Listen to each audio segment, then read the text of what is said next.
Second.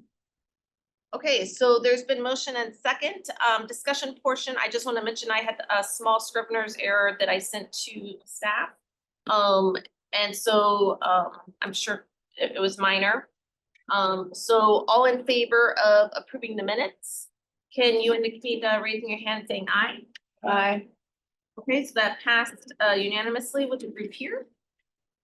Okay, so we are going to be going into the interviews of the candidates today. Thank you everyone for being part of the process. I'm excited that we're going to be able to be speaking with 7 of the candidates that we selected out of the 8. We do have one candidate that Jerome informed me that has asked to drop out, and that was the Zachary Williams. We were going to interview him from 10:15 to 11. So during that period, we will be in a recess. And the other thing that I just wanted to mention on protocol, I know that Dele, hello. I know you had a few points for me, and good to see you. You as well. We are gonna stay on this side of the table. The candidates are going to visually, you can't actually see how we look, but basically it's just our 7 that the candidates are looking at. We will see them on the screen. I believe that the sound is good. But please definitely when you're speaking, just try to project, speak slow, speak clearly. We have the table tents in front of us as well to assist the candidates. And what I will request for each candidate ahead of time, as far as our introductions to them, I think I will start out. And then we will just go down the rows, starting with Roosevelt, and introduce yourself briefly and your role in the community. And that's it. Yes. Sam. Do we have an explanation as to why the candidate dropped out? Jerome, do you want to address that? I can. Bailey can confirm for me, but I received an email from her indicating that he pulled out for personal reasons. He was also a candidate in the Dallas recruitment, Dallas, Texas, and he withdrew from that one as well. So it wasn't specific to Fort Lauderdale. Okay. Thank you. Okay, so the other thing that I believe that you received last night, I know that our process was that we provided questions to city staff. And then they basically collated and curated from that list to provide the 10 questions before you that we will be asking each candidate. So for the integrity of the process, each candidate is getting the same 10 questions in the same order. I did decide that I felt, given the nature of this committee and our role, that this would be a panel interview. So each of you has been assigned, some of you may have more than one question to ask, but it will be in order, the same person asking the same questions. You've been assigned the questions. I've also put an ideal max time usage per question because these are 45-minute interviews. At the end of the interview, we want to make sure we're allowing 2 minutes for them to give their closing statement. So we really need to have finished our dialogue within 43 minutes. How will, is somebody keeping time for us? Yeah. Yes, so I plan to keep time, and I welcome staff to assist if I We will do. seem to have any trouble. Kind of like raise your hand, like silently, okay? Yeah. Do a little dance over there. Yeah, That so. you do not want to see me do. So, yeah, I kind of figured that, the first question seems fairly brief, but then I would like us to try to limit the question and answer for all the others to a maximum of 4 minutes. As far as follow-up questions, the way it's structured, there is a little time if this were to go to plan for some follow-up questions at the end. But my preference, and I'll see if the committee agrees, is that if based on an answer, you do have a follow-up question, that you write it down and save it till the end if you are not the actual person asking the question. If you are the person asking the question and you feel that the person has not in any way answered the question, I think at that point, you might be able to guide them a little or ask them, but hopefully that wouldn't be a problem. But if you're actually asking the question and there doesn't seem to be clarity on what's being asked, or there's just an inconsistent answer with the question, I would ask the questioner to do the follow-up. But otherwise, I think time-wise, we need to have you hold your follow-up questions until the end, unless anyone disagrees with that. I would like to make sure we get through all 10 questions with every candidate so that it's a fair and there's equity in the process. I have a question. Yes. On the follower questions, since we've been assigned questions to ask, do the follower question, whether it's you ask or I ask, must be related to the original question? No, it does not. You can ask a follow-up question, in my opinion, on any of the 10 questions that have been asked by anyone or any additional question you have on your own Okay. outside of these Good. questions, but I'm I good. do caution you that to keep them within the regular bounds of follow-up questions, that the guidance that we've been given, we're gonna always avoid questions of a personal nature and just keep it to their work experience and their compatibility and fit for being our next city manager. Okay.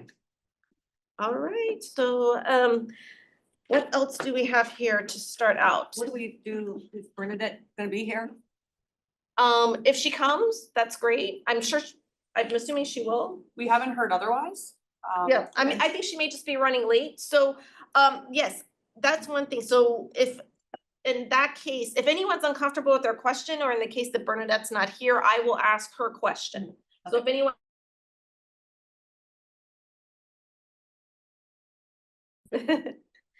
All right, so, committee, anything else before we get started with our first candidate, who is, Ms. Raquel Williams? And, just Dele, point of information for me and protocol. Have you been, addressing the candidates, by their first names, or should we use, say, Miss Williams? What is the preference? It's up to you. In my emails, I've been addressing them by first name.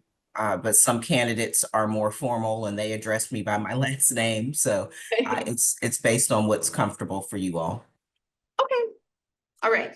That's individually that she's speaking back, because I prefer to use last name, Mr., Mrs. I'm just that way. Okay, and you can do that, Roosevelt. Okay. So, I will probably, lean towards using first name. And, yeah, are we ready to start? Yep. Okay. Okay, I'll go ahead and admit Raquel Williams. Okay. Yeah, she should be in.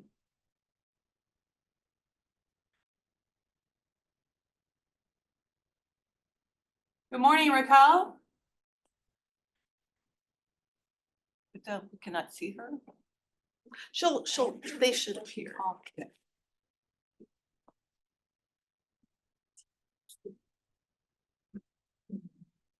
We're 1 minute early, so. Oh, we are? Oh.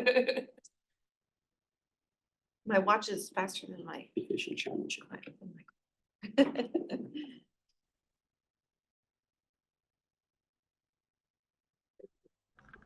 Hi, good morning. Good morning. How are you, Raquel? Do you mind if I call you Raquel? I don't mind at all. You pronounced it perfectly. Okay, wonderful. So Raquel, we're very happy to be having this interview with you. This is a 45-minute interview, and my name is Melinda Bowker. I'm the chair of the City Manager Search Committee. We're gonna just start out with very brief introductions. We have a 7-member search committee. And so I'm gonna start. My name is Melinda Bowker. I have been a resident of Fort Lauderdale for 14 years. My civic role right now in the community is I am president of the Downtown Fort Lauderdale Civic Association. And then I'm going to have my colleagues introduce themselves, starting here to my right with Roosevelt. Ms. Williams, my name is Roosevelt Walters, and I been in Fort Lauderdale for 67 years, except for the 7 years that I went out and played the war games. My time have been here, and right now in the community, I am involved on the county level with committees in the community with committees, a total of 22 altogether. I just believe in helping those who either do not know how to help themselves or wish not to help themselves. I am pleased to be interviewing you today. Thank you. Hi, Raquel. I'm Mary Peliquin. I've been a permanent resident of Fort Lauderdale since 1985, but I was on and off my whole life as a kid. I'm the president of the Council of Fort Lauderdale Civic Associations. We have about 47 to 50 neighborhoods that are members of the council. So was a former human resource executive in my work life. And so it's kind of interesting to get back to that exercise. So it's great to meet you, or cyber meet you. Likewise. Okay, Ron? Good morning, Rochelle. My name's Ron Perkins, and I've lived in Fort Lauderdale a little over 20 years. And my community role is I serve as a senior chaplain for Fort Lauderdale Police Department, Fire Rescue, and general employees. Pleased to meet you. Hi, Raquel. Good morning, Dan Limblade here. Congratulations on making it to this round. I'm the president and CEO of the Greater Fort Lauderdale Chamber of Commerce, and I'm an appointee of Commissioner John Herbst. Good to meet you. Good morning, Ms. Williams. Glad to see you this morning. I'm Earl Prisley. I'm president of Lauderdale Isles Civic Association. I'm currently an engineer for the City of Sunrise, and I've worked under 3 city managers here at the City of Fort Lauderdale. So we welcome you, and thank you so much for coming this morning. Okay, Thank you. so thank you, committee. So Raquel, we're gonna get started. Again, we want to thank you for the time you've invested so far in the recruitment process. Our goal in this interview is to gain more insight about you and your alignment with the Fort Lauderdale City Manager role. A few notes regarding this interview, the questions and the structure. This interview should last no longer than 45 minutes. This will be a panel interview where each committee member will be participating by asking 1 or more questions. Several of the questions are detailed, so please provide thoughtful and thorough responses, and feel free to take notes on components of the questions. The search committee may have follow-up questions at the end, and we will save 2 minutes at the end for your closing statement. So we're gonna go ahead and get started. I am asking the first couple questions. So the first one, fairly brief question, but just please share with us how you have prepared for this interview. Well, first, I just want to start by saying thank you for your efforts on the search committee. I really believe in community engagement and having members of the community be a part of major decisions in local government. So I just want to say thank you for everything that you've done to date. And I know that the future of Fort Lauderdale will be in great hands with your participation. So I really appreciate the opportunity to present my qualifications and experience in preparation for the potential role of city manager. In preparation for this interview, I actually took the time to come to Fort Lauderdale on several occasions. I've been coming on different times of day, different days of the week, really taking it all in, exploring every single district and looking at all of the opportunities and challenges that exist. I have also been looking on the city's website, at the city's budget, at the city's strategic plan. I have been watching commission conference meetings as well as regular meetings dating back to last summer, just to get a feel and flavor for what the issues and the topics are and what the priorities of the commission have been. And so I really feel that I have taken advantage of my location because I am in Miami-Dade County. I've been able to come and view Fort Lauderdale. I have been engaging with folks in my professional life who have connections in Fort Lauderdale and just ask for their insights and their perspective. And so I've really taken on this opportunity with every piece of me. I've put in 100% into researching Fort Lauderdale. Wonderful. No, well, thank you for elaborating and giving all that detail and your commitment to the process. No worries. I did actually want to introduce, have Bernadette, just quickly introduce herself. This is our 7th member of the search committee. Just doing quick introduction, very Okay. brief. Hi, I'm Bernadette Norris Weeks, and I'm the 7th member of the search committee. So, all right. Thank you, Raquel. So, second question, and this is from the results of a city manager recruitment survey that we sent out to residents. According to the residents who responded to this survey, the 3 most important job experiences for the next city manager are in 3 areas. And you can jot briefly, but number 1 is infrastructure improvement. Number 2 is emergency management. And number 3 is growth management. Could you briefly provide an overview of your experience and any notable successes in these 3 critical areas? Sure. So I'll start with infrastructure and I'll try to keep it in the order that you presented. So I have a capital improvement projects background. That was one of my first major roles when I worked in the city of Miami Gardens. And part of that included infrastructure projects as well as geo bond projects. In that role, I was able to facilitate projects. At the time, we didn't have a department director. And so I took on a lot of responsibilities that were really above what a coordinator should have been doing. But I took that opportunity to learn. I reported directly to the deputy city manager at the time, and we implemented a lot of successful programs during my time there.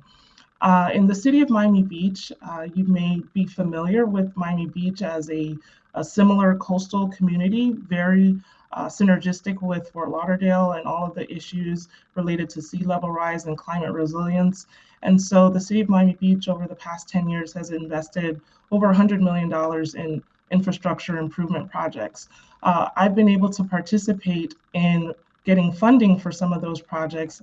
I've worked with our grants division and neighborhood affairs team, environment and sustainability departments to secure $10 million in state funding for an area in Miami Beach called the North Beach Town Center, where significant development is anticipated. And we were able to secure that funding 2 years ago. Most recently, I negotiated with a hotel group adjacent to the city's Lincoln Road corridor. You may be familiar with the Lincoln Road Mall, but there's an area of Lincoln Road that has a significant hotel presence. And I was able to negotiate a public-private partnership with the hotel group, whereas the city will contribute $4 million. The hotel group will contribute another $4 million. And we were able in the last legislative session to secure another $4 million from the state to do below ground infrastructure improvements as well as some above ground streetscape improvements. And so I have lots of experience with not only the financial aspect of putting together infrastructure projects, but also with managing vendors and contractors and those actually implementing those stormwater, water and sewer, pump station, lift station, those types of projects. Excellent. Okay. So I am going to then hand over the following questions to a couple others. So number 3, Dan. Thank you, Madam Chair. Raquel, using that same survey that the chair spoke about, we also identified some characteristics of our city manager that are very important. Strategic planning is one. Yep. If I could interrupt for just a moment, I thought we were going to go on to emergency management and then the growth management aspects. And I Yes, didn't know yes. if you wanted to move on or go back to that. Actually, yeah, I didn't know if you had decided to not cover those, so, but yes, if you would definitely like to briefly cover, maybe just for in the next, maybe just give a minute to about each, if you could, on the emergency management and growth management. Okay, sure. Thank you so much. So in terms of emergency management, while serving as interim city manager in the city of Miami Beach, we experienced a significant rain event, a 200-year flood event, and I'm sure Fort Lauderdale got its fair share of it. And during that time, I was able to pull all of our relevant teams together, which really incorporated most of our departments to try to mitigate and manage. It was something that was unexpected. We thought we were getting about 7 inches. It ended up being about 22 inches in a very short period of time. And so I rallied all of our departments, particularly leaning on our fire department and our police department, as well as our public works team, to ensure that we are addressing all of the areas of concern within the city. Part of emergency management, and I think it's a critical piece that a lot of people don't really consider, is the communications aspect. And so I was very involved with making sure that we were getting all the messaging out to our residents, to our neighbors, to our stakeholders, and our business community to ensure that they knew what was going on and how the city was putting plans in place or implementing plans to help. And so I just feel like emergency management is one of those things that if I was selected as city manager, that would be one of the first things that I would take a look at. The city's emergency management plan is critical. And as you know, with climate change, we can expect these types of weather events more and more frequently. It's not just during hurricane season. So I would want to take a look at the city's emergency management plan to make sure that we're ready and prepared. In terms of growth management, I have significant background in community redevelopment agencies.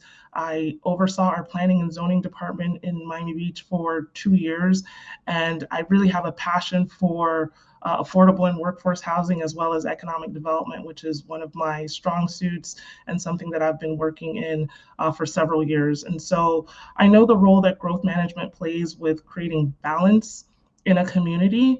It's not relevant to just have a bedroom community, a sleepy town, when you're putting all the burden on the taxpayers, those property owners, to cover all of the expenses in the city. So there has to be balance with the business community, with commercial development, with developers.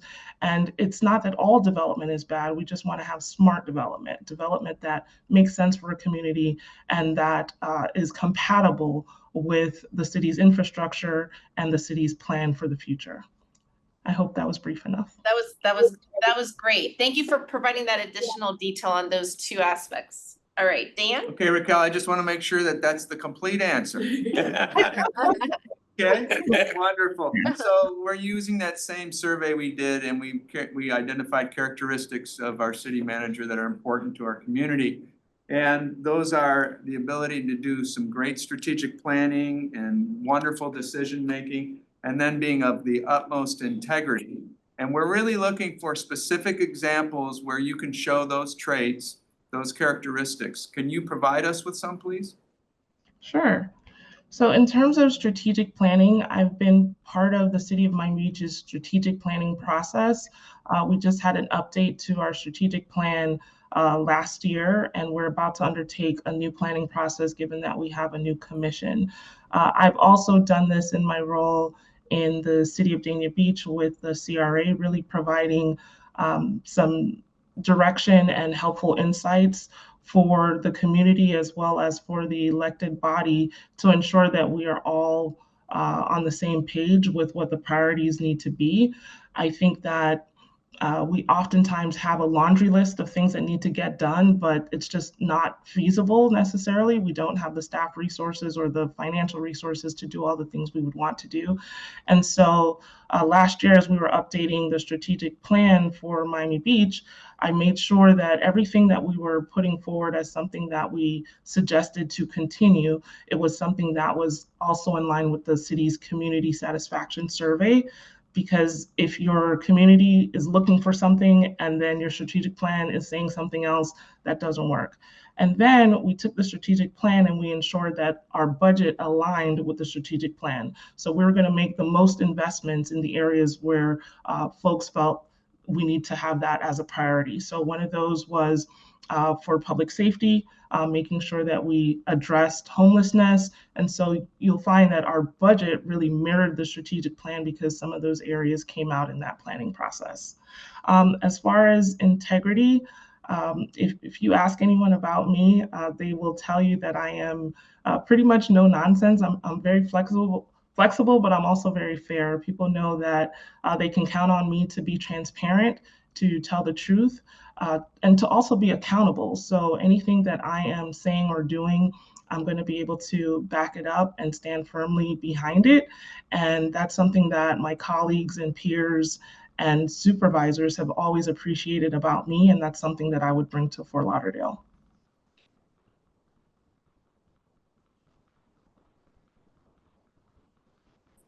Yes, you talked about this just a little bit, but I want to dive a little bit deeper into affordable housing and homelessness. Like many communities, Fort Lauderdale struggles to provide attainable housing across the economic spectrum. What are some of the attributes and challenges that distinguish Fort Lauderdale from other cities? How would you take those into account in addressing affordable housing and homelessness? Okay. So I will start with affordable housing. I think one of the primary challenges is that Fort Lauderdale is not completely built out, but it's largely built out, and it's difficult to find land assets that are at a rate that can sustain affordable and workforce housing. So the private sector often looks to the public sector for incentives to offset some of those costs and subsidize the development of such projects. And I find that partnerships to promote affordable housing is really the only viable way to get it done. I know that a lot of CRAs take on affordable housing projects. In Miami Beach, I negotiated a public-private partnership to transform a city surface parking lot into an 80-unit workforce housing project that also facilitated housing for the Miami City Ballet students. And so it's a mixed-use project where the ground floor offers cultural space for a nonprofit partner. And the city contributed not only to the land through a ground lease, but also through some capital dollars and GeoBond dollars to make that project come to fruition. That negotiation happened in 2022, and we're about to have a ribbon cutting on that project this spring. Affordable housing is near and dear to me because I started out in government in a quasi governmental agency called the Housing Finance Authority of Miami-Dade County that provides housing incentives and bond financing for multifamily affordable housing projects. And so I really learned the financial aspect of affordable housing from that experience. And I've taken that to every place that I've been. I actually created the At Home Dania Beach program that provides down payment assistance for first-time homebuyers. We develop single-family properties in the CRA area, allowing families to experience the American dream and own a home. I also have worked with developers seeking to do affordable housing projects. And what we've done in Miami Beach is we've created incentives through our zoning code to ensure that affordable housing is more viable from the financial aspects. So we're looking at unit size requirements, parking requirements, things that we can tweak to make it more affordable on the development side so that our community can benefit. When it comes to homelessness, in Miami Beach, I oversaw our Housing and Community Services Department for about 2 years, and that department includes our Homeless Outreach Services Division. One of the things that I've noticed in Fort Lauderdale, in driving around, there are two main sort of pipelines for homeless or unhoused individuals, and Fort Lauderdale has both of them. That's a major hospital and that's a jail. And because of the location of those two types of facilities in Fort Lauderdale, homelessness is likely to be something that we have to try very hard to mitigate and manage, but it's going to be very challenging to solve homelessness, given that those facilities exist and those are sort of the pipeline and sort of cycle of homelessness, so to speak. I did also notice I came to the city on one of those cooler nights over the past couple of weeks, and I noticed several homeless individuals with pets. And I know that many shelters do not allow homeless individuals with animals. And, it got me thinking about how to, think of approaching that, where a homeless individual might want a shelter bed, but they don't want to part with their beloved pet. And it may seem like a very nuanced thing, but all of these little details factor into the mind of a homeless individual. One of the best returns on investment that I've seen from a Miami Beach standpoint is with family reunifications, where we fund that individual to either get on a bus and go back to their home, go back to a family member that will then help them get on with their life and get on a better path. Sometimes the continuum of care is the best route for a homeless individual, but there are times when all they really need is to get back together with a loved one. And I find that family reunification is the way to go.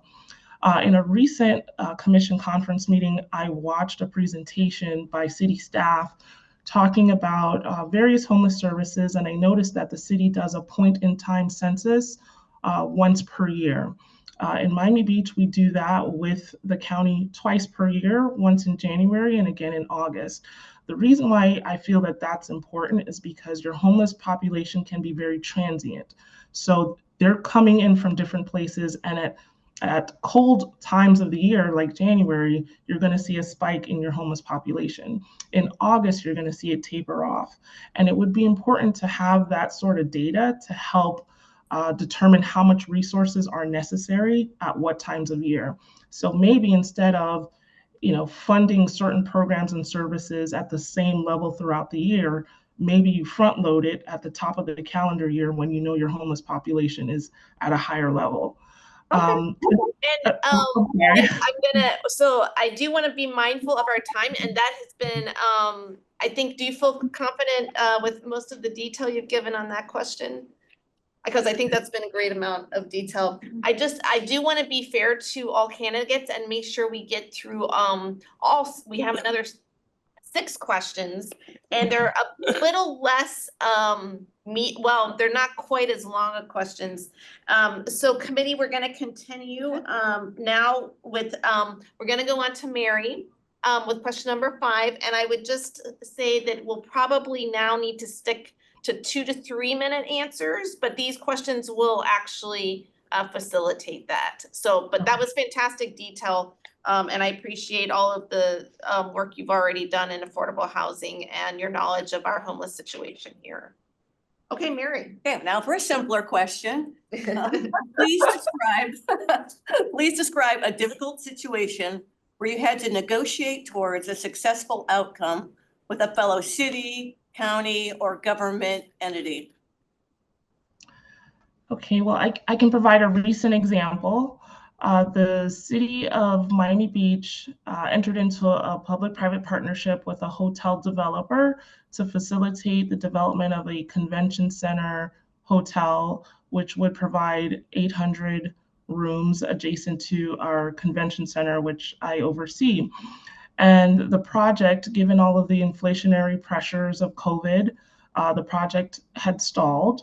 And the developer was actually facing a huge budget gap and was looking to see if the city and or the county would help with that funding gap.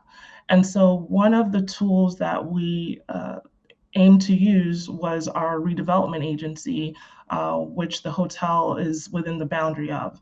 And Miami-Dade County had certain, I guess, opinions about the way that this project should move forward. And I was sent to negotiate with Miami-Dade County, as well as, not just with their staff, but their elected officials. And I had the opportunity to really have a spirited exchange in that process. So I will always advocate fiercely on behalf of my municipality or my employer, but it's always important to ensure that at the other side of the table, you're building relationships and that those relationships turn into meaningful outcomes. And so Miami-Dade County really had some severe stipulations as to what would be required if they were to allow for the city's redevelopment agency to contribute $75 million of the almost $600 million project value for the hotel. It was a struggle. It was a heated process. I had to go to the county commission and basically represent the city. And it was an exchange that I think no one would want to volunteer for.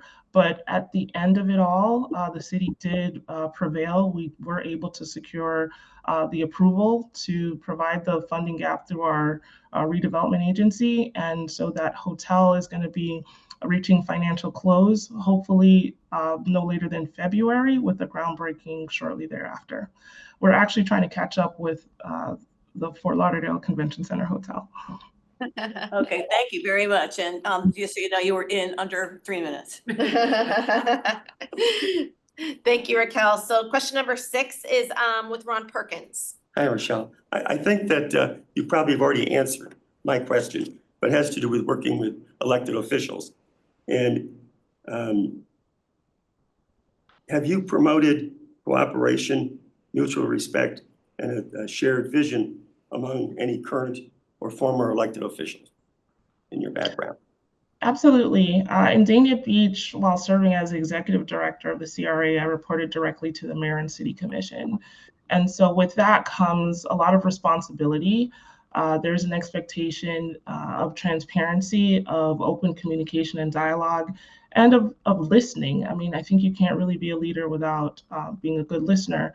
And so at times when the commission or certain commissioners might have differing opinions about anything that another commissioner was bringing forward, I felt like it was my job to try to help bridge the gap, try to find avenues for collaboration and consensus, because ultimately when a commission is not united in the vision, it makes it that much more difficult for the administrator to get things done and to be effective. And so my goal would always be to try to build consensus and try to make sure that I'm doing everything that I can so that each elected official knows that I am advocating on their behalf and on behalf of their constituents. Thank you, Raquel. Question 7 is with Earl Prisley. Hi, so really quick, describe your approach to prioritization and decision-making as it relates to the budget, and how do you balance community and organizational needs with revenue limitations? What I like is City of Miami Beach is very similar to Fort Lauderdale, is that we have residential plus that beach community. So if you could answer that question. Sure, and maybe I'll take it a piece at a time. I don't know if I have 2 minutes per piece. Do the best you can, just over big picture, big picture. Okay, how do I prioritize budget decisions? Is that the gist of How do you it? balance the community and the organizational needs with Okay. the revenue limitations? Okay. Okay, one of the ways that I think is helpful is a community survey. that helps give direction and data points that guide us in the development of the budget. And so if there are priorities coming out of that survey from the community, then we're going to try to make sure that the budget prioritizes those areas. As far as limited resources, I have taken note that Fort Lauderdale hasn't increased the millage in quite some time, I think 18 years. And so I think one of the ways to maintain the current service level or have any ability to enhance the service level that existed in the prior budget year, I think the city has to become more entrepreneurial and look for avenues for revenue generation. And I think a focus on mission critical priorities, as well as reviewing existing strategies, I think that would be helpful in making sure that there's alignment between what the community's expectation is and what the budget is. I think we need to look at technology as a resource as well to create efficiencies, taking a look at the organizational structure to see if anything needs to be reworked to create some cost savings. Fort Lauderdale is very challenged in that over 85% of the workforce is bound by a collective bargaining agreement. And so there's limited opportunities there, considering that these agreements are usually multi-year. And so I would look for ways to find efficiencies wherever I can. I just read an article in the Harvard Business Review about artificial intelligence and how governments are starting to use that to save money. And I would just try to be innovative and explore opportunities so that the residents don't feel the burden of all the cost escalations that we've seen. Thank you. Thank you so much, Raquel. So we're going to move on to question 8.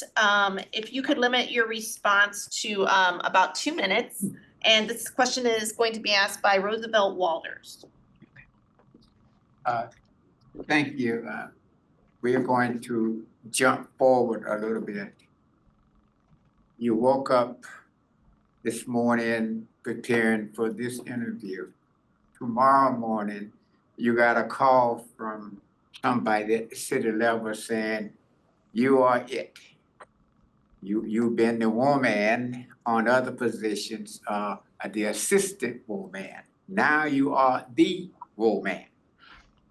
How do you plan to instill trust and respect from your new workforce? I appreciate that question.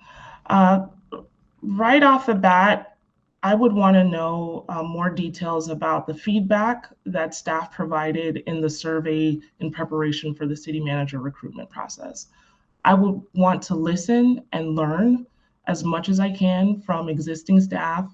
I would meet with the senior leadership team to understand their roles and responsibilities and how the organization has been functioning. I have a collaborative approach to leadership.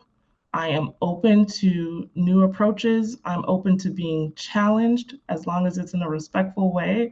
I am open to delegating as well as to rolling up my sleeves and doing anything that I would ask anybody to do. So I lead by example, and I often lead from the back, and I'm pushing people forward. I want to see everyone else excel. And what I found in my history is that I've always been able to develop a team that respects me, and also that I end up leaning on and respecting tremendously.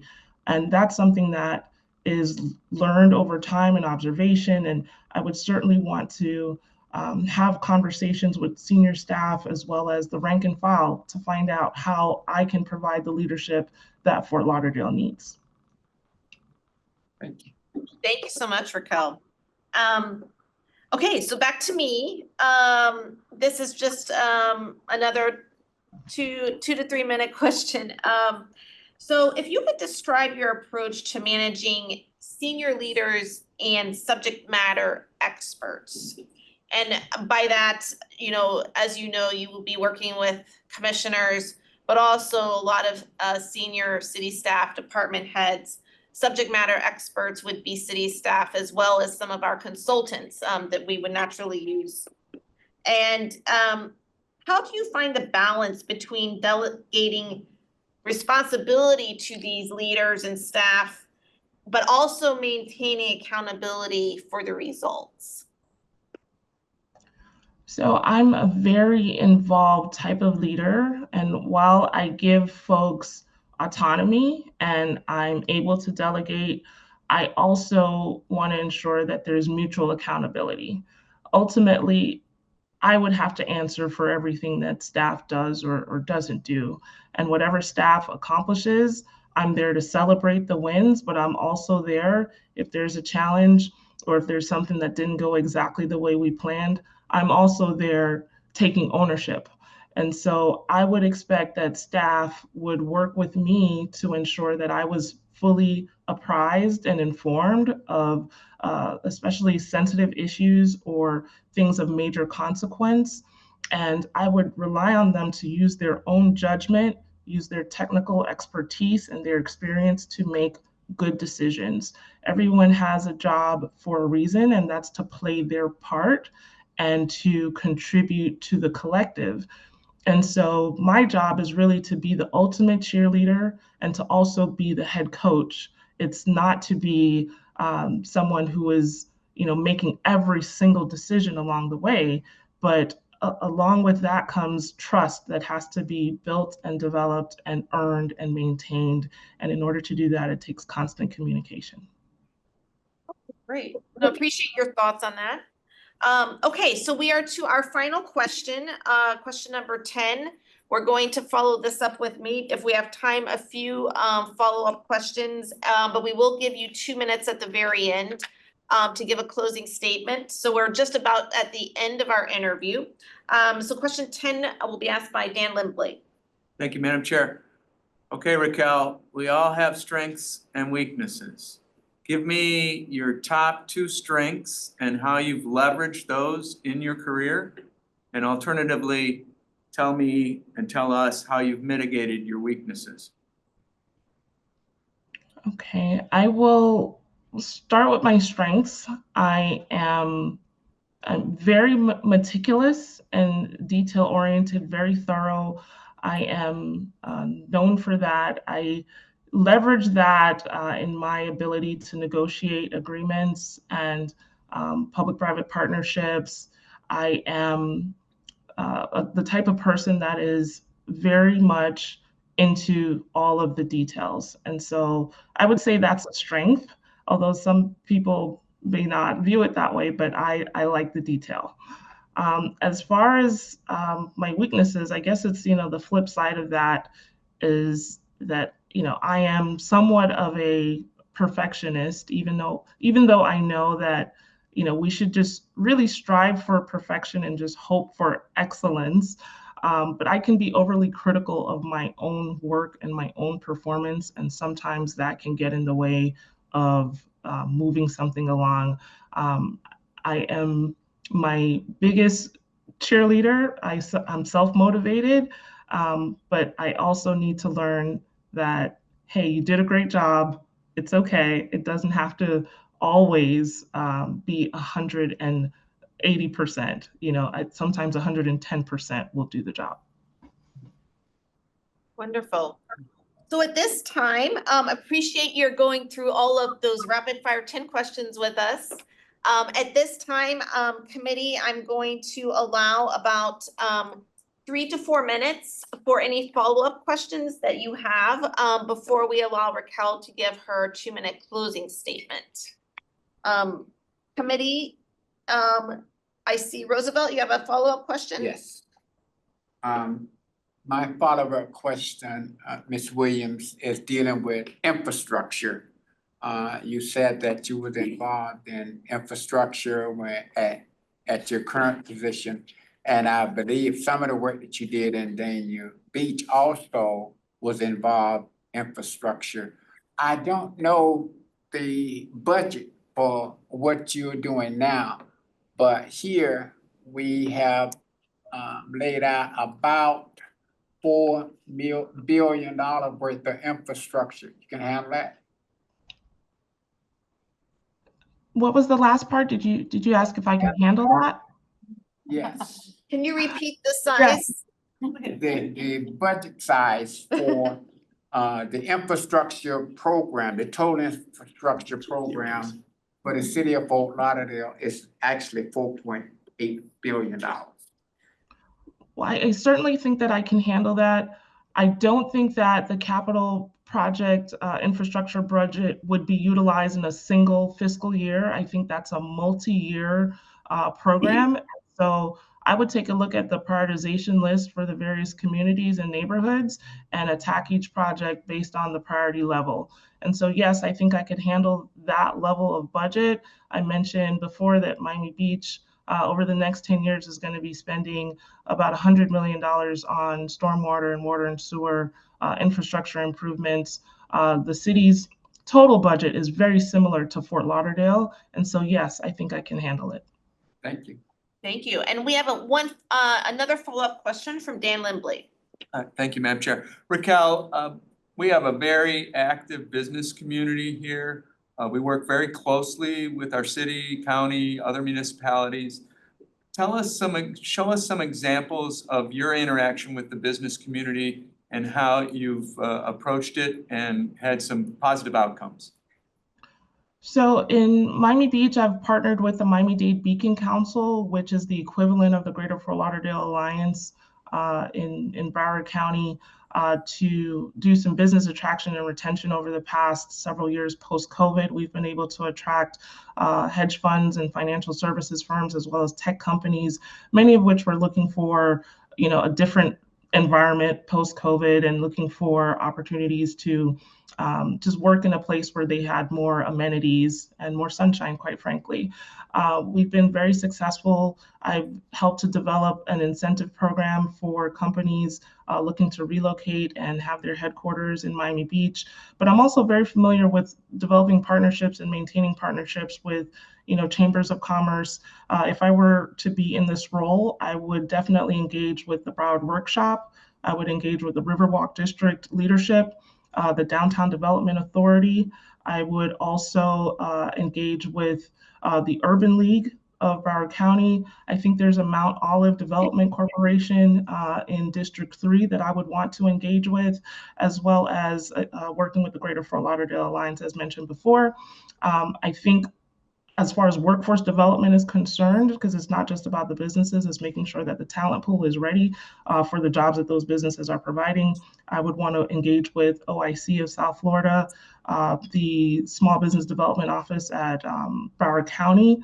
I would also want to engage with the school board and the various universities and educational institutions, because it's really a full circle, full cycle for economic development. So it's businesses and workforce. Thank you for that, Raquel. Okay, so we are at the top of end of the interview, just about. I have a request for if we could do a very short follow-up question from Bernadette. If you could maybe keep it brief, and then after that, we're gonna give you 2 minutes for your closing statement. Hi, Raquel. I really enjoyed hearing about how you've taken the initiative to visit the city of Fort Lauderdale at different times. And I appreciate your answer with respect to some ideas even about homelessness and when funding can be given or front-ended.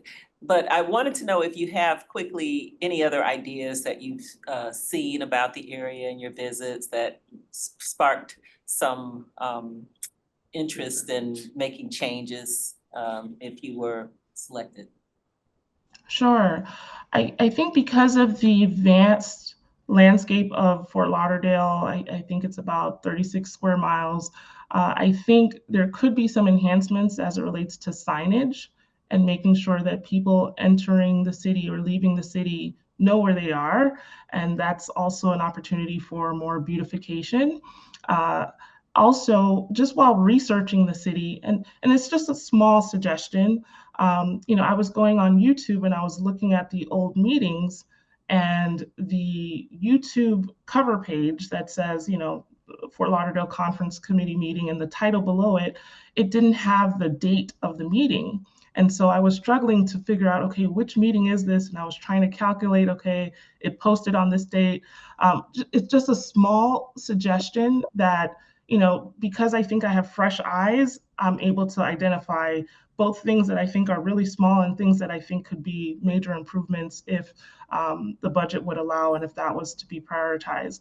I also took a look at the organizational chart. I noticed that there are 10 departments, and for such a large city of 2,800 full-time employees, it makes me wonder a little bit about whether departments have been consolidated and whether those departments are able to be as effective since multiple divisions or departments that would exist as standalones in other places have been put together. So I would want to take a look at that, especially from a capital improvement projects perspective, given that most of the concerns I've heard from the dais have to do with, GO bond projects, the police station, the pending fire station, the city hall project. I would want to take a look at the capital projects department or division to see, are additional resources needed or is attention needed there? Thank you. Thank you, Raquel. So we are at the end of the interview. You are welcome to give an up to 2-minute closing statement. It does not have to be 2 minutes because we've certainly gotten a lot of great information from you. So I'll allow you to do that now. Well, I just want to thank you again, and I appreciate your patience and forbearance. I was not trying to be long-winded whatsoever, but I just want to be thorough. It's in my nature. I appreciate the opportunity again to present my qualifications. As the daughter of a Miami-Dade County transit operator and a retired school teacher and nurse, I've always taken pride in public service. I've always respected public servants. And so I think that's part of what got me into service and what has kept me here. Throughout my career, I've been blessed with the opportunity to have progressively responsible roles within diverse, vibrant communities, including your neighbor to the south, Dania Beach and Broward County. And these coastal environments have really taught me a lot about resilience and growth management and what it takes to make a successful, balanced community. I have 7 years of senior executive leadership experience, half of which has been in direct reporting to the mayor and city commission. During my tenure in Miami Beach, I've consistently excelled and taken on more responsibilities. Beginning as economic development director, I was quickly promoted to assistant city manager. And the opportunity to serve as interim city manager was really the highlight of my career while the city did a national search. Collectively, I have overseen up to 2,200 employees. I have overseen a budget of almost $1 billion. I have overseen various departments, including fire, finance, communications, housing, community services, planning and zoning, economic development, transportation, parking, tourism and culture. And I think all these areas are germane to Fort Lauderdale and the concerns and issues that Fort Lauderdale has. As I drove through the city, as I mentioned before, I saw all the opportunity. I saw districts that could use sprucing up. I saw areas that, certainly I saw young families. I saw people walking their dogs. I saw people on the beach. I saw so much potential. And that's part of what excites me about Fort Lauderdale, because I don't want to go to a job where I'm bored. And I know that in Fort Lauderdale, there's so much happening that I would never be bored. I'd always have something to do and always be able to be innovative and creative and work with a team to make something impactful happen. And so I really appreciate the opportunity that you've provided. Thank you for giving me a chance to talk about my skills and experiences. I also want to share that I do have the ICMA credential manager candidate status, which is something that is given from the Industry Association for City Managers. I am a certified economic developer. I have the redevelopment administrator credential from the Florida Redevelopment Association. I'm LEED accredited. I have always been a lifelong learner, and in Fort Lauderdale, I would look to do the same thing. I want to learn from the community. I want to learn from staff. I want to learn from the electeds. I want to learn from our partners, and I want to bring my experiences to the table to just make Fort Lauderdale that much better. Fort Lauderdale is at a critical inflection point, and I think that it's on the cusp of its next level of success, and I want to be a part of that, and I want to help lead that. So thank you for your consideration, and I look forward to potential next steps, and I appreciate your time today. Well, and thank you again from us, Raquel. It's been a pleasure to interview you. So the search committee will now be deliberating after all the interviews are conducted, and Ms. Lohman from Delhi from MGT will be in touch with you, regarding the status and the next steps in the process. Thank you so much for your time. Thank you so much. And I also left something for each one of you. I had it mailed to the Human Resources Department. So thank you so much. Oh, thank you so much. Yes, they have it. All right. Thank you, Raquel. Thank you.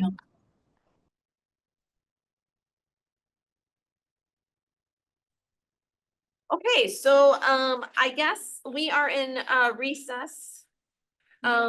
Because our discussion on candidates is going to be, as we decided, next Tuesday.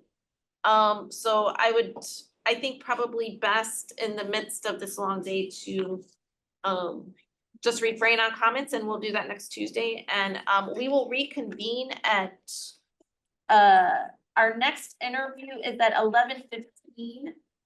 So if everyone could be back by 11.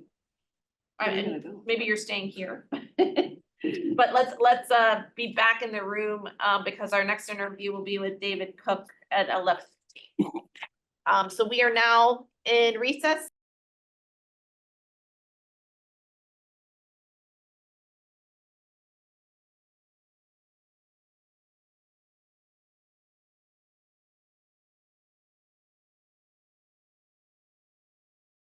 Dele. So we just took our recess and we're getting ready to start in about 5 minutes with Mr. David Cook.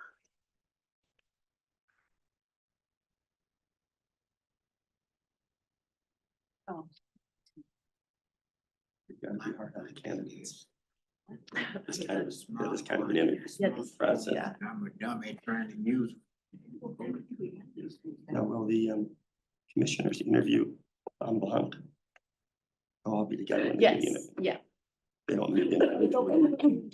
Sequestered, and they'll do them one at a time. They'll ask if they would sequester themselves while we go. I see. But it'll be in public. I believe.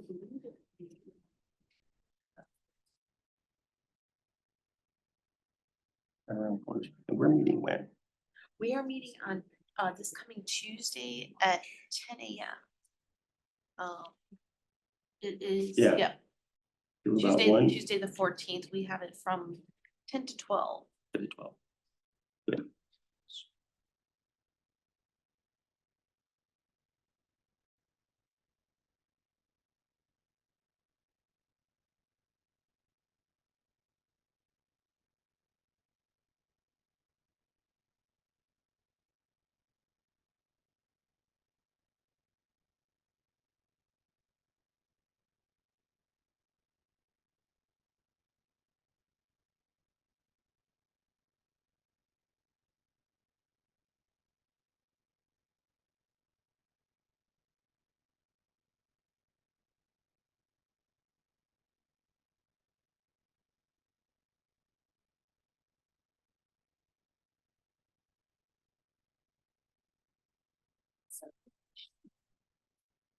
Yes, Oh, we will. we are great. gonna get lunch on the 16th floor. Perfect. Committee only. So Wait, apologies to anyone else, but it's only the 7 committee members. We were having lunch on the 15th floor, 16th floor. 16th floor? Yeah, we have a half-hour lunch from 12 to 12:30 for the committee only on the 16th floor. Okay, I've never been up. I have not either.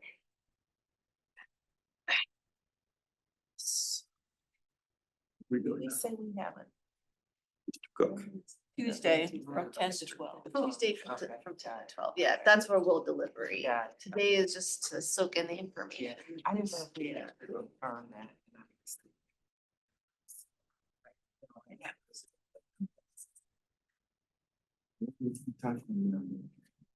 I didn't say anything. Just done, you can't do that. I'm a stickler. Didn't say anything. Tuesday the 14th. Yes, from 10 to 12. Yeah. Yes, yes. It's kind of a weird color. My other two are dry. I have one somewhere. Never mind, Dave, tonight. I didn't wanna lose the opportunity Uh, to write this down. I think I it's love at 7:30. Somebody was telling me 7. Where you shop. My husband actually brought pretty. this, bought this for, Should be fun. for Christmas. Yeah, he does my shopping. That's your friend? My husband. Oh, okay. He's my friend. To clarify that. Yeah, but you know what? I was telling somebody today, you know what he does?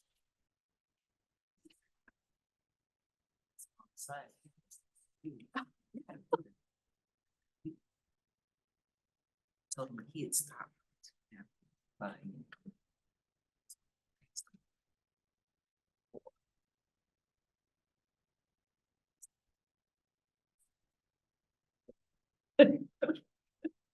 So now some of the experts look No, I do not. No. Second one is please. Okay, so, city manager search committee, I think we're gonna start to, focus. And, our next interviewee is Mr. David Cook. This interview will be from 11:15 to 12. And, as I've shared before, I do want to get through all the 10 questions within 45 minutes. Well, really within about 40 minutes, so that we have a little time for your follow-up questions. And then we do want to give every candidate their 2-minute wrap-up kind of summary speech or closing statement. So we'll follow the same process as we did before and do introductions at the beginning. If you could just, mindful of the time, we'll keep I love the introductions, but just keep them as brief as possible. And yeah, we'll get started, Daily, with Mr. Cook. It's not on yet. He's not logged. Oh, he's not on yet. Okay, yeah. That's not a good sign. He's not? Well, I'm a little Okay, there early. he is. I'm a little early. He's cooked. I'm going to admit. He's there now. I'm just reading what it says up there. Oh, wait, it actually does say that. Okay. Okay. All right. So, hello, Mr. David Cook. I believe you're on mute. Okay, let's see. Perfect.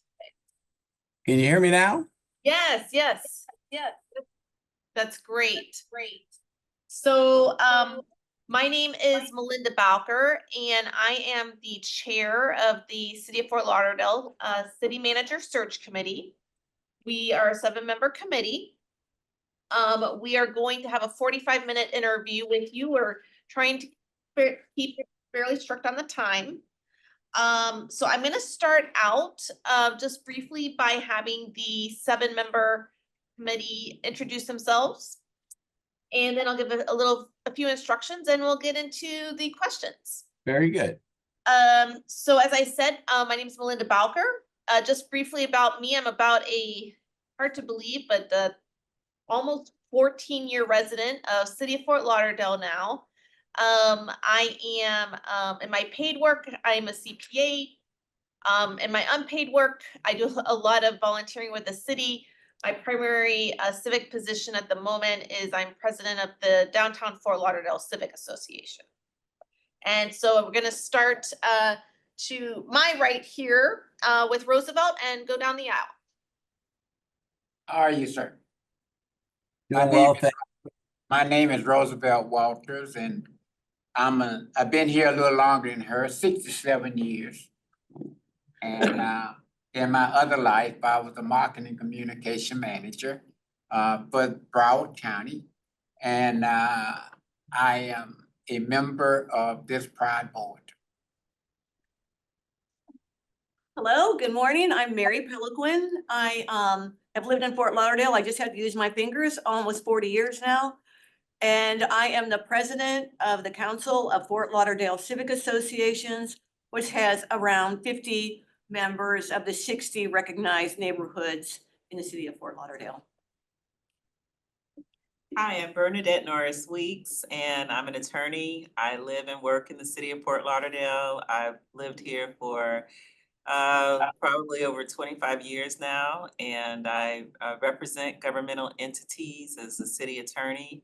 I also have been a homeowners president of a neighborhood association for many years, and very actively involved in the community, and also the immediate past chair of the Greater Fort Lauderdale Chamber of Commerce. Good morning, David. I'm Ron Perkins.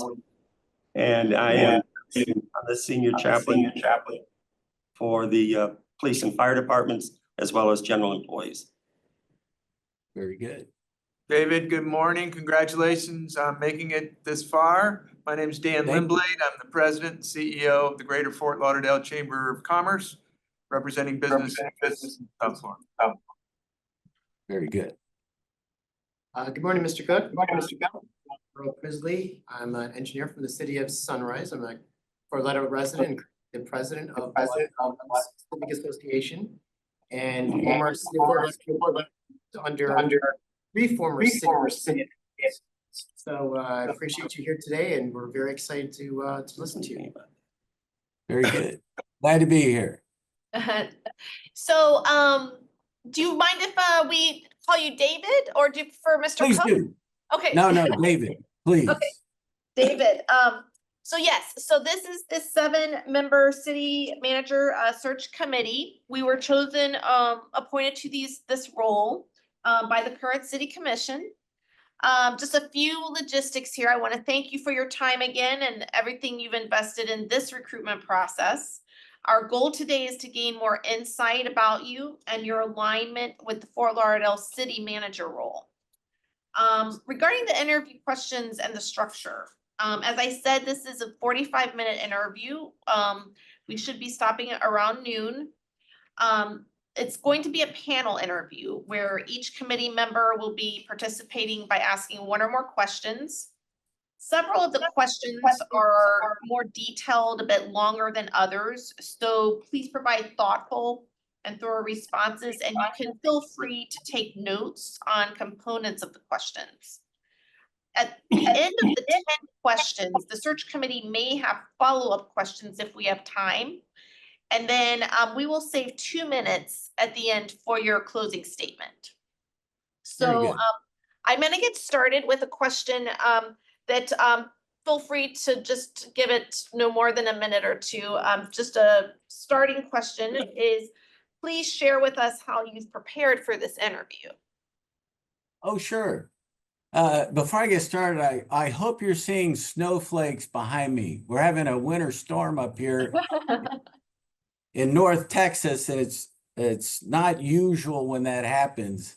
And so I just want to point it out if you see snowflakes in the background. Oh, very nice. But it's made everybody a little weird for today. All the schools are closed and all that stuff. But thank you for the question and how I prepared. When I was telling Deli Loman this earlier, when I decided to retire from the city of Fort Worth, that just meant retiring from, again, the city of Fort Worth, not retiring from work. And I wrote down a list of cities or counties that I would be interested in, maybe my next adventure or the next chapter of what I would be doing. And of course, Fort Lauderdale was on there. Fort Lauderdale, I visited a number of times because I have family in the area. Both my wife and I have family. And so we have been to Fort Lauderdale a number of times. And so I had somewhat of a feel of the area and of some of the issues. But in preparing, I also do a lot of research. I'm a budget finance guy by my start in local government. So I've been through all the financial and budget documents of the city. I'm a active member of ICMA. So I've talked with prior city managers that have included Lee Feldman. I know Susan Grant personally, so I've had conversations with Susan Grant. So both research, looking up some of the issues. I've been to the area, so I'm somewhat comfortable with the area. and also talking with the current city manager and a prior city manager. And also, I don't want to leave this out, the current city manager of Austin, Texas, at one time was an assistant city manager in Pompano Beach. And I know him pretty well, so I've had conversations again with other managers that know the city, know the area. Okay, fantastic. No, thank you for detailing that preparation and those conversations. The second question I'm gonna ask is, it has a couple parts to it. According to residents who responded to our city manager recruitment survey that we sent out at the start of this process, the three most important job experiences for the next city manager are in the areas of 1, infrastructure improvement, 2, emergency management, and 3, growth management. Can you briefly provide an overview of your experience and any notable successes in these 3 critical areas? Yes. So let me start with the first. So it's infrastructure, emergency management, and growth management. So I have worked in local government for about 40 years, and I've been in 3 different communities: the city of Charlotte, North Carolina, Wake County, North Carolina, which is Raleigh and the Research Triangle Park, and now the city of Fort Worth for the last 10.5 years. What all 3 communities, cities, areas have in common is growth. So I have dealt with growth issues for 40 years. And growth is directly tied to infrastructure. And my background is started in the budget office, and I had the responsibility for the capital budget, which meant planning infrastructure, financing infrastructure, getting projects on bond programs. And so I think some of my strengths are in each of these areas: actually infrastructure, planning, financing, and executing capital projects. And that goes back to Charlotte, Wake County, and now the city of Fort Worth. And that's also then becomes an issue when you talk about growth management. And what I've always said in the places I've been is we are going to grow because attractive places attract people, they attract jobs, they attract families, and growth is a product of having an attractive community. How you grow, how we grow, and how we decide to grow is really the question and the issue. And so it's how do you want to manage the growth that is coming, not to try to stop it, not to try to slow it down, but how do you try to accommodate that growth along the way? And again, I've got about 40 years of experience in dealing with that. Just to put it in a perspective of Fort Worth grows by about 20,000 people a year. So every 5 years, that's 100,000 people. And we have to provide the infrastructure and the services to serve a new, essentially 100,000 people every 5 years. And so I'm very comfortable in a growth conversation, in an infrastructure conversation. And now just quickly going to emergency management. Today, since we have a winter storm here in Texas, the Emergency Operations Center is open and has been operating since 6 this morning. Businesses are closed, the schools are closed, so we're dealing with, it's primarily how do you make sure the roads are safe for a winter storm. But I've also been in Charlotte, and I was in North Carolina for a couple of hurricanes. Hurricane Hugo back in '89, Hurricane Fran back in 1996.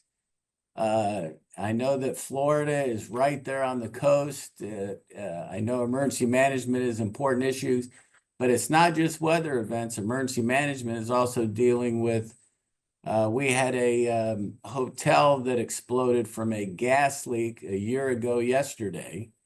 And so it's also dealing with emergency situations that not necessarily relate to weather events, But I am comfortable with emergency management, both from a weather side standpoint and from dealing with emergency management when it might relate to horrific accidents on the interstate, a hotel that might blow up, a parade event that needs a little extra police presence. And I think with the recent occurrence in New Orleans, there's more attention to how you just handle special events and areas where people gather. Hope that answers the question. Yes, no, that was very thorough. Thank you for covering all three of those areas. And so I'm gonna pass off the next question to Dan Lindblade. Yeah, David, the same survey that we had out, it brought back lots of input for us to consider, and we all agree that great city managers, great background, strategic planning, decision-making, and then have integrity and ethics. Could you share with us some behaviors that have shown this in experience in your background with real examples?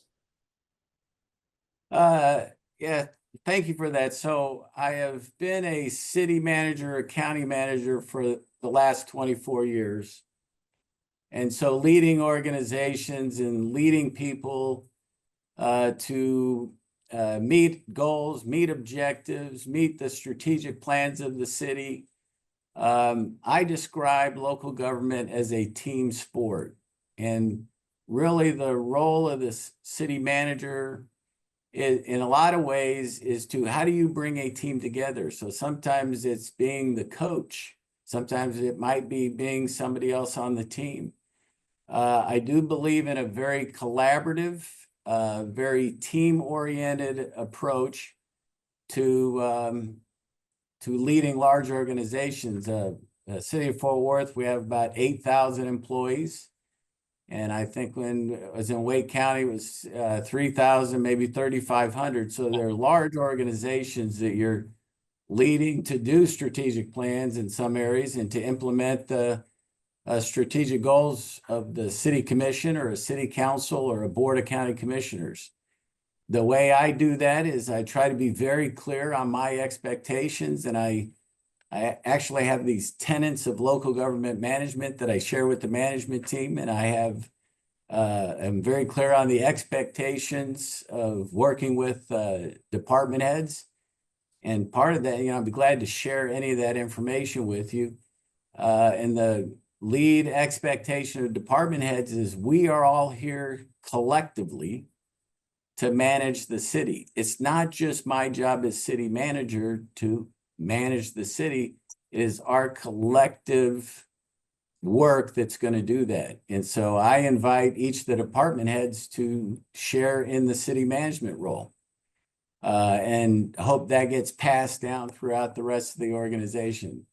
I do believe it's also the manager's job to make sure that we create an environment for other people to be successful.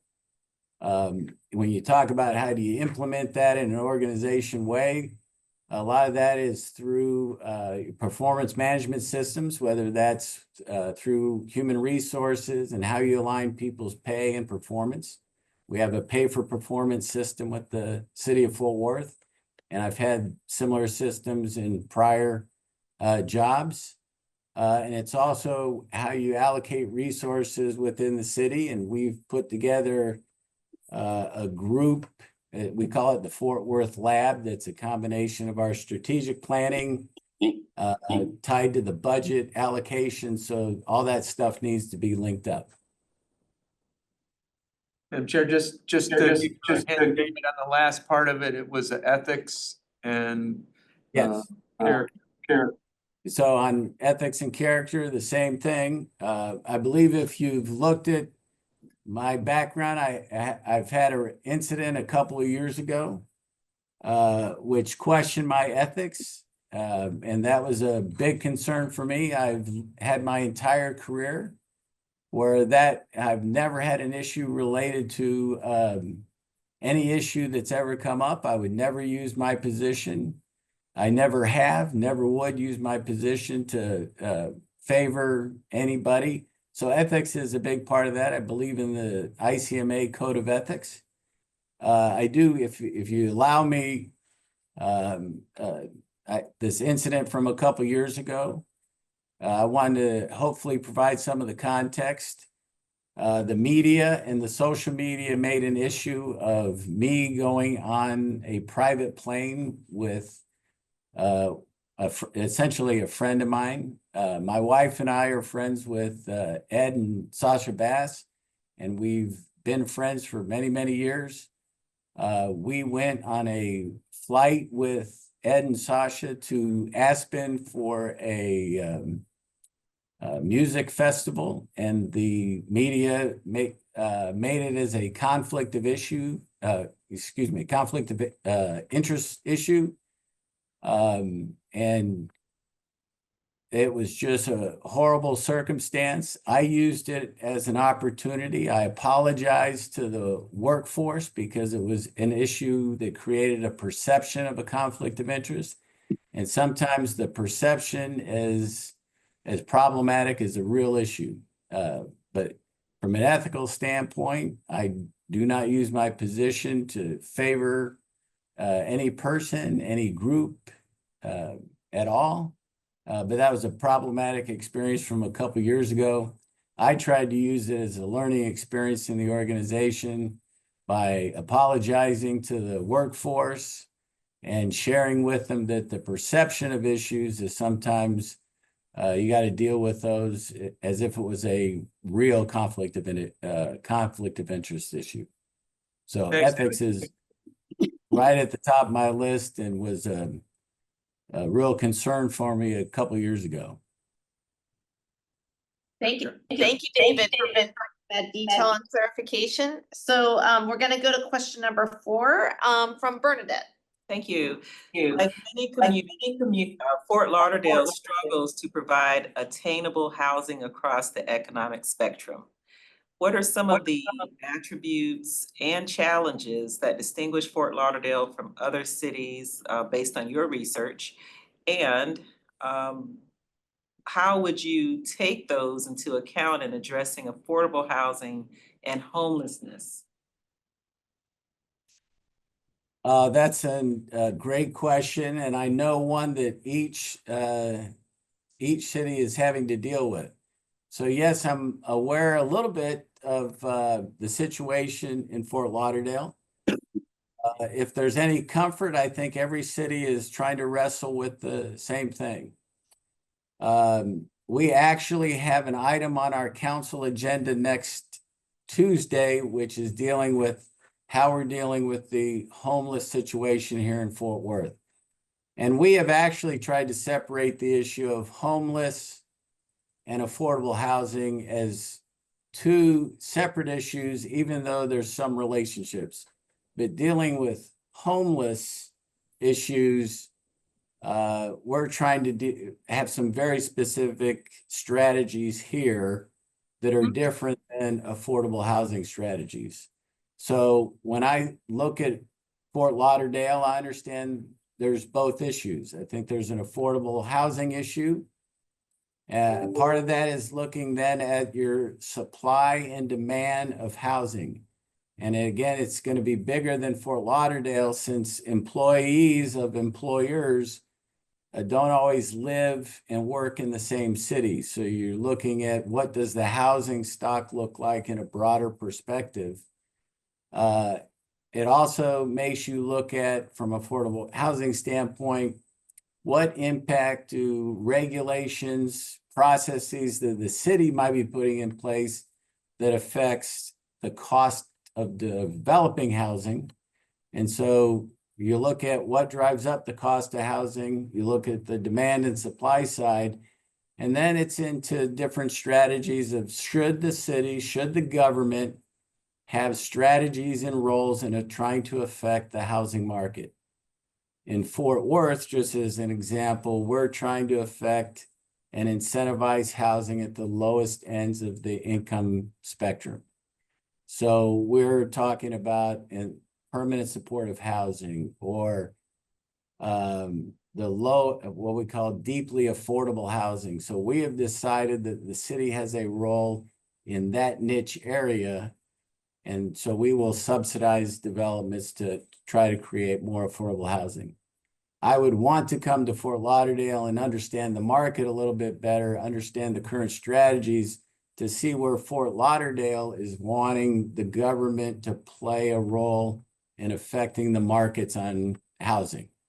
But I have some familiarity of how you look at housing markets, how you work with the city commissioners to decide what role the government should play on affordable housing. And then separately on homelessness, what is the government's role? What are the strategies of dealing with?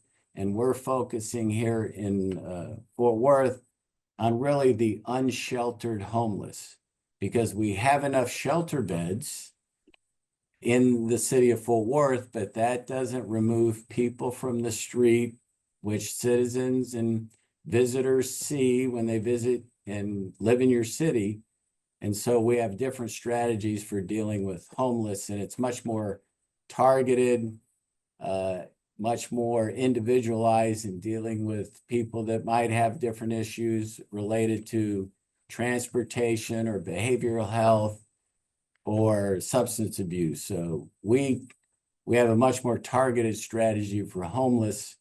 I would have to come to Fort Lauderdale and see what the different strategies are dealing with from a homeless standpoint, and then separately affordable housing strategies. I hope that answers that question. Yes, thank you. That's great. Thank you, David. So we're going to continue now with question 5 from Mary Peliquin. And just to let you know, the next series of questions probably lend themselves to probably around 2-minute answers. They're not quite as lengthy, but I will let Mary go ahead with that question. Okay, here we go. Please describe a difficult situation where you had to negotiate towards a successful outcome with a fellow city, county, or other government entity. Oh, let's see.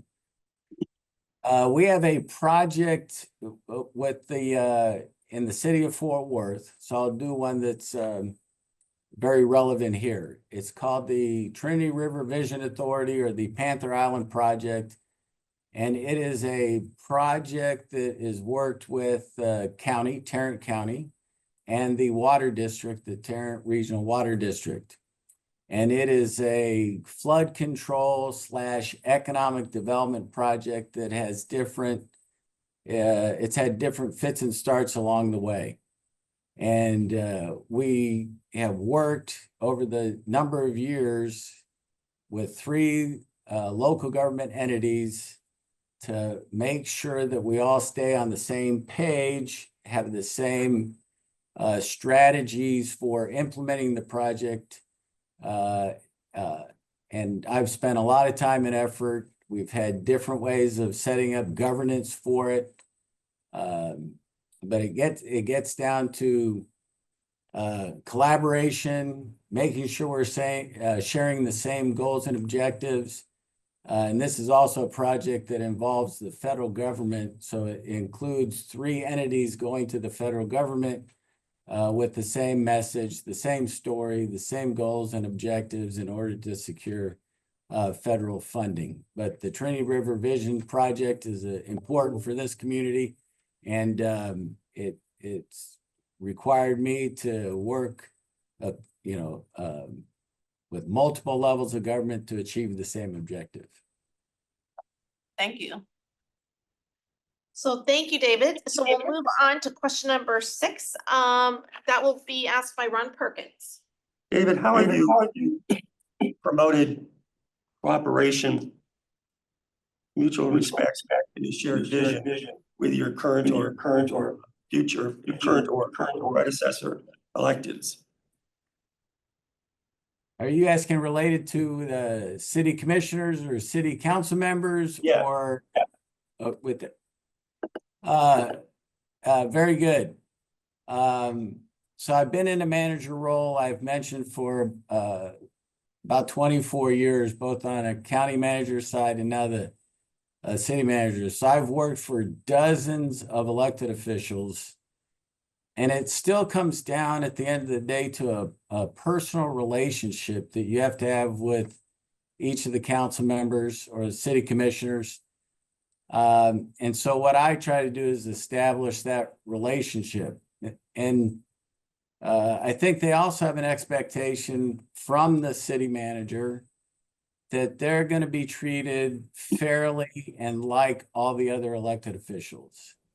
And so I pride myself or I feel good about my role when I hear other council members talk about that they feel that they're treated fairly across the group. So part of that is dealing with council members differently, but at the same time the same. So I do believe that you share information with everybody. So if one council member gets information, they all get information. If we're talking about policy, then we're going to share that conversation with the group as a whole. But at the same time, it's still an individualized relationship. I meet individually and have scheduled meetings with council members. But I've been successful over my tenure of working with elected officials on both sides of the aisle, conservative, progressive, Republicans, Democrats. And so to me, I pride it in the relationship that I have individually, but they know that they're going to get the same information. They're going to be treated fairly across the group, and there's no favorites. One of my tenets that you'll hear my staff repeat is whatever the size of the elected body is, and I know the size of the city commission in Fort Lauderdale is 5. My goal is always 5-0. I never try to count votes. I never try to see if you can just get enough to get by. My goal in dealing with the issues of the business of government will always be to seek a 5-0 vote. I hope that answers the question. Thank you. Thank you, David. We're going to move on to question 7 with Earl Prisley. Hi, David. So I'd like you to describe your approach to prioritizing and decision-making as it relates to the budget. And as a follow-up, how do you balance the community and organizational needs with the revenue limitations? Good question. Let me start with, I think one of my strengths is my background in budgeting and finance and allocating scarce resources. So the budget process is about allocating scarce resources to priorities. And so one is to make sure you know the priorities of the elected body, which is to represent the priorities of the community. So I'm very comfortable with that budget process and have done that for a number of years. I tell people at the end of the day, I'm still the city manager, but I'm a frustrated budget analyst from many, many years ago. We have created in the city of Fort Worth, and I'm proud of this, we call it, I mentioned the Fort Worth Lab, because I think budgeting also has to incorporate other strategies of the organization or the city. And so we do priority-based budgeting here in the city of Fort Worth. And so that's part of the role of what we call the Fort Worth Lab. But we've also incorporated infrastructure planning, data analytics. So we have a big data analytics push. So I'm trying to incorporate different strategies into a budget process that, you're right, at the end of the day, it's got to be based on the priorities of the city commission or city council, depending on the group you work with. And I'm very comfortable in that regard. Now, let me shift to there's always constraints on the budget, and I'm becoming more understanding of what the situation is in Florida and the history of the city of Fort Lauderdale and the maintaining the operating tax rate over a number of years. We have revenue caps here in the city, in the state of Texas. We have appraisal caps in the state of Texas. And so there's all kind of limitations on how you can use property tax revenue to finance operations, whether it's your debt service, your maintenance of infrastructure, or your operating services of a city. So I am proud to say that when I was hired a number of years ago, one of the goals was to reduce the tax rate because Fort Worth had a high tax rate relative to other cities, and it was problematic from a business standpoint. So over the last 10 years, we've reduced the property tax rate or the millage rate by just under about a little over 18 cents. And so I'm very familiar with fiscal constraints. I'm very aware of how do you manage in tight resources, because it does come down to priorities. I hope that answers that question. Yeah, very good. Thank you.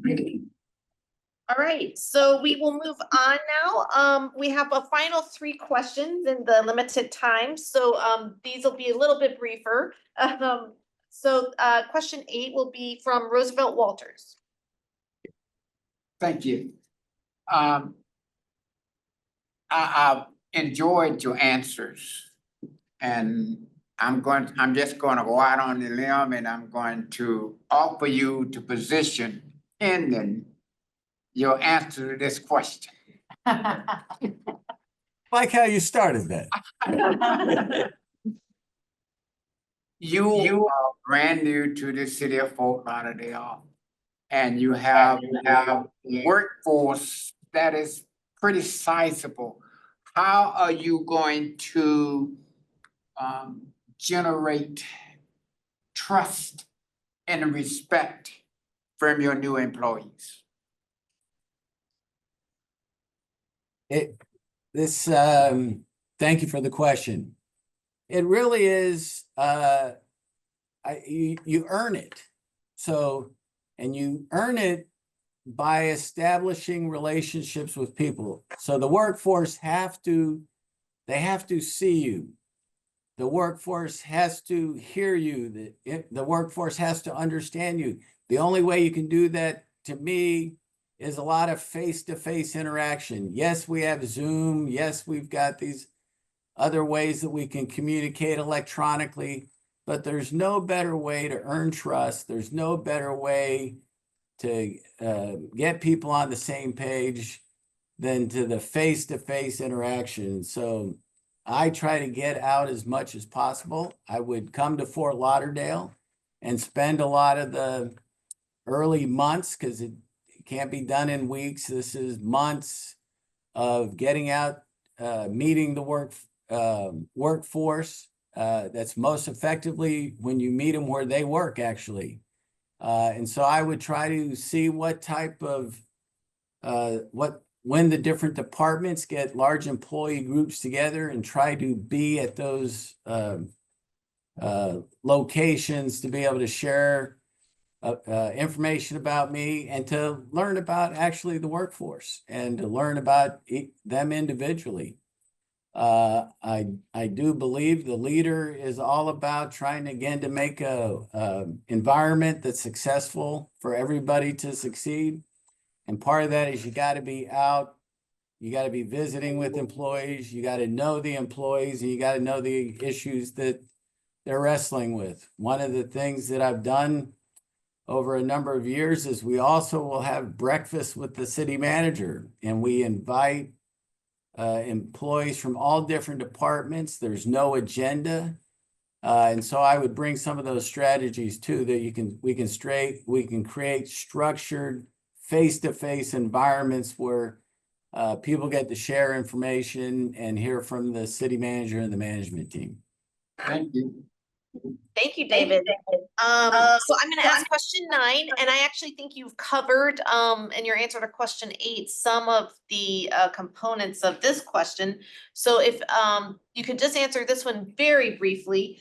But the question is about describing your approach to managing senior leaders and subject matter experts. And I think you've addressed some of that, between the elected officials, the various departments heads, assistant city managers we may have, or consultants.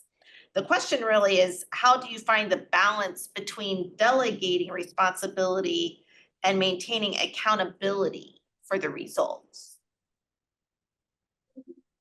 Thank you for that question. So I think a little bit more about my management style. I try to encourage discussion and debate. And I try to encourage people to, if you're solving a complex public policy problem, you don't need people around you that think like you. You need people around you that are going to think differently, have different experiences, have different backgrounds, and then you've got to invite them to share that with you. And so I am very comfortable with trying to create an environment for open debate, open dialogue, and open discussion. And then we as leaders have to be accepting about hearing other people's ideas, and when they're better than ours, acting on other people's ideas instead of ours. And so my management philosophy is we've got to be open to that in order to get better good government, better public policy. Having said that, once you make a decision, after we've had the complete debate, then we all support each other. And so part of my responsibility when you talk about holding people accountable is about once we've made the decision, we are all on the same page, moving that strategy forward. And we, yes, we hold each other, this is one of my tenets, we hold each other accountable for those decisions that we've made together. At the same time, you have to have systems in place, whether it's your performance management system, and to me, that's how you hold people accountable. But my style is, let's have a great debate. Let's make sure we get to the best public policy. Once we made the decision, we're all on the same page and we move in the same direction. And that's what you hold people accountable for. Thank you, David. Final question will be from Dan Lindblad. Thank you, Madam Chair. David, we all have strengths and weaknesses. Tell us your top strengths and how you've leveraged them throughout your career, and conversely, how have you mitigated your weakness?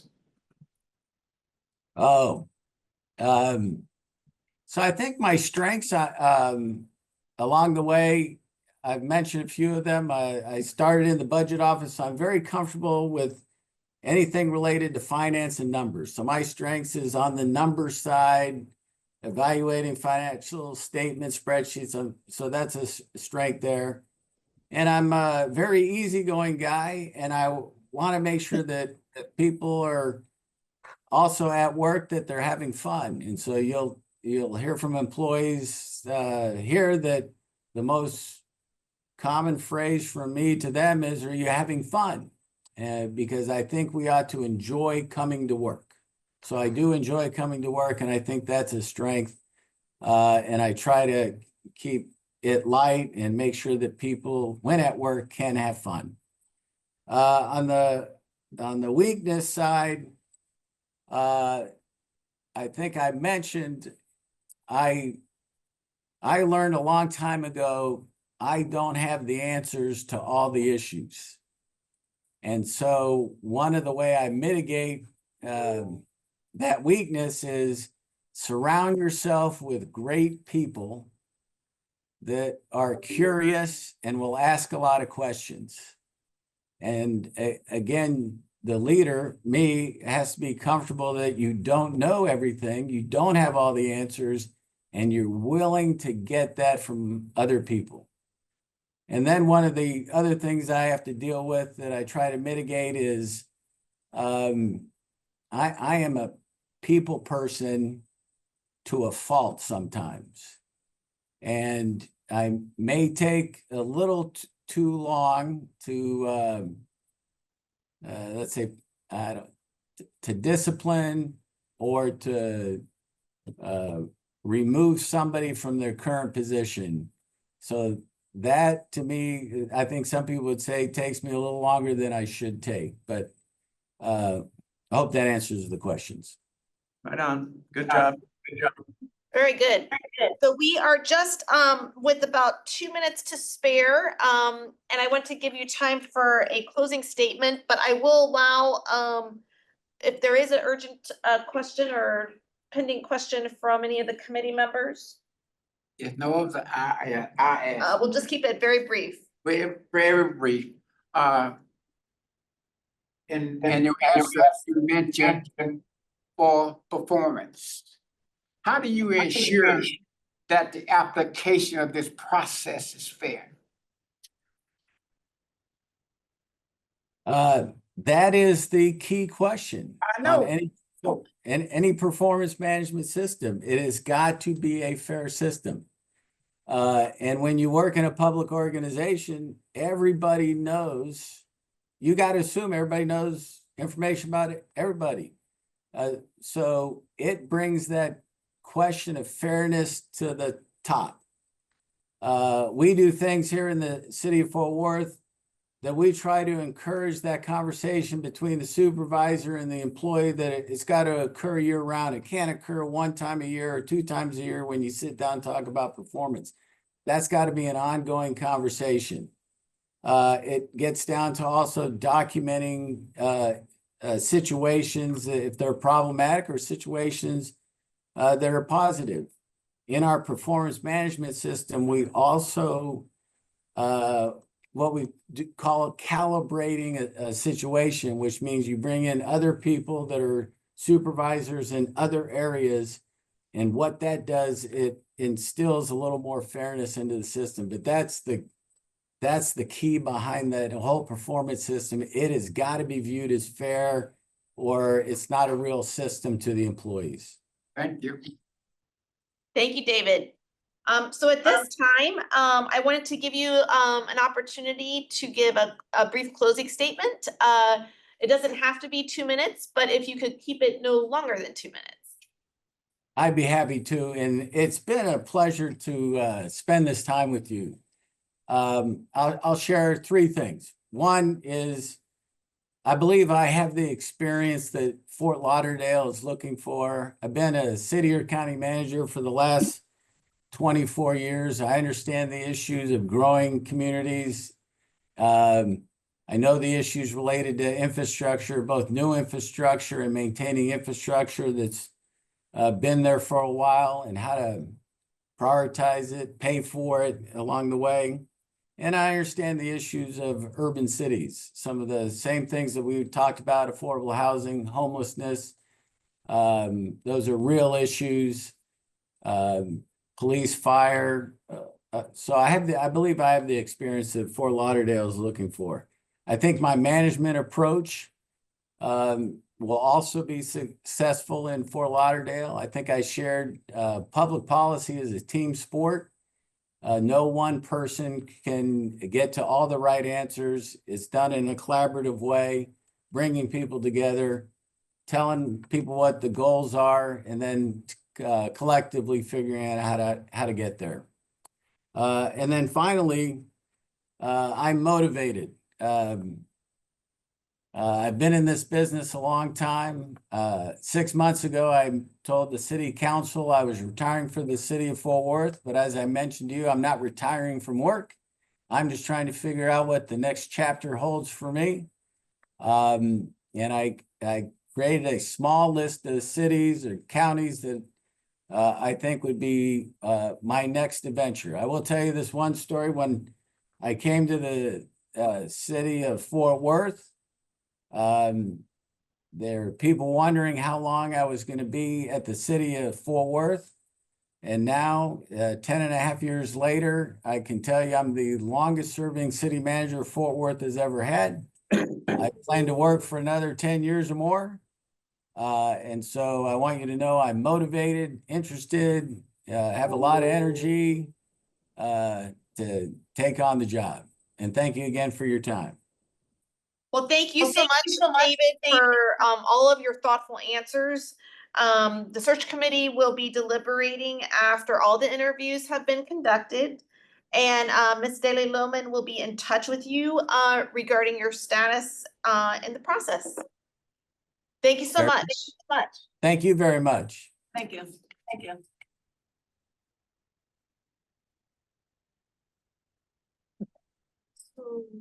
We now recess for lunch, and so we have a quick lunch, and we will have our next interview at 12:30.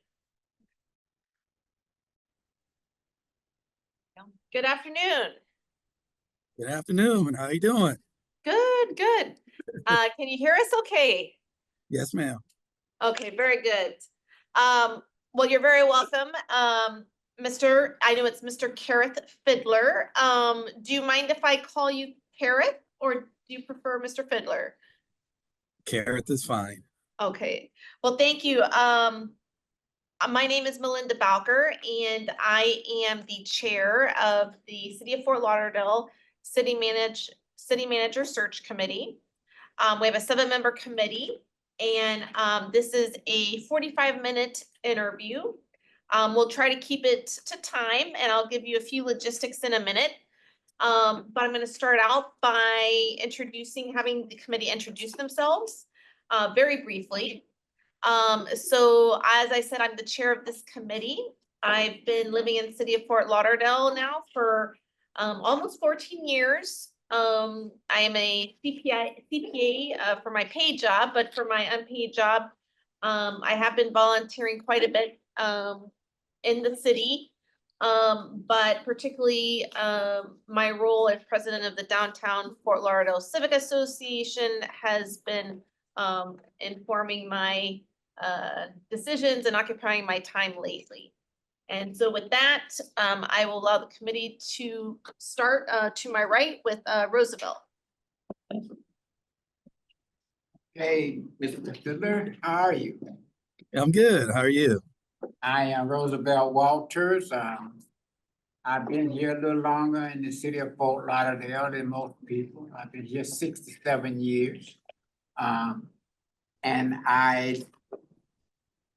my other life, I was a marketing communication manager for Broward County Transit Association.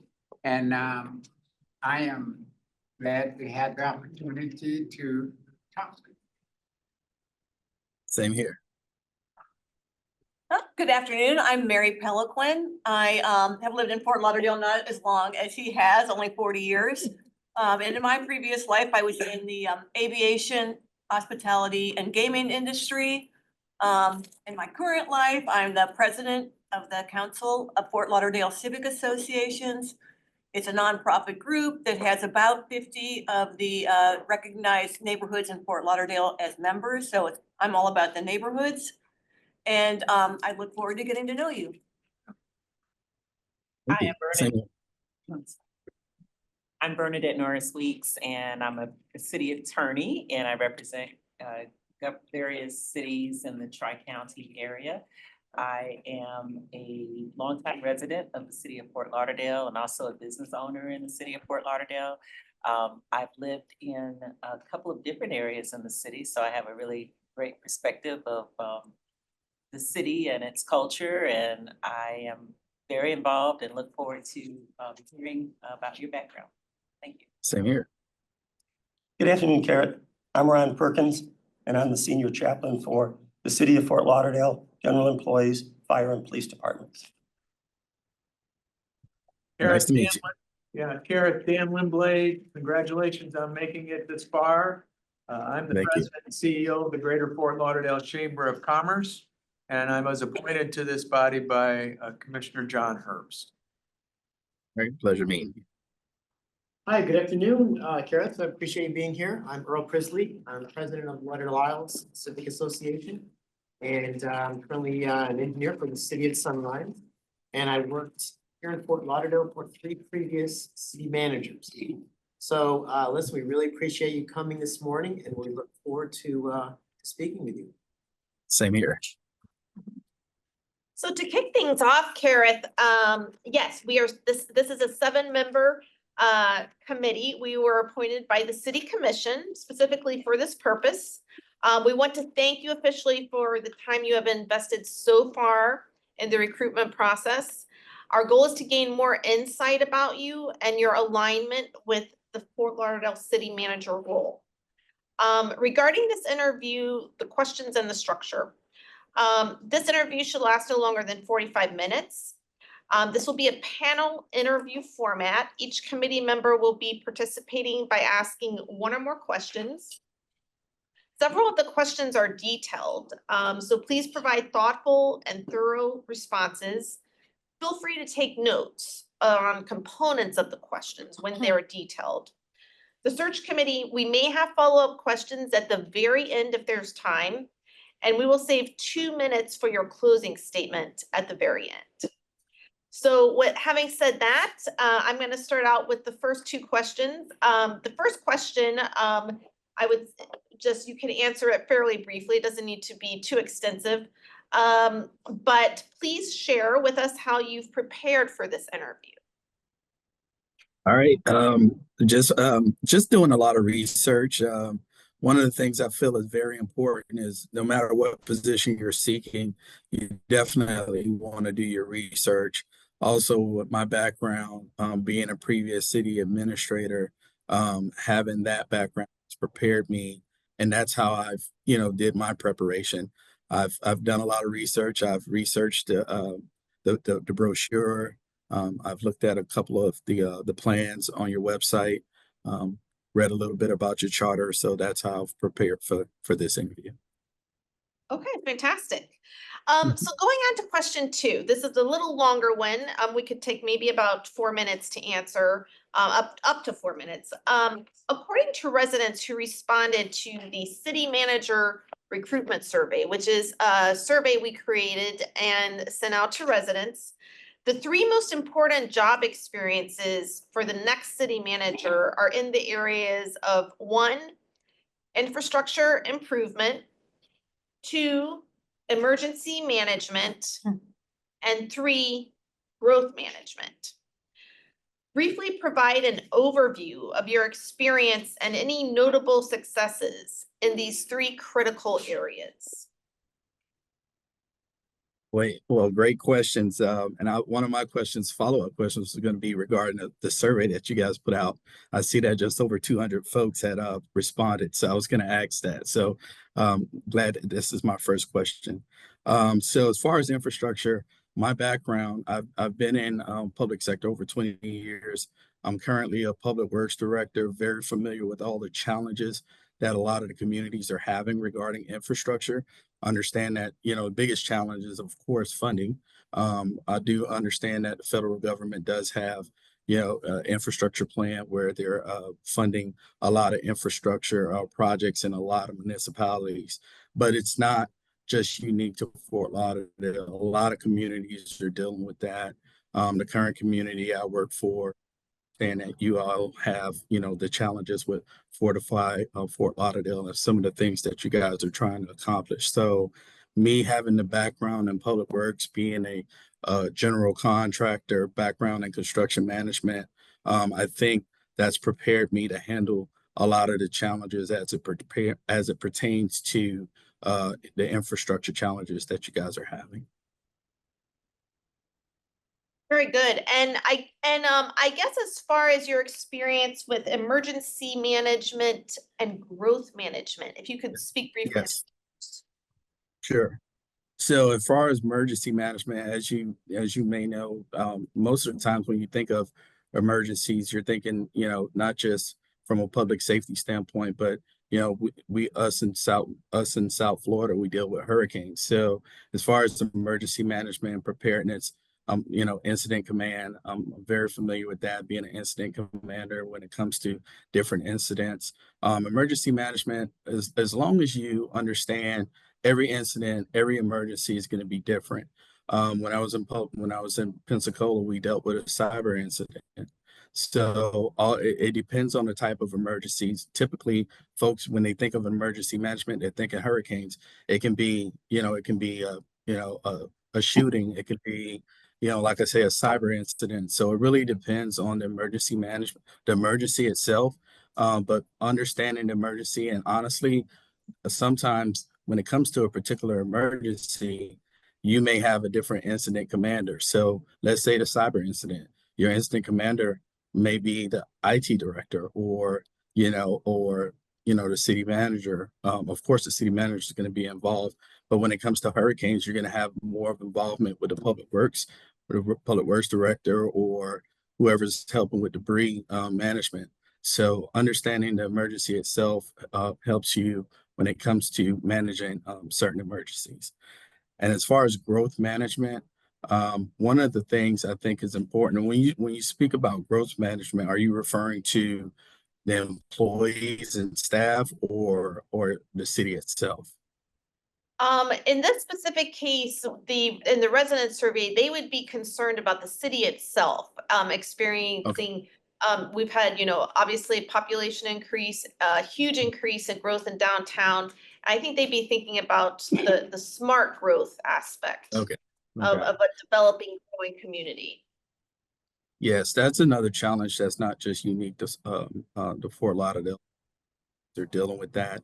I think community engagement and having those early on discussions as far as what the communities, the stakeholders, the constituents are looking for as far as growth, and being smart about growth. A lot of times, when I lived in Central Florida, one of the challenges I think hindered the community was not having the infrastructure in place. So you had a lot of, let's say homes or developments that were popping up, but you didn't have the roadways to support the development that was going on. So I think being smart about growth as far as what your needs are, where you're trying to go, and then also have a plan. Sometimes, a lot of the development, these are like 10 years, 20 years in the making. And to have a plan and understand that you can't just do things overnight. And it's very important to have community buy-in. It's important that you're having public engagement, public meetings, and make sure it's transparent. I think transparency and communication is key when it comes to the growth management, but it's a challenge that a lot of, especially metropolitan cities, are facing currently. Great. Thank you for those answers. All right, so we're going to move on to question number 3 with Dan Lindblad. Garrett, the same survey that the chair was talking about, we also took some ideas from that survey as to the top characteristics that they identified a city manager having. And some of those are great strategic planning skills and great decision-making skills, and then also having the utmost integrity. And we'd like to hear from you examples of decision-making, strategic planning, and integrity that you've exhibited in your role. All right, I'll start with strategic planning. So it's ironic that you all are starting your press play 2029. One of the things I worked on when I was in city of Pensacola, I actually drafted the scope for the strategic plan. The city never had a strategic plan.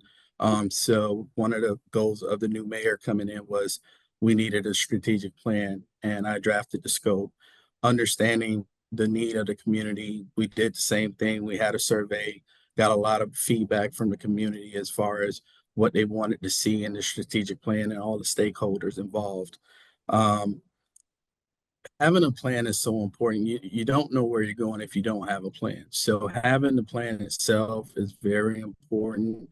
And not just putting it on the shelf. A lot of communities have plans, and they don't have performance measures or how to track their progress. So, the first step is, yes, you have a plan, but also staying on top and communicating, educating, whether it be the elected official, new elected officials coming in, and everybody staying on task as far as the goals and objectives as it pertains to the plan, and keep pressing forward. As far as your next, it was integrity. So one of the things I've prided myself on in my 20 plus career is, you know, I've never been reprimanded. I've never been fired from a job, you know, and just having that that openness about myself. I can, you know, it was funny when I left Pensacola, I was so surprised on the amount of love and outpouring of support for my decision to move back to South Florida.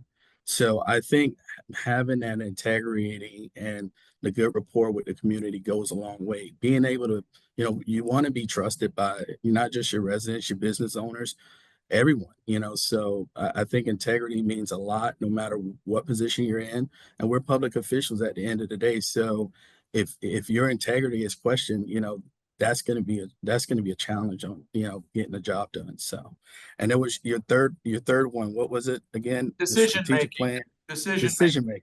Yeah. Decision making. Yes.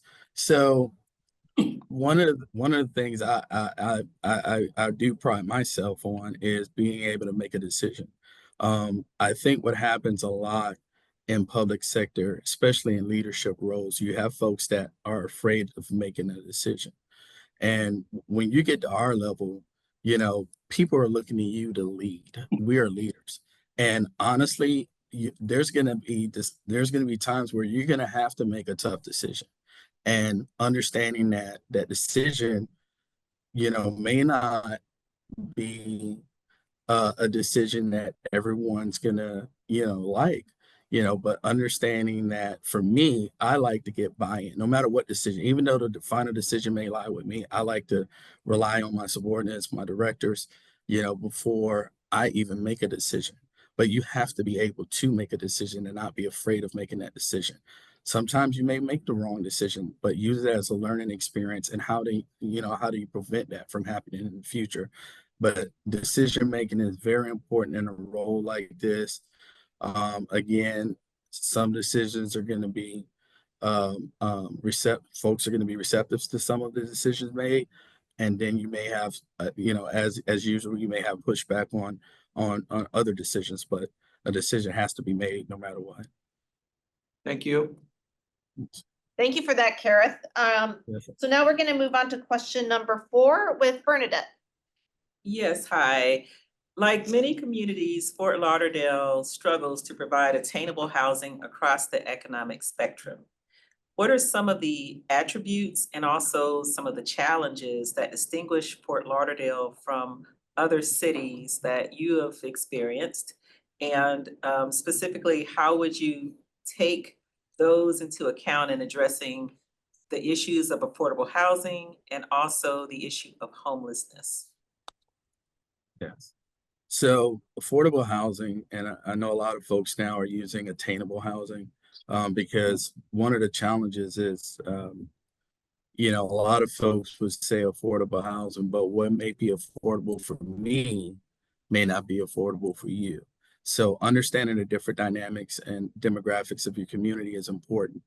As far as affordable housing, providing affordable housing, getting creative, I think it's very important. We're not going to solve the affordable housing crisis overnight, and it won't just be local government. It's going to take state, federal, and even private developers. You know, maybe some P3 opportunities, where, you know, you may have an existing. One of the things we were doing in Pensacola, we started looking at, you know, motels and hotels that were maybe abandoned, or, you know, we purchased a couple of them to provide some housing, some attainable housing to some folks. But understanding what your challenges are, your demographics, and, you know, with the median income of Fort Lauderdale being 75,000, I believe, and housing, the average housing cost of 400,000, that can be a challenge, or you know, for any family, you know. So that being said, just coming up with creative ways to address, how do you go after, maybe, you know, you partner with some developers, or you partner with the state, see what funding is out there. So I think there's opportunities there. Also, everyone can't let's talk about homelessness. Homelessness, that's another challenge for a lot of communities. But a lot of the situation with homelessness is a lot of it ties to mental challenges and some of the other challenges some of the homeless individuals have. It's not a crime to be homeless. One of the things we did in Pensacola, we had a team, a community response team where their job was to go out and look for homeless individuals, because a lot of times what happens in a lot of communities, the first thing that these communities would do was send a police officer out. And a lot of times that's not necessary. So we had two individuals, all they did was make contact with homeless individuals, see what their needs are. Some of them may just need something as simple as socks, somewhere to take a shower. They didn't know where their next meal was going to come from. So understanding those dynamics, that helped out a lot. Not sure what Fort Lauderdale's doing, but I'm sure you guys are doing something when it comes to homelessness. And as far as homelessness and providing homes for homeless individuals, everyone's not ready to maintain a home. It takes a lot to maintain them. You have communities that are doing tiny homes. I know I talked about converting hotels. So I've heard of pallet housing. So there's different things that other communities are doing. You don't have to reinvent the wheel. It's just looking and seeing what's out there. And there's a lot of opportunities to do stuff when it comes to homelessness and actually attainable and affordable housing. Thank you. Yes, ma'am. Thank you so much, Garrett, Karen. So the next question, number 5, is going to be from Mary Peliquin. Okay, so, please describe a difficult situation where you had to negotiate towards a successful outcome with a fellow city, county, or any other government entity. I would say one of the challenges is, and I'll speak of a recent challenge. We were looking at undergrounding utilities in the city of Pensacola, and we're working with FPL. FPL had just purchased the utility of Gulf Power in the Escambia County, the city of Pensacola area. And one of the things we were working with them on is, number one, we didn't have a franchise agreement, and it had expired years before I started. So working with them and having regular meetings with them, and understanding that no matter what we did as far as the franchise agreement, one of the things we needed was a hardening of if we were talking about improving infrastructure and putting in new roads and development, what can we do as far as undergrounding the electric utilities? And we made a lot of progress just by having regular meetings with FPL. And I think before I left, we were just about there as far as finalizing that agreement. But yeah, it can be a challenge, especially when you're dealing with other entities, whether it's the Corps engineers or trying to get permits for a big project. But having that collaborative, effort and having regular contact with those entities goes a long way. Thank you. Yes, ma'am. Thank you, Kareth. So next, we're moving on to question number 6, and that will be from Ron Perkins. Gareth, how have you promoted cooperation, mutual respect, and a shared vision with your current or post elected officials? It's important just having that FaceTime, or and everyone communicates differently. You have some folks that are okay with a text message. Some folks are okay with, may want a phone call. Some people are okay with, email. I think having that trust from elected officials means a lot. If you picked up the phone and called the elected officials in Pensacola, or the elected when I was in Kissimmee, all of them would say the same thing, that I can call Kareth any time of day. He's responsive to my concerns, and I trust him. So I think it's important, no matter who it is, to have that relationship, understanding that elected officials, they change. Everybody has different personalities, different interests, and just understanding the different dynamics behind that, but just being that same person and understanding that they can trust you and talk to you, I think means a lot when you're trying to communicate with an elected official. Thank you. Yes, sir. Okay, thank you. And so we'll move on to question 7 from Earl Prisley. Okay, this is just trying to take this as an overview question. Otherwise, it's really into the detail, but describe your approach to prioritization and decision-making as it relates to the budget. How do you balance community and organizational needs with revenue limitations? So just in a big picture, you have the two things competing, revenue challenges, and how do you balance that with the organizational needs? Yeah, that's a tough one. You know, and everyone knows, you know, and I saw that I'm doing my research about the millage, and that's always a challenge. You know, not raising the millage. I don't even want to bark free, but that's one of those things where you need to try to think outside of the box when it comes to prioritizing the budget. What's important? Number one, you have the strategic plan. So we do have projects that we're trying to do. You have your infrastructure plan, Lauderdale. So what funding sources are out there? So that's number one. You have your budget.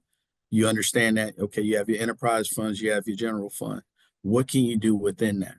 Of course, most of your general funds, you know, you're supporting public safety, parks, those you know, fire, those entities, but also grant opportunities. One of the things we did in my previous city that I worked for, we brought on a grant writer and a grant coordinator, and their jobs was just to look for funding. And within a 6-month period, we had acquired about $70 million in funding for different projects. So just trying to think outside of the box when it comes to your budget, understanding that, you know, you have a budget and you're constrained to that budget. And from there, I think having conversations with the department directors, the elected officials, what are your goals and objectives? So from there, you can prioritize, okay, you know, we may be able to purchase this particular equipment in 2025. However, in 2026, if we can, you know, maybe get this first, we can purchase vehicles here, we will purchase that third one in 2026. So just understanding what your needs are, I think is very important when you're working with a budget. But at the end of the day, you are constrained to that budget, and folks are looking at us to be fiscally responsible when it comes to our budget limits. Very good. Thank you, sir. Appreciate it. Thank you. Thank you, Gareth. So now we're going to move on to question 8, and that'll be asked by Roosevelt Walters. Thank you, sir, for your answers to the previous questions, and I've enjoyed listening to everything that you have said. And I'm gonna go out on a limb and go ahead and tell you, you got the job pending your answer to this question, okay? And that is, how are you as a new city manager is going to get the workforce to buy into what you believe to be respect for you, your respect for them, for the total workforce, which is quite sizable here? Okay, great question, Mr. Roosevelt. You say your background is in transit, right? Yes, sir. Okay, so I started out in public sector as a bus operator. I still have my CDL license. So if given this opportunity and I need to operate a piece of equipment, I can, a bus or whatever. But that being said, I've been a bus operator. I've been an engineering drafter. I've been an engineer. I've been a public works inspector, assistant public works director, deputy city administrator, and now back to a public works director. I think it's very important, no matter what position you're in, you know, to have empathy. be approachable, communicate, listen. For me, I think listening is just, that's half the battle. A lot of times, I've had employees come to me and they just want to vent. They just want somebody to talk to, and understanding that you've been there. And if you can show them like, look, here's how I handled the situation when I was in your shoes. Understanding that, you know, you're not going to be able to give them everything they may need at that point in time, but a lot of times they just want someone to listen. And understanding that, look, I've been there. So if you can speak from experience, a lot of times I think you gain so much more respect by just showing them like, look, I've done where you are right now, I've been there. I actually have two generation of millennials that work for me now. And I tell here to mentor you guys. You guys remind me so much of me. Of course, they're different generations, so I have to choose my words wisely while I'm coaching them up. But it's important that you be able to communicate. I don't care whatever generation. Understanding that you're going to have different generations. You have the baby boomers that are still employed. You have the newer generations coming in, and understanding the different dynamics behind the different individuals that work for you, I think means a lot. But having that open door policy and being approachable, someone that can come and talk to you anytime, I think that just goes a long way, no matter what your workforce looks like. Thank you, sir.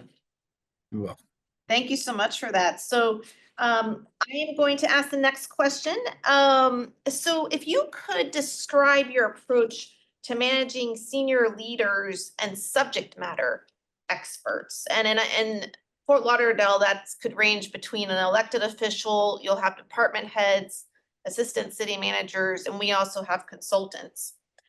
How do you find the balance between delegating responsibility and also maintaining accountability for the results? Okay, great question. So first and foremost, I'm not a micromanager. I think micromanagement is counterproductive to any organization. But however, I do understand that, no matter what, me being a leader, leading, one of the things we did, we had a leadership development institute where once a quarter we would have different folks come in and do training. So if you supervised anyone in our organization, you were required to attend this training. And what it did for us is you had everyone from the top down. You had the city administrators, directors, middle management, everyone in the same room, bouncing ideas off each other, getting the same information. It's really important to understand, like I said, you're leading leaders. So you have to give them the tools that they need to lead without understanding that, look, at the end of the day, they're professionals. They're being paid to be directors or assistant city managers or police chiefs or fire chiefs. So you have to be able to give them the tools and the support that they need to be successful in their departments. I learned a lot from a previous city manager that I worked for, and I just watched how he handled things. He wouldn't even make a decision without speaking with, his subordinate staff. So I appreciated him coming to me as a director and saying, well, Kareth, what do you think about this? And he was a planner. So he was so forward thinking about just getting feedback from his leaders before he even made informed decisions. And that's what it is an informed decision. So understanding the dynamics behind your workforce also. And then also at the end of the day, I don't care how many degrees you have or how smart you are.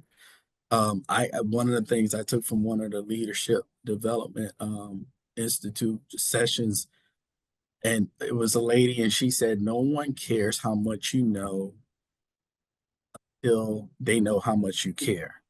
So just showing, your staff that you care, you want them to succeed, giving them the tools that they need and being supportive, you'll be surprised on how, just from a morale standpoint, that helps any leader. I don't care if they're well seasoned or they're new. It just goes a long way when you're trying to get things done as an organization. Okay, thank you so much for that thoughtful answer. Okay, we're gonna move on to final question number 10, and that is going to be from Dan Lindblad. Gareth, we all have strengths and weaknesses. So think about your top 2 strengths and give us some examples of how you've used those strengths in your day-to-day business, what those examples are, what that behavior was. And then also tell us about any weakness you may have and how you've adapted or mitigated that weakness. Okay. I think my 2 strengths, I would say, I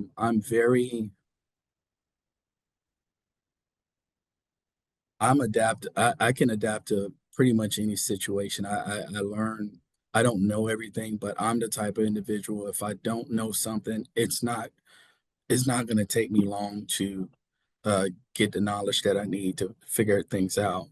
Another strength of mine, I think I am a very personable person. I communicate well. I feel like no matter where I've worked, I've been a positive impact on the organization, and whether it be my peers or my coworkers. I think that those are my strengths, and my last strength is just being a great dad. So that's all right. As far as my weakness, and I don't know if it's so much a weakness, but I remember one of my former deputy city administrator, she's still there, and she says, "Gareth, you're just so nice." I'm always smiling. No matter what I'm going through, I try not to let my staff, even if I'm stressed, I try not to let them see me stressed, because I think it just trickles over to their day to day and what they have going on too. So she said, "Gareth, you just seem like you can be a little too nice."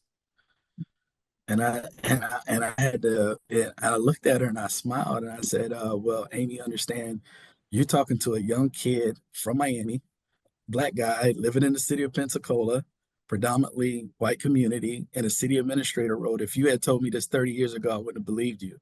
But also, what I couldn't be is someone that was, even if I was upset, I can't let people see me upset. You understand? So I had to channel, if it's a challenge, and not, like I say, try not to let my staff see me stressed, because I think it means so much that you have positivity when you're doing this job, and people are looking to you, as I said, to lead.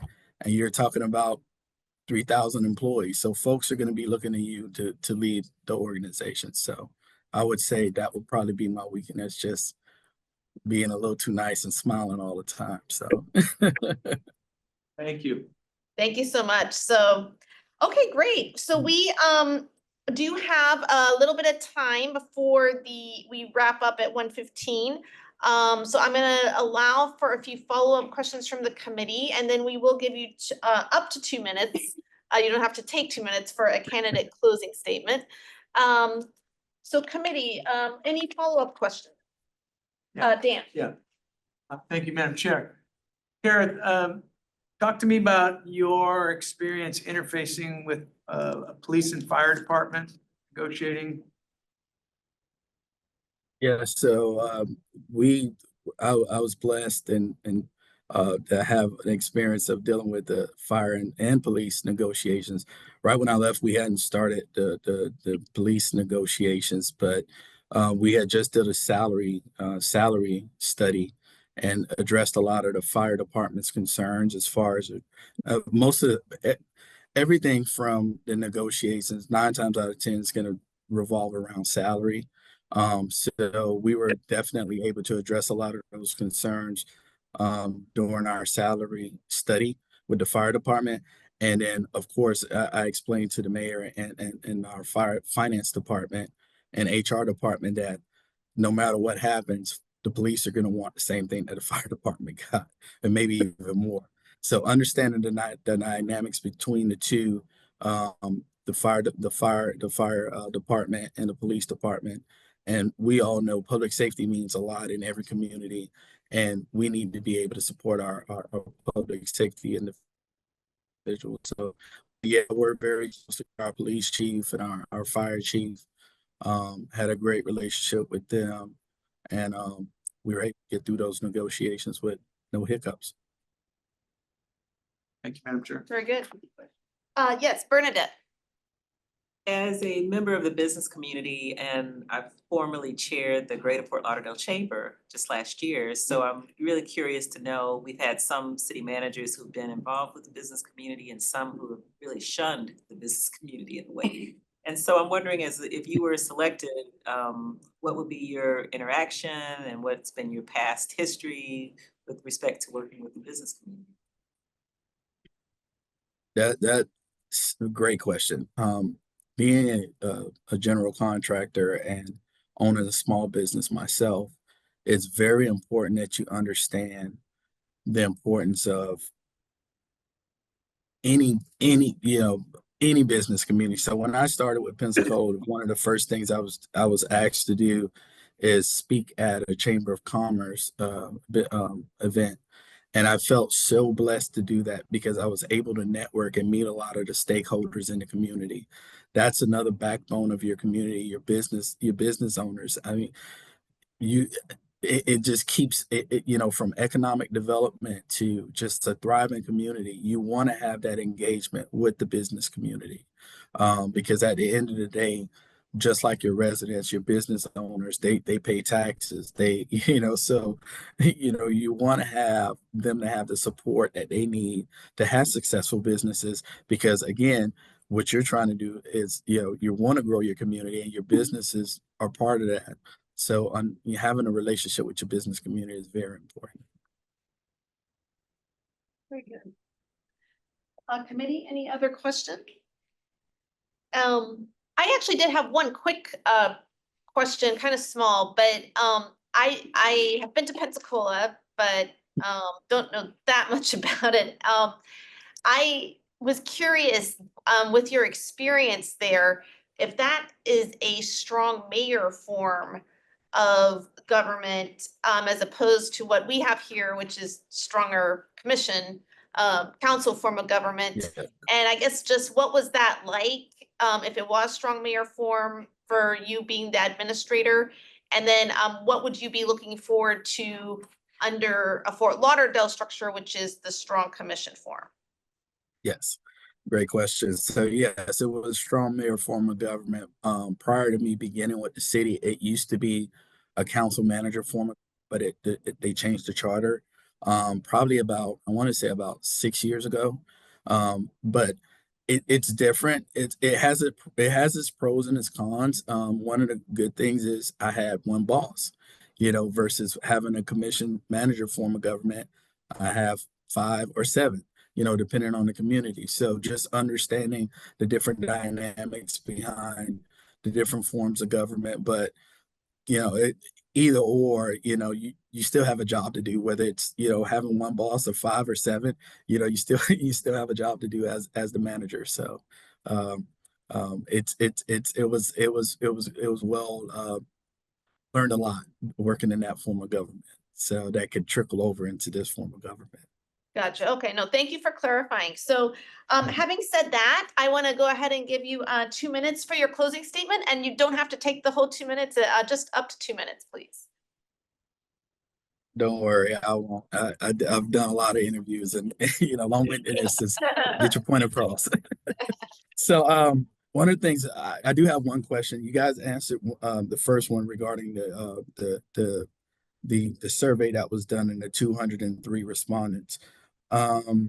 As far as the employees themselves, do you guys, you may not know, I know HR is not there, but employee engagement, as far as surveys, has the city done any employee engagement surveys just to get a pulse of how things are going with the employees? Not recently.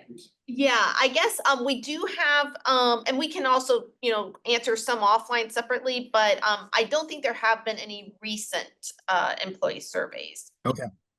Yeah. Okay, all right. All right, so I'll do my closing statement. So number one, I just wanted to thank you all for this great opportunity. If given this opportunity, one of the things, I'm not here to toot my own horn, but I am a local kid, grew up here. Yeah, it was south of in Miami-Dade County, but I went to college here. However, I'm very familiar with the city of Fort Lauderdale, have a lot of friends, family members that live in Broward County. So I just want to say, if given this opportunity, I think you guys would be very pleased with what I can bring to the table. And I just think my 20 plus years of public sector experience and where I am now currently and covering the whole state from Miami all the way to the Panhandle, I think I've taken a lot from different communities that I can share with the city of Fort Lauderdale. So I just want to thank you all for this opportunity, and hopefully I see you all again. Well, thank you so much for, those kind words and for, speaking with us today, Kareth.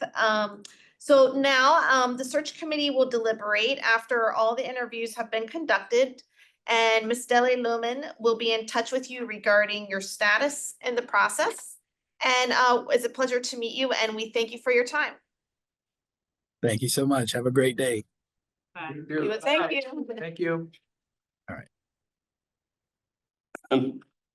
Okay, so, we have a few minutes and we will start at 1:30 with, John Murphy.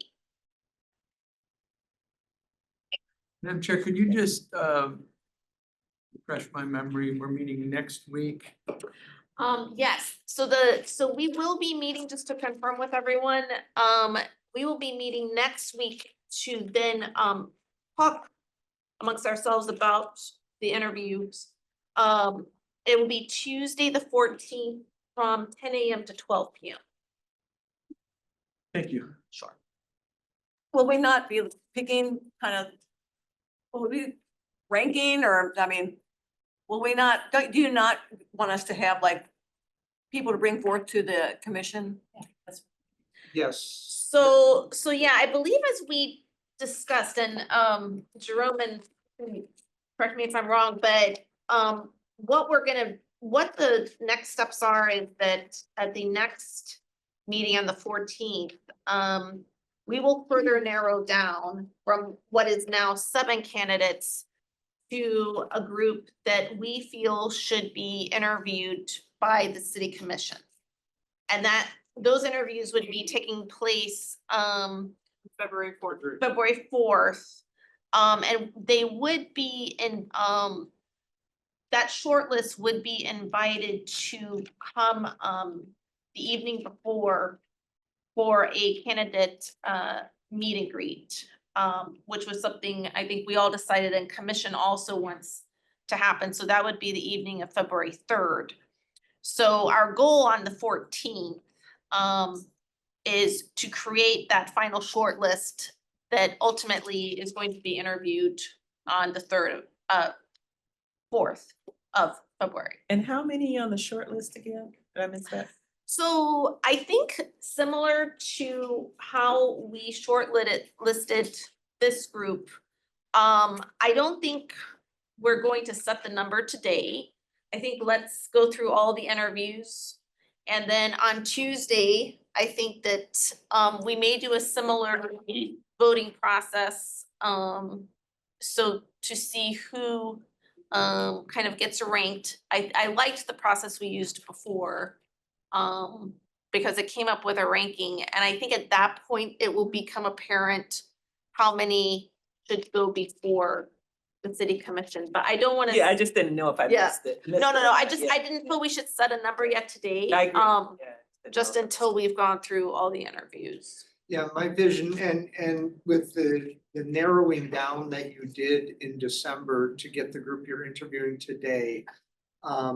I believe Daley's recommendation was that we not actually rank the candidates, Right. but we identify those that you wanted to move To forward. move forward.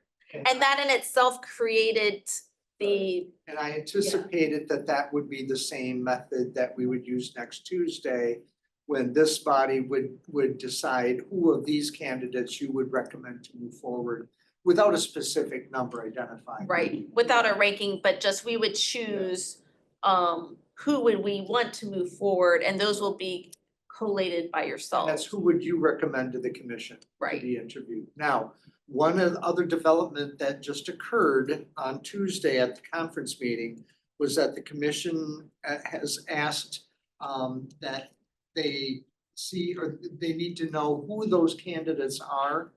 So after you deliberate on Tuesday, at the commission meeting on the 22nd, we will be providing those names of the candidates. And then they also have all the materials from the candidates, from all 8 candidates that you're interviewing, or 7 now, that you're interviewing today, to determine if there was another one that they were interested in speaking to, they would have that option to include that person as well. Okay. Yeah, very good. And Madam Chair. Yes. Dele, prior to our meeting next Tuesday, I'm hoping you're gonna do some tie downs on all of these folks that we've interviewed, in case any of them decide not to move forward. I think we want to know that before we get into the meeting. Absolutely. Thank you. Yeah, maybe, I guess, yeah, as Dan's saying, just reaffirming their commitment post-interview to ensure that Absolutely. they're still committed to us. That would be great. Okay, having said that, I'm going to take a very brief break, and I'll be back in 2 minutes. Look at this. Oh, that's what we look like. We look like. Oh, wait a minute. That's Take a screenshot of that. Okay, now I'm That's ready. not a bad idea. Let me do that. I really popped, don't I? The two of you do. Glad I'm framed here. Okay, wait, don't just yet. Man in black. Okay. Like we drink. All right, so this next candidate is John Murphy, and we'll be going from 1:30 to 2:15. So we are ready to admit.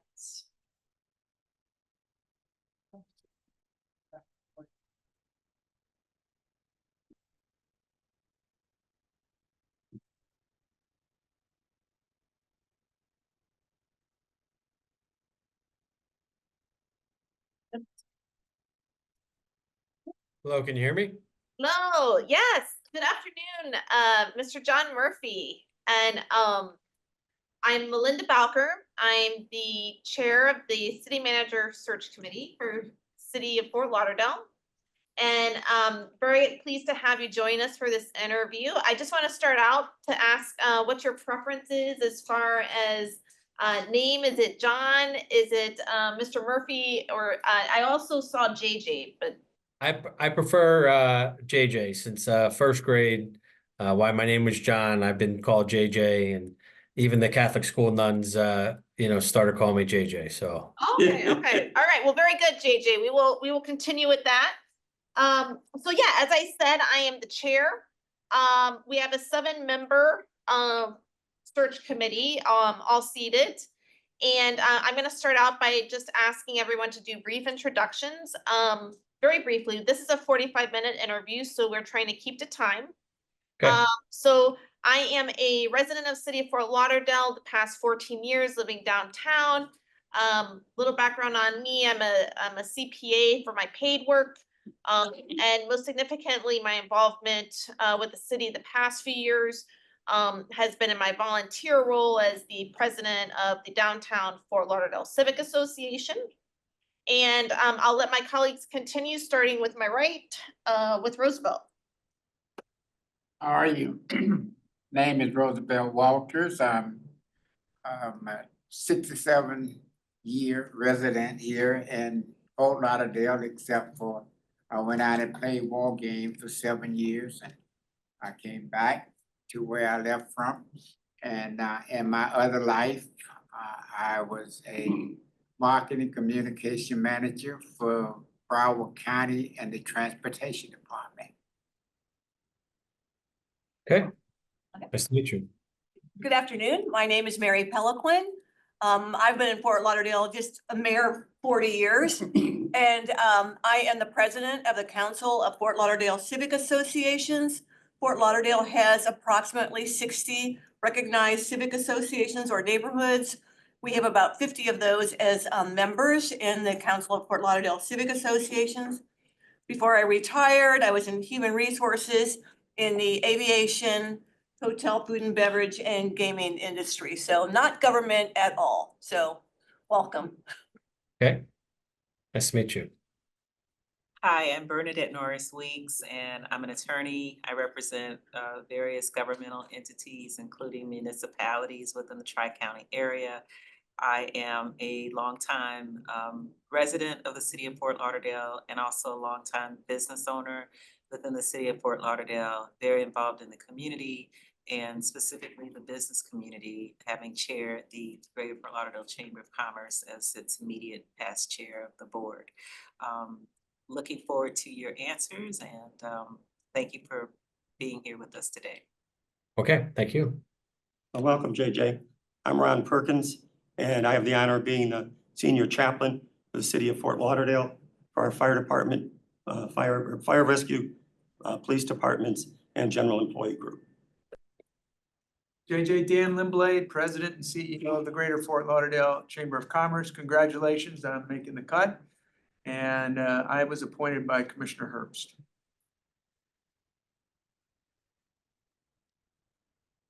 Hi, good afternoon, JJ. This is Earl Prisley. I'm president of Lauderdale Isles Civic Association, currently engineer for City of Sunrise, and I worked here in the city of Fort Lauderdale under 3 other previous city managers. So thank you so much for your time this afternoon, and we really look forward to speaking with you.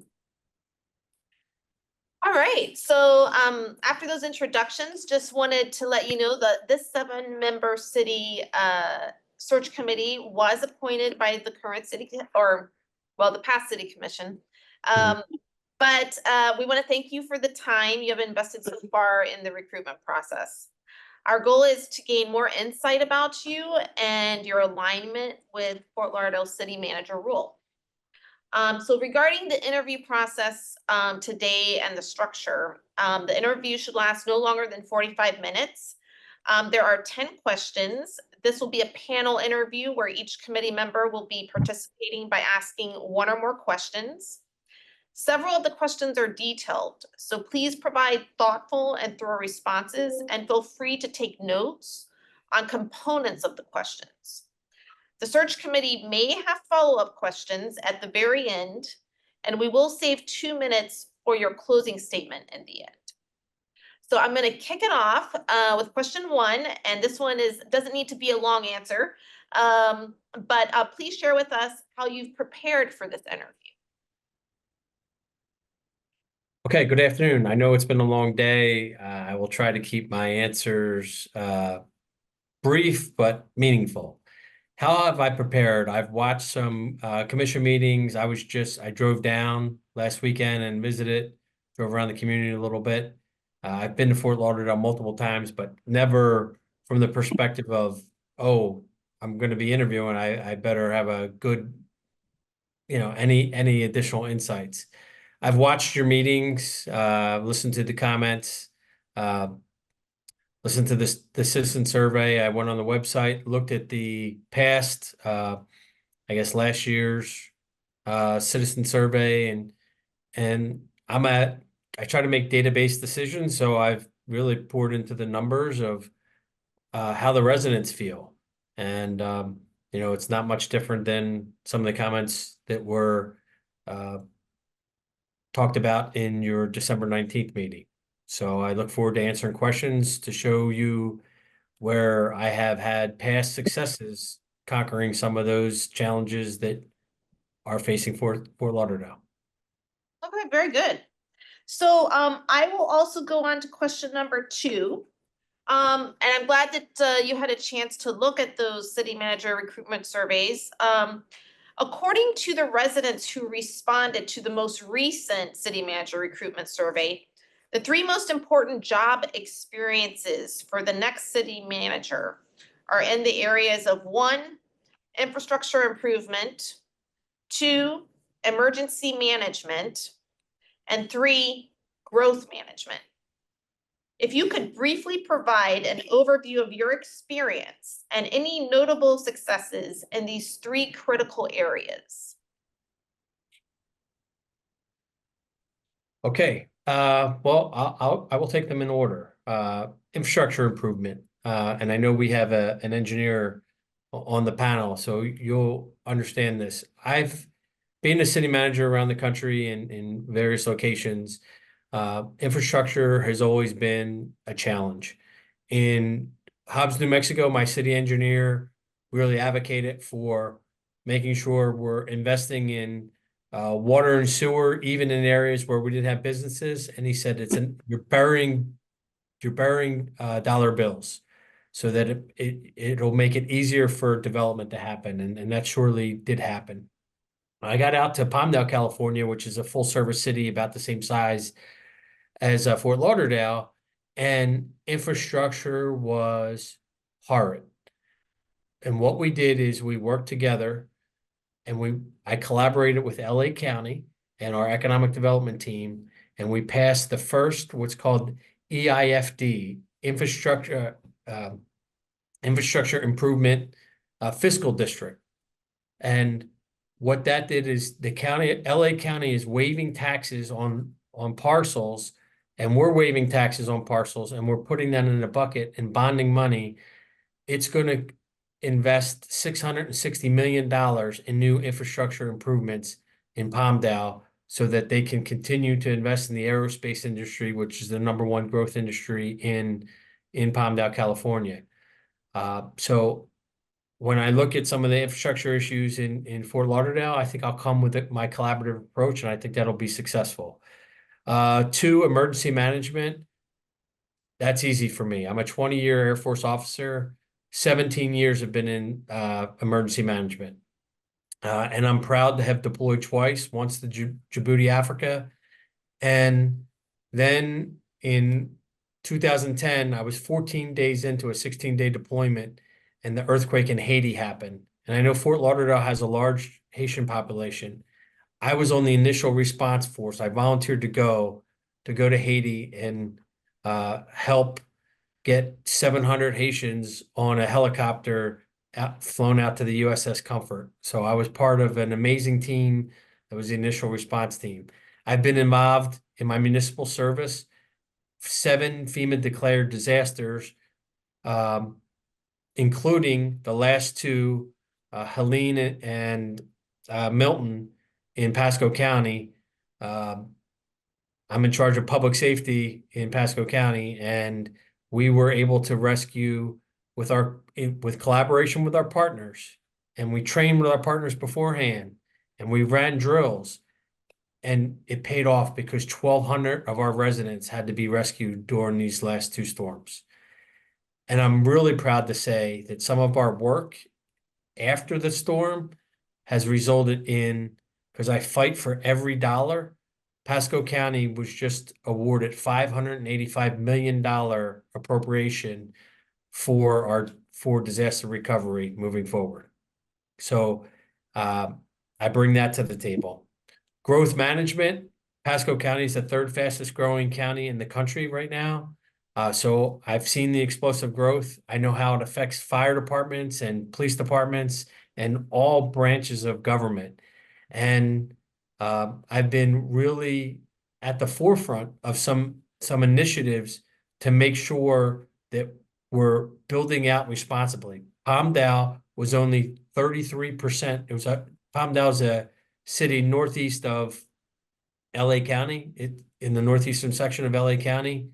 And it's a 100 square mile city and only 33% built out. So there's an opportunity for growth, but we wanted responsible growth. We were known as not a friendly city to do business.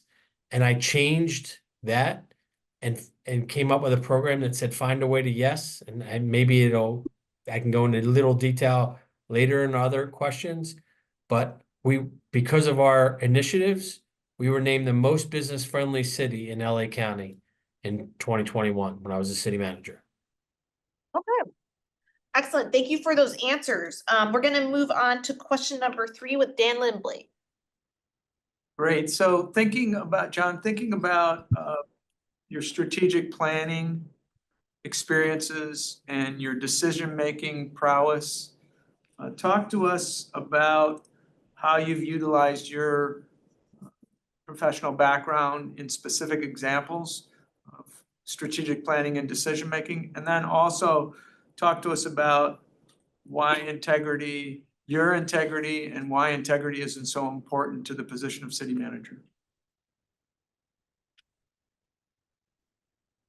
Okay, first I'll start with the last thing you said. Why is integrity important?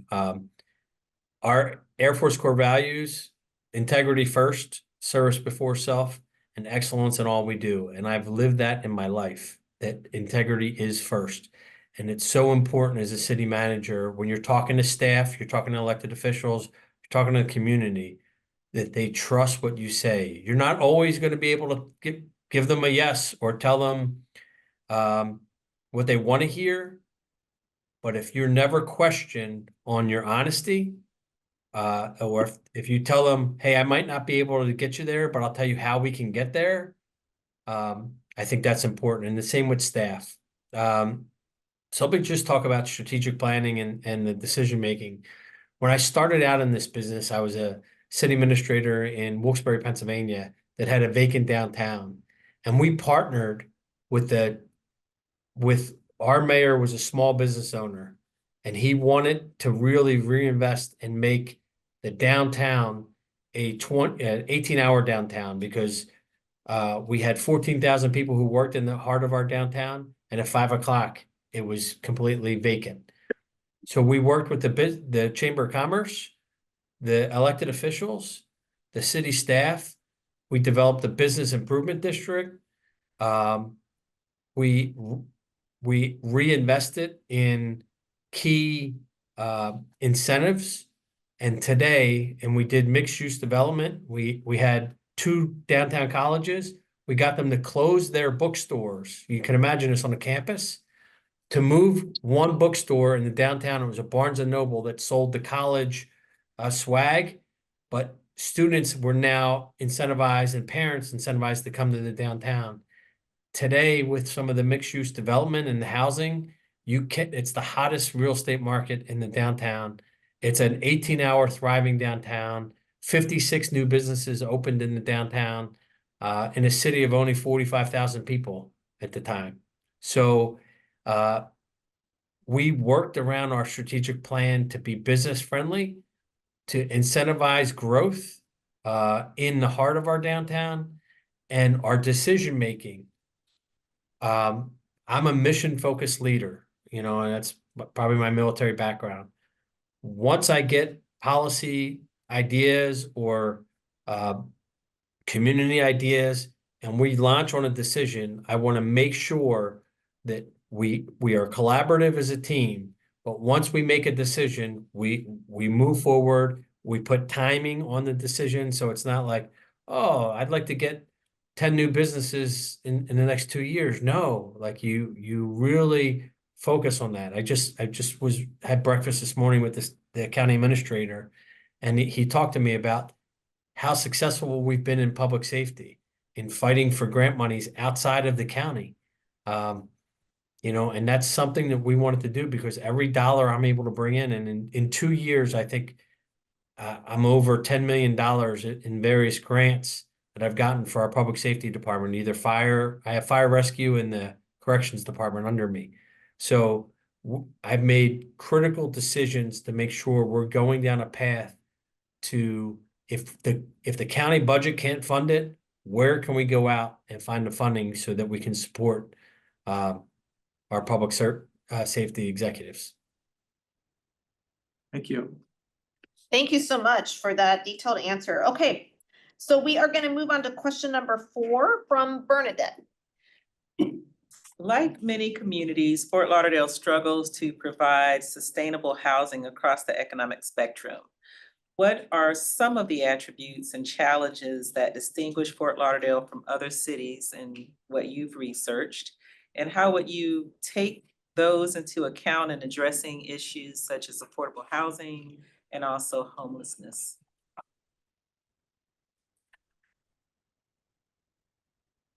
I just don't want to miss all that you said. Do you want me to Wow. repeat any That- of it or? No, that's a it's a wide, and I'm gonna try to look, you started with like Fort Lauderdale's background. Fort Lauderdale is a majority minority community. I've been fortunate to have worked in 2 other majority minority communities.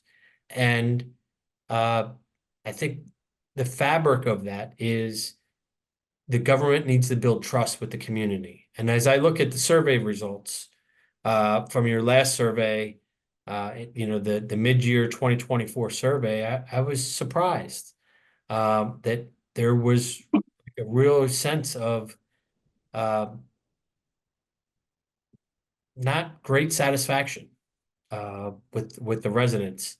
So I think there's an opportunity for a leader to come in and work with the elected officials and really focus on building trust. When I was in Hobbs and in Palmdale, affordable housing was a major issue. And what I did in Hobbs is we took a downtown block and I went and acquired all the parcels in this downtown. Now, I will tell you, they weren't great parcels. They were a mobile home park, some homes that were dilapidated, but I got an entire city block and I partnered with our local Boys and Girls Club who wanted a new Boys and Girls Club. And we partnered with a affordable housing developer. They got some state grants. They built an affordable housing complex, but we also built the Boys and Girls Club, and then we built some medical facilities and dental facilities. So a single mother didn't have to jump on our public transportation. We also made sure transportation, that was a stop, that they had all the services right there, a one-stop shop. And they have a brand new, it's like a $15 million Boys and Girls Club. So you wouldn't know that it was affordable housing.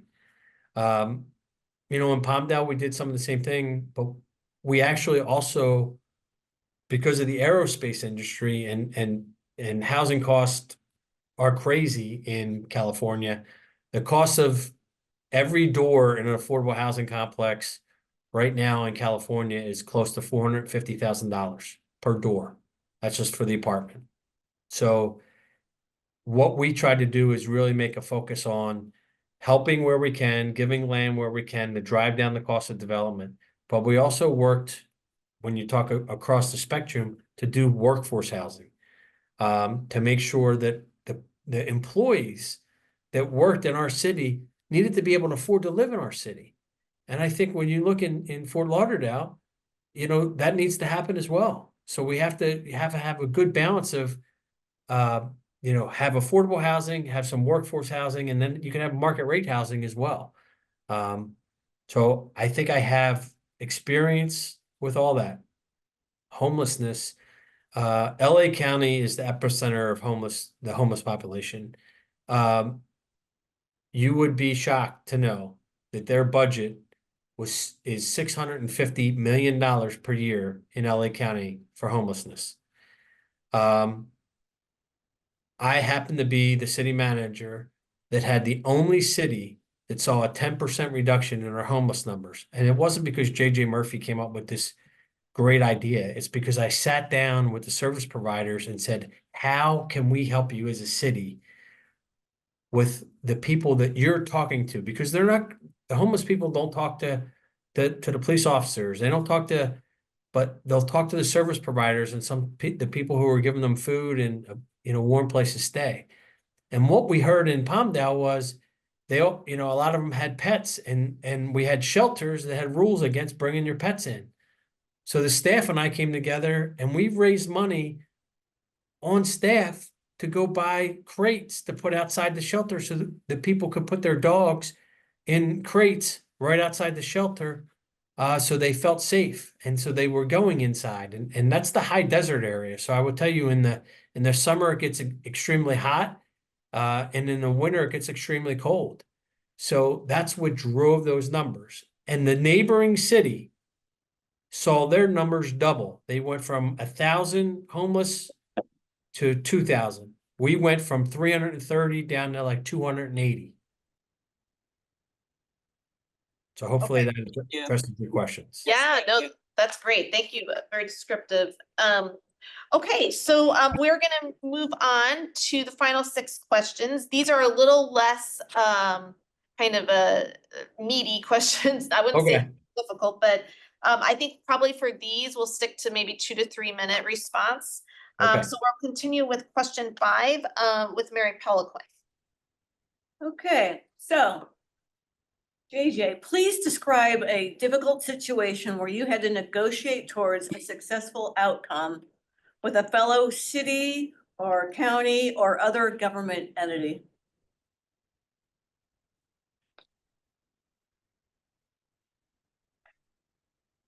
City or county government entity.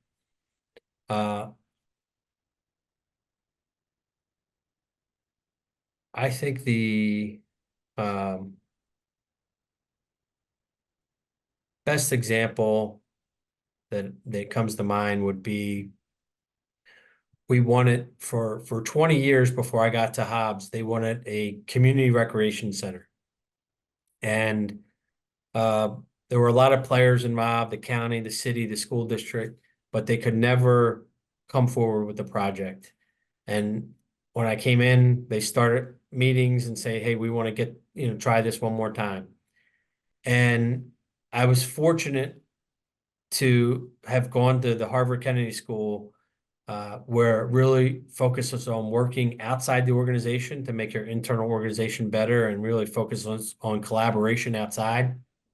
And I'm here to tell you, after 1 year, we met once a month, the junior college, the local junior college, and we had 6 public and private partners. So you're talking about the county government, the city government, the school district, a local family foundation, the New Mexico Junior College, and a private 4-year university. So there was a lot of horsepower in that room, and there was a lot of differing opinions. By the end, I was able to help negotiate a $65 million contribution between the parties, and 4 parties contributed. And we were able to build out 140,000 square foot recreational center, where the high school was able to close their pool that needed to be closed. So the high school is a partner. The junior college is running classes for a warm water facility.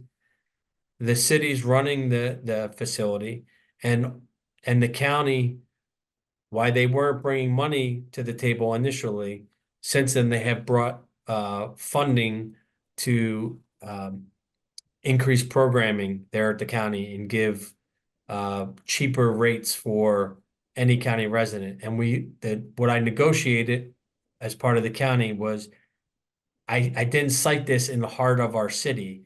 We cited it out towards the center of the county, and that really gave the county the ability to have more buy-in because it wasn't looked at as Hobbs Recreational Center.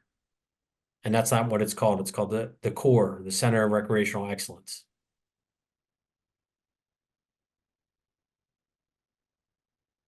So moving on to question number 6 is going to be from Ron Perkins. JJ, how have you promoted cooperation, mutual respect, and a shared vision among yourself and either previous or current electeds? So I've been fortunate to work for over 40 elected officials. And I truly speak to probably 25% of them on a regular basis, no matter, from around the country in my experience.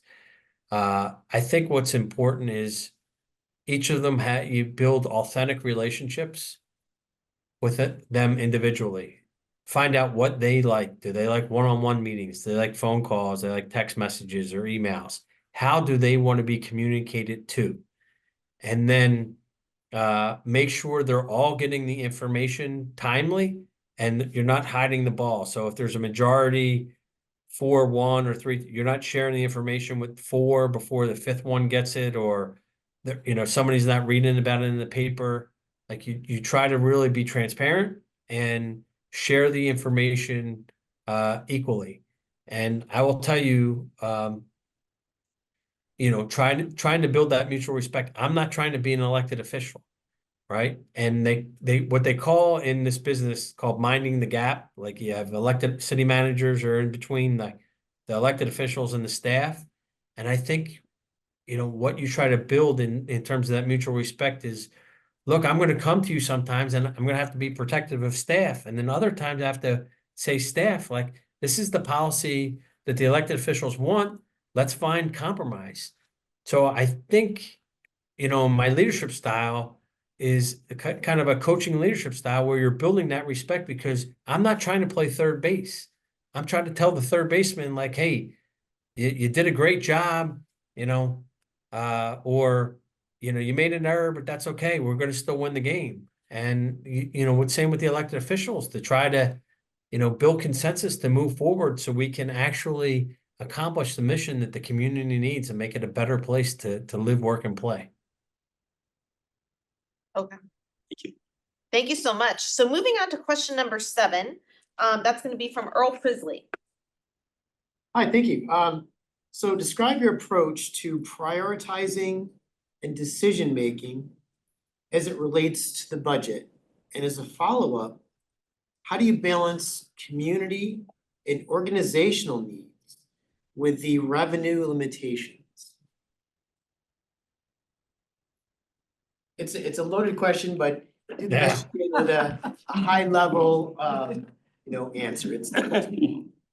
So I truly feel like I've been blessed, right? When I started this journey in Wilkes-Barre, Pennsylvania, I worked for a mayor who was a small business owner, and he really taught me the whole needs, wants, balance in dealing with budget. And we had an operating budget deficit. So we really needed to come in and cut and make tough decisions. And you can imagine some cuts are easier than others. And at one point there was like talk of consolidating fire stations, and you're dealing with unions and all those budget decisions. And then you're also dealing with community and their needs and the people inside. So I guess how I prioritize is I try to be an active listener, especially with the community needs and desires, and then find out from the elected officials, okay, what are the, things that you're hearing from the community that you want to see, in the budget this year? Because sometimes you get the same 10 people coming to a commission meeting, but they're asking for something that, as you look at your citizen survey, may not address, the affordable housing issue or public safety, right? But public safety usually, and I think in Fort Lauderdale, can take up upwards of 60% of the budget. So with my public safety experience, I'm able to sit down and say, hey, look, it's nice that you're going to get a grant for instance, $1 million fire truck. But if it's going to take 4 personnel on that truck and you're running, what are the costs to man that truck? And does that go against minimum manning? So it's sitting down and having that experience, and having been a military officer, I get a little bit of credibility with the public service agencies, police and fire, and I'm a son of a retired Philadelphia police officer. So, why I love our police and fire, sometimes you have to make sure that they maintain the budget appropriately, because if you let them, they'll spend it on a lot of shiny things that aren't actually paying the personnel what they need to be paid, or investing in mental health decisions. So as I look at the community and organization needs, I really try to do that balance of a wants and needs analysis. Like, do we really need this, or is it something that we would like to have? It would, you know, it would make life easier. Well, if I'm balancing that against a community need that they need it because it may be, you know, homeless or taking over a park, like that becomes a, you know, a tough conversation to have with staff sometimes. And you got to be able to, you don't sit in this role as a city manager, and especially in full service cities of your size, right? I've been blessed to have that experience and not have real problems that you have to, you know, community problems that you have to prioritize. And I think I do a good job of prioritizing that. Okay, very good. Thank you so much. Okay, so we will move on to question number 8, asked by Roosevelt. Thank you. JJ, you know, once we interview and we're told that we have the position, we have a tendency to grow those butterflies in the bottom of your stomach. Although sometimes they seem more like eagles than they do butterflies. Because you're concerned about what people is going to think of you when you come to your first day of work. How do you plan to ease the concern of those who will be working you? And how do you get them to trust and believe that you will be fair and just? Well, I think that goes to my why I'm in this position, Roosevelt. And if I can share, like, I have a passion for local government. I don't have a dictator bone in my body, right? I am a collaborator at heart. And I will sit down with the staff on day one and I will tell them why I'm in this business. And I'll tell you why. I showed up, I was a city administrator. I had an elected official who said, "Hey, JJ, there's this project called a Healing Field. We want it." It was a field of flags with the victims of 9/11 on it. And I was a military veteran. And we had this field, and the governor of Pennsylvania came out. My kids did the national anthem. And there was a lot of pride that came down. And like 2 months later, we get a knock on the door, and I'm in the mayor's office, and we were working on the problem of the day. And this lady came in, and she had been at the Healing Field, and she drew something and wanted to give it to the mayor. And the mayor said, "Ma'am, with all due respect, JJ did all the work for this project. Would you mind giving it to him?" And she did. Well, I would say, Roosevelt, I wasn't probably as grateful as I needed. I stood there for 30 seconds. It might have felt like a minute, but I started kind of escorting her to the door, right? Because my head was appreciative, but it was working on the problem that the mayor and I thought was the problem of the day. And she grabbed me by my shoulders and she said, "No, you don't understand. I was about to commit suicide. And I went to that field, and one of those flags hit me in the head, and I looked at the name tag of that person who died fighting for my freedom. I'm living today because of that project." And so what I will say on day one, Roosevelt, to the employees is, we don't often get thanked. And I will have that drawing of the American flag in my office to tell that story, to share, so they'll know when they come in and they'll look at it. We don't often get thanked. We're not in this business to get thanked. You worked in Broward County, right? But we make such an impact on people. We give them water and sewer, and they pick up their trash, and usually it's in a safe city, and they're able to have commerce and go to a restaurant. But that only happens because of what our employees are doing. So I will be an eagle. I will be a leader, right? But I'll have a soft touch, and I will make sure. I'm from Philadelphia, so I'm an Eagles fan. So I loved your Eagle analogy. So if the Eagle was bad in your scenario, it's good in my scenario. Go Birds. But I will tell you, I also interject humor. You know, I was blessed, not only did I go to Harvard, I went to the University of Virginia for the Senior Executive Institute. And one of the key things they teach there is never forget Rule 6. And rule number 6 is never take yourself too seriously. Inject humor when you have to. And don't worry about rules 1 through 5 because they don't matter. Rule number 6. So, you know, they'll see the humor side of me as well. I'm a normal person. I just love local government and would love to be part of your team. Thank you, sir. All right, thank you, JJ. So down to the last two questions. We are getting a little tight on time, so feel free to keep these last two responses relatively brief. I'm gonna ask this one. So this is just about, I think you've already described just now your approach in managing your teams. This question asks you to describe that approach again, just managing senior leaders and subject matter experts. The question is, how do you find the balance between delegating responsibility and maintaining accountability for results? And if you could make that answer fairly brief, we do have one other question after. Okay. What I will say is you can delegate responsibility. You can never delegate accountability, right? You might give the work to somebody else, but ultimately it comes back to you.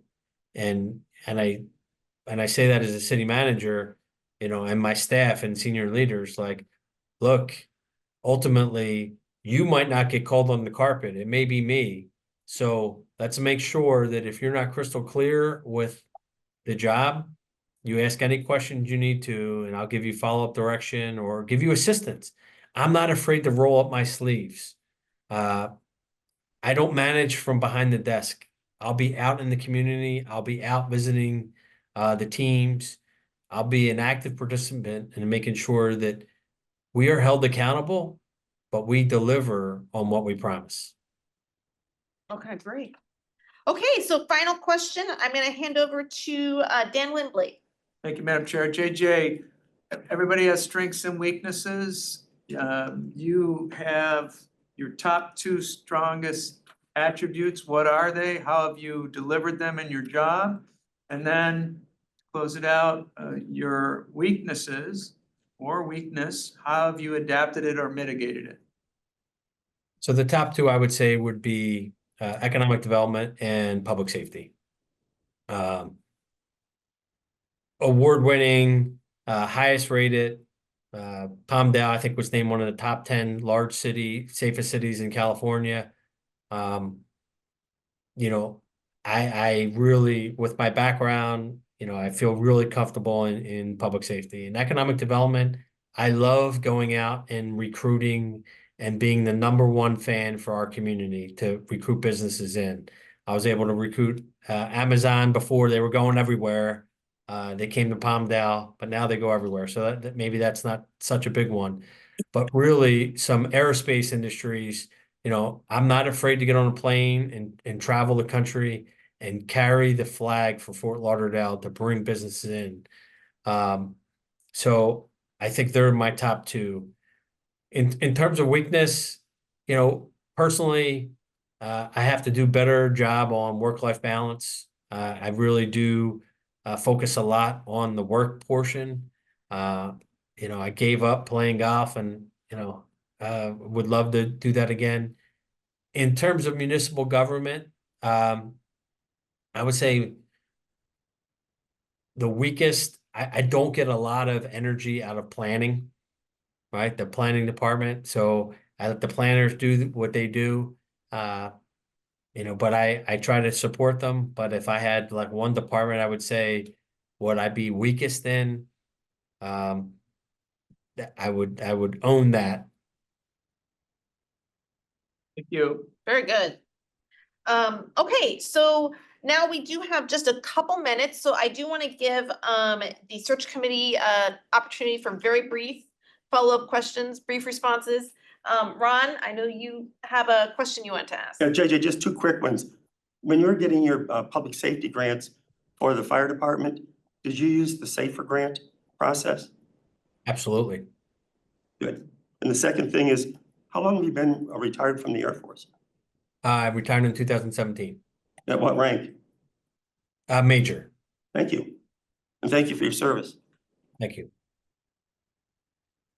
Roosevelt. Real briefly, in your response to question number 4, you mentioned types of housing. And oftentimes, when we're out in the community, and sometimes even when we are talking to the commissioners, they have a tendency not to know the difference between workforce housing, affordable housing, low-income housing, and market rate housing. It Right. confuses the hell out of most people. How do you explain that so that when you finish talking, they knew what you said? I try to make it, as simple as possible for them. Some of them have barriers, right? Some of them have federal regulations and there's a sliding scale. What I try to do is put it around the rents that can be charged in these facilities. So like, for instance, in low-income housing, a single mother with 2 kids might only have to pay $500 a month. Affordable housing, that might get up to $700. Workforce housing, you might see something more closer to $1,000 to $1,500. And market rate changes in every market, but you're probably looking at $2,200, depending where you're going. So what I try to do is put that with the framework that it changes in every location.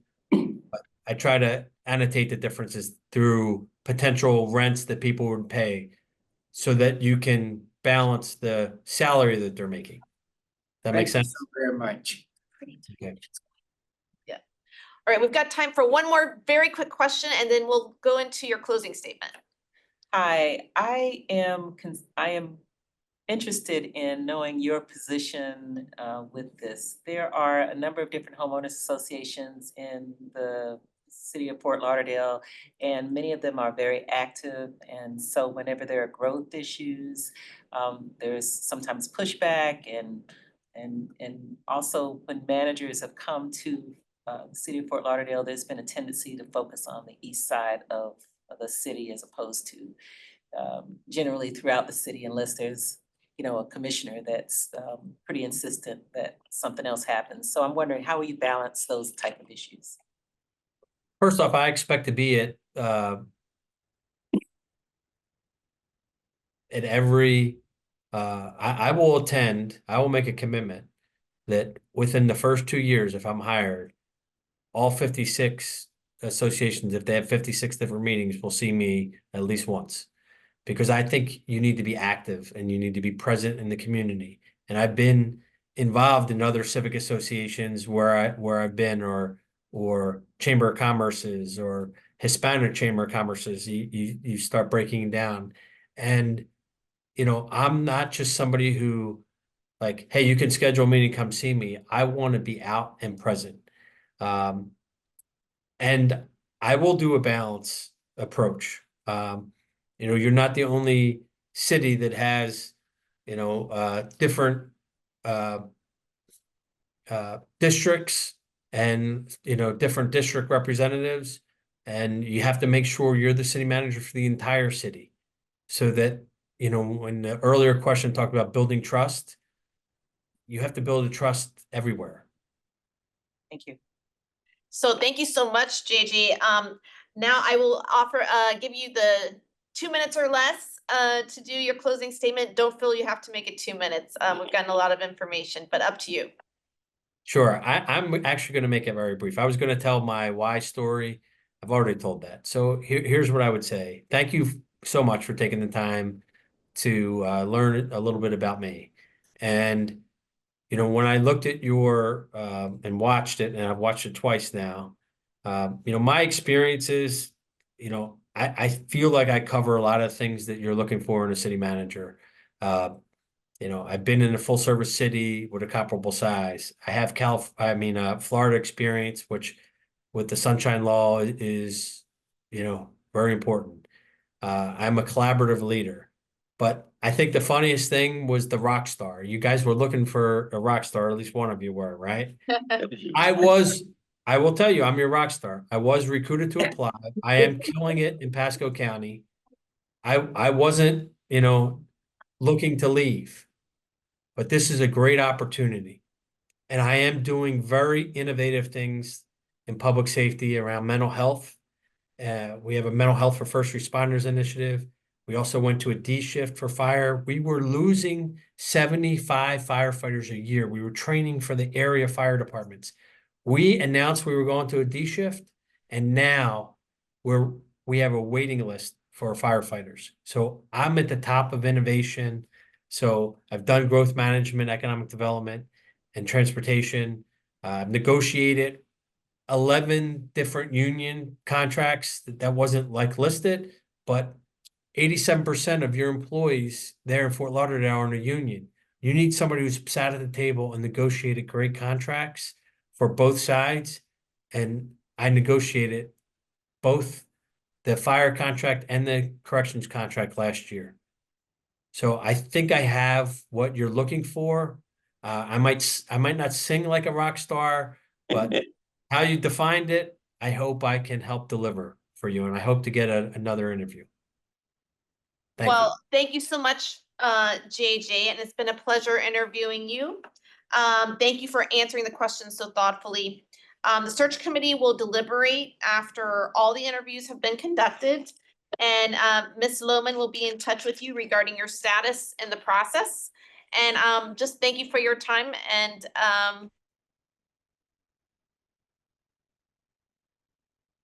You. Bye-bye. All right, thank you. Goodbye.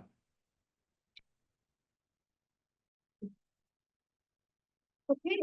So at 2:30, we will start with Al Childress. He's in the waiting. He's been in the waiting room a while. Updated resume, hot off the press. Oh, They remember when he said. the rock star. Of course, of course. I was right. Not in the books. He has a position that I wasn't on. Okay. Oh, yeah. Start getting loaded up, and we can go ahead and connect. All right. So, Mr. Childress, can you hear us? Yes, good afternoon, everybody. Good afternoon. So my name is Melinda Bowker. I'm the chair of the City Manager Search Committee. So very happy to be meeting you today for this interview. I'm gonna first start out, we're gonna do a few introductions very briefly. This is a 45-minute interview, so time is a little tight. I did want to just ask you your preference on your name, if it's Mr. Childress, or is it Al or Albert? Yeah. Al is fine. Al, okay, Al, very good. So anyway, we're gonna start off with introductions, and then I'll give a little bit of background on the structure of the interview. So like I said, my name is Melinda Bowker. I have been a resident of City of Fort Lauderdale now for about 14 years. I live downtown. I've been living downtown the entire time. I am a CPA for my paid work, and for my unpaid work, which is how I got involved with this, I'm primarily, probably my biggest responsibility is being president of the Downtown Fort Lauderdale Civic Association. So I'll leave it at that, and then go to my right start with my colleague Roosevelt. Hey, Al, thank you for being here. My name is Roosevelt Walters, and I'm a short-time resident of 67 years in the city of Fort Lauderdale. I serve on many committees at all levels. National, state, county, city, community, you name it, and I'm involved with it one way or another. I'm kind of like yourself. I'm dedicated to helping other folk. Thank you, sir. And in my other life, I was a Marketing Communication Manager for Broward County in the Transportation Department. Thank you for being here. Thank you, sir. Thank you. Hello, I'm Mary Peliquin. I haven't lived here as long as he has, which is 40 years. I am the president of the Council of Fort Lauderdale Civic Associations, which is about 50 of the civic associations within the city. There's about 60 recognized ones, I think. And in my prior life, I was in human resources and I was involved in the aviation, hotel, hospitality, food and beverage, and gaming industry. So I look forward to getting to know you today. Good. Pleasure to meet you. Thank you. Hi, I'm Bernadette Norris Weeks, and I represent governmental entities for a living, and mostly cities. So we have municipalities that we represent in the Tri-County area, throughout the Tri-County area. I also am the immediate past chair of the Greater Fort Lauderdale Chamber of Commerce, and I am very involved in the city in a lot of different respects. I've been a longtime resident of the city, altogether about 25 years. I lived in Coral Springs for a little bit, but city of Fort Lauderdale is the best. And so I've lived in various areas of the city and have a lot of experience in the way that government interacts with its citizenry in those in various areas. And so I look forward to your presentation today, and thank you for joining us. Thank you. Pleasure to meet you. Hi, Al, I'm Ron Perkins, and I have the honor of being the chaplain for the city of Fort Lauderdale, as well as Fort Lauderdale Fire Rescue and Police Departments. Good afternoon, Father. Al, Dan Limblade, I'm President and CEO of the Greater Fort Lauderdale Chamber of Commerce. Congratulations on making the cut. And I was appointed by Commissioner John Herbst. Good afternoon, sir. Pleasure to meet you. Hi, Al. I'm Earl Prisley. I'm president of the Lauderdale Isles Civic Association. And I'm currently an engineer working for the city of Sunrise, but I was a former employee of the city of Fort Lauderdale, and I worked under the last, or the 3 city managers, not the last, but 3 city managers previously. So thank you so much for this afternoon, and we really look forward to speaking with you. It's my pleasure. Thank you. So, having said that, it is a 7-member search committee. We were appointed by the city commission. We want to thank you again for the time you've invested so far in the recruitment process. Our goal is to gain more insight about you through this interview and your alignment with Fort Lauderdale city manager role. So just a few quick points on the interview structure. We should take no longer than 45 minutes, so hoping to end by 3:15. This will be a panel interview where each committee member will be participating by asking 1 or more questions. Several of the questions are detailed, so please provide thoughtful and thorough responses, and feel free to take notes on components of the questions. The search committee may have follow-up questions at the very end, and we will save 2 minutes for your closing statement at the end as well. So I'm going to kick it off with the first 2 questions. So question number 1 doesn't need to be a long answer, but just in short, question is, please share with us how you have prepared for this interview. So I probably spent about 8 hours preparing for this interview. I've looked over the city of Fort Lauderdale's charter, also looked at the code of ordinances. Went back, I've always keeping up on current events through the Miami Herald and also on our local, being from South Florida, I watched the news, a news junkie, saw the news this morning about what was happening in Fort Lauderdale. So keeping up on current events. I've talked to residents in the city of Fort Lauderdale. I've talked to employees of the city just to prepare for the interview and get a feel for what I'm getting myself into. And they all encouraged me, which was great to hear. I had a few friends that said, what are you doing? Do you really want to do this? And I said, yes, I'm committed to doing this. But that's how I prepared for the interview. And I went back and and watched your committee where you had met and those meetings. I went back and watched those on YouTube. Okay, great. Well, we appreciate your preparation. And I'm gonna move on to question number 2. You may know, since you've watched some of the tapes, that we did ask the city to do a city manager recruitment survey of our residents. Yes. And according to the residents who responded, the 3 most important job experiences for the next city manager are in the areas of 1, infrastructure improvement, 2, emergency management, and then 3, growth management. If you could briefly provide an overview of your experience and any notable successes in these 3 critical areas. So I have, yeah, I went back and I saw the tape that you had, I think it was 200 responses from the citizens. And the infrastructure, well, with respect to the infrastructure, I've both now my last 2 positions within the city of Doral and the city of Key West, we had bond programs. The last initiative was I had generated that myself. It was over 225 million. City of Doral was 150 million, which was just for parks. In the city of Key West, we had 4 different categories. We had which was public safety, sea level, roads, and the other one was for I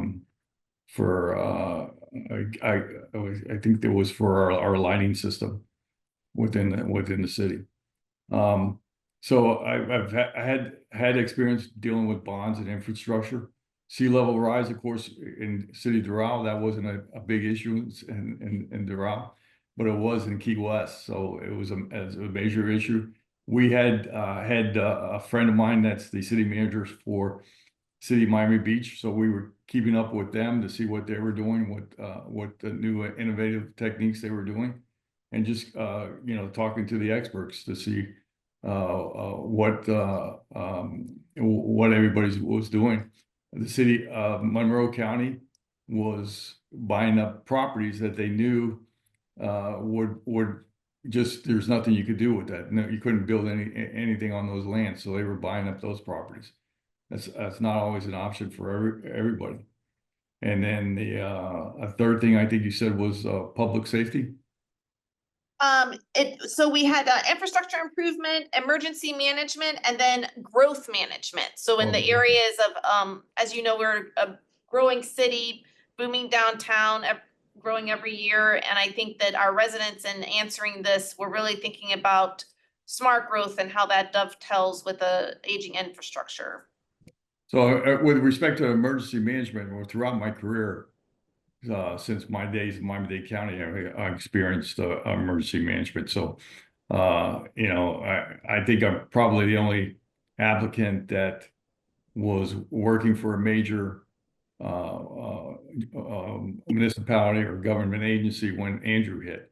I was working for Miami-Dade County when Andrew hit, and was part of a multi-agency task force that was under the state attorney's office.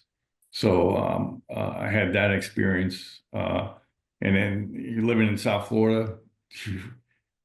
I've experienced every hurricane that's hit in South Florida, and been part of the response, and part of as the city Doral city manager, we had built a EOC because we didn't have one, and we built an EOC, and it was very successful. And then worked closely with Miami-Dade County, and then with, of course, with City of Key West, we made sure that we had everything in place for when we started hurricane season, even way before hurricane season, we started to make sure we're dusting off our policies and procedures. So. And then with growth management, I started in Doral, the city of Doral. There was only 35,000 residents. When I left, there were over 75,000 residents. So we had significant growth in the 16 years that I was there. And you would have to make those adjustments each year because of that increase. We were, at one time, we were the fastest growing city in the entire nation because of the influx of the Venezuelan people that were coming in to the city of Doral. Oh, very good. Okay. Well, thank you for covering off those three. I'm gonna now hand it over for question number 3 to Dan Lindblade. Al, in that same survey that the chair was referring to, we were looking at characteristics, attributes to a city manager that we all were looking for. And they want to have someone who has significant strategic planning and decision-making prowess. So first part is we want you to give us some direction as to successful strategic planning and decision-making in some behavior-based response. And then integrity, which is paramount in this role. Give us some examples of your integrity as it relates to the positions you've held. All right, so my first experience with strategic planning was when I started with the city of Miami Beach. We had strategic planning every year, and that was part of our budget process. We would get together and had all the directors there. I was a department director at the time, and would I think it was a day and a half process, and we continued that with the city of Doral. When I went to city of Doral, they really didn't have it started. I was able to initiate that, talk to the city manager and initiate the strategic planning.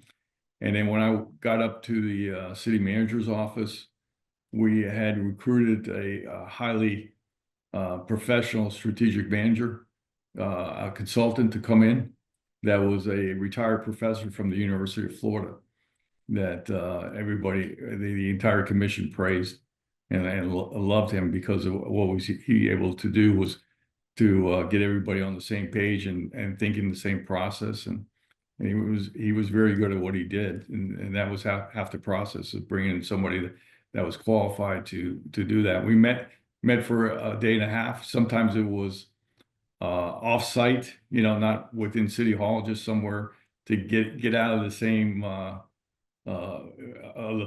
four walls and have the commission feel more relaxed. Had all the directors there and just went over what they would like to see for the upcoming budget process. And I thought that was very successful. And we would drill down and hey, why do we need more officers, and how many officers do we need? And so that was half the battle of before you start going into the budget process and meeting at budget workshops. So and then I did the same thing with they had a different format when I went to City of Key West, where we were able to kind of entail that same model, to be successful. With respect to integrity, I always tried to be fully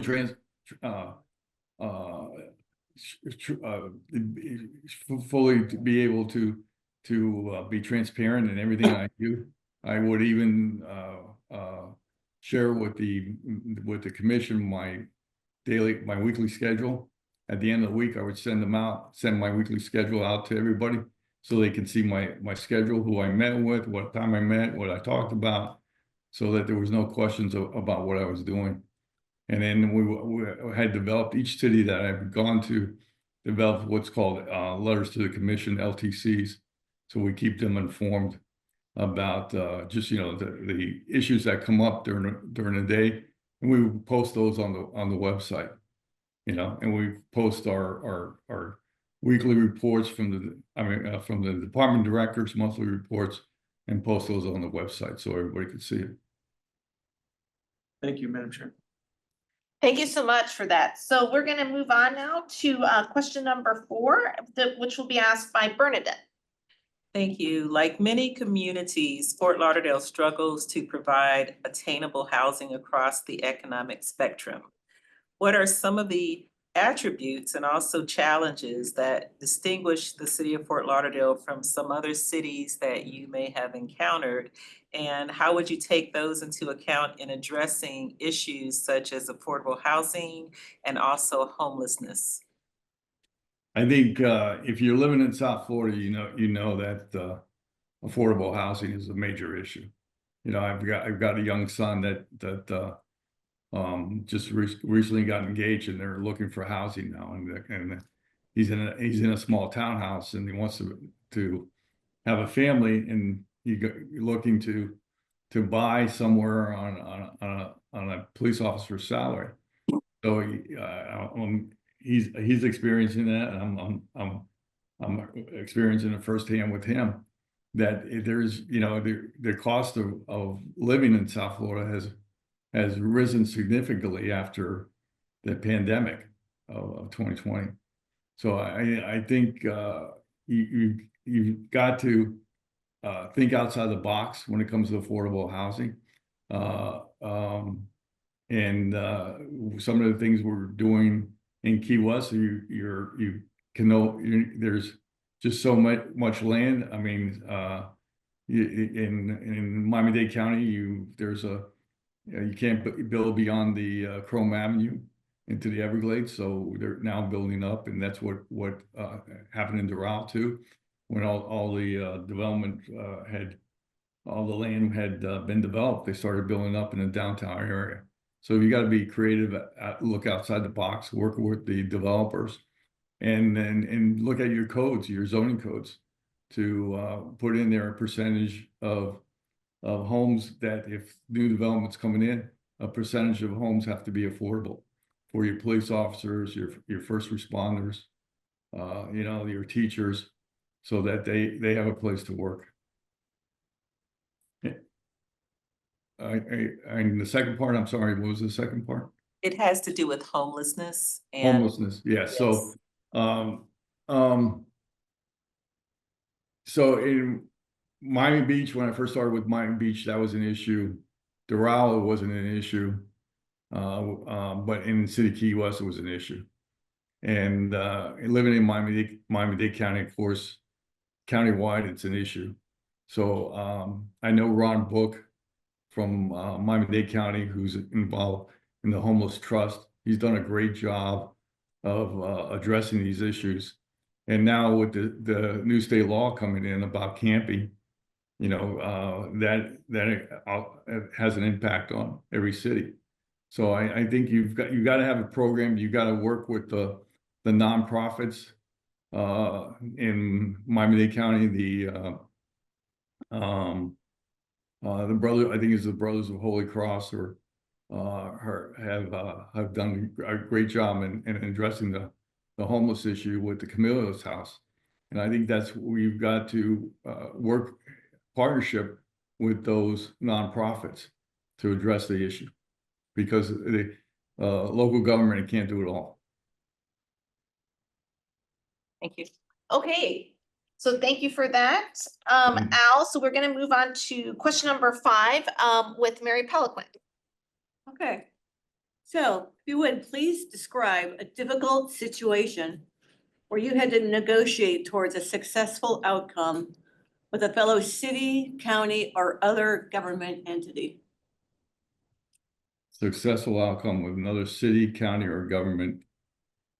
Yeah, but you had to- not necessarily when something really bad happened, but something that you had to fix. How's that? Okay, I guess what comes to mind, there's been many of those, as you can imagine, in my career, my course of my career. But the one that comes to mind is after Hurricane Andrew, we had all these unlicensed contractors come in from all over the country, and we're preying on helpless homeowners that had never experienced anything like this, and they were, and some of them, we were even dealing with licensed contractors that were taking advantage of these homeowners. So I had led the multi-agency task force with Kathy Rundle, who's now the state attorney, for Miami-Dade County. And we got together and just brainstormed on what we could do.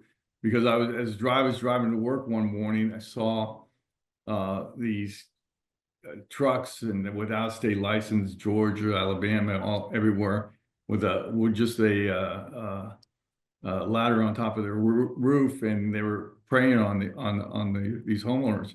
And we were getting the complaints firsthand at how people were being ripped off. They would take a down payment, 50%, and then just take off.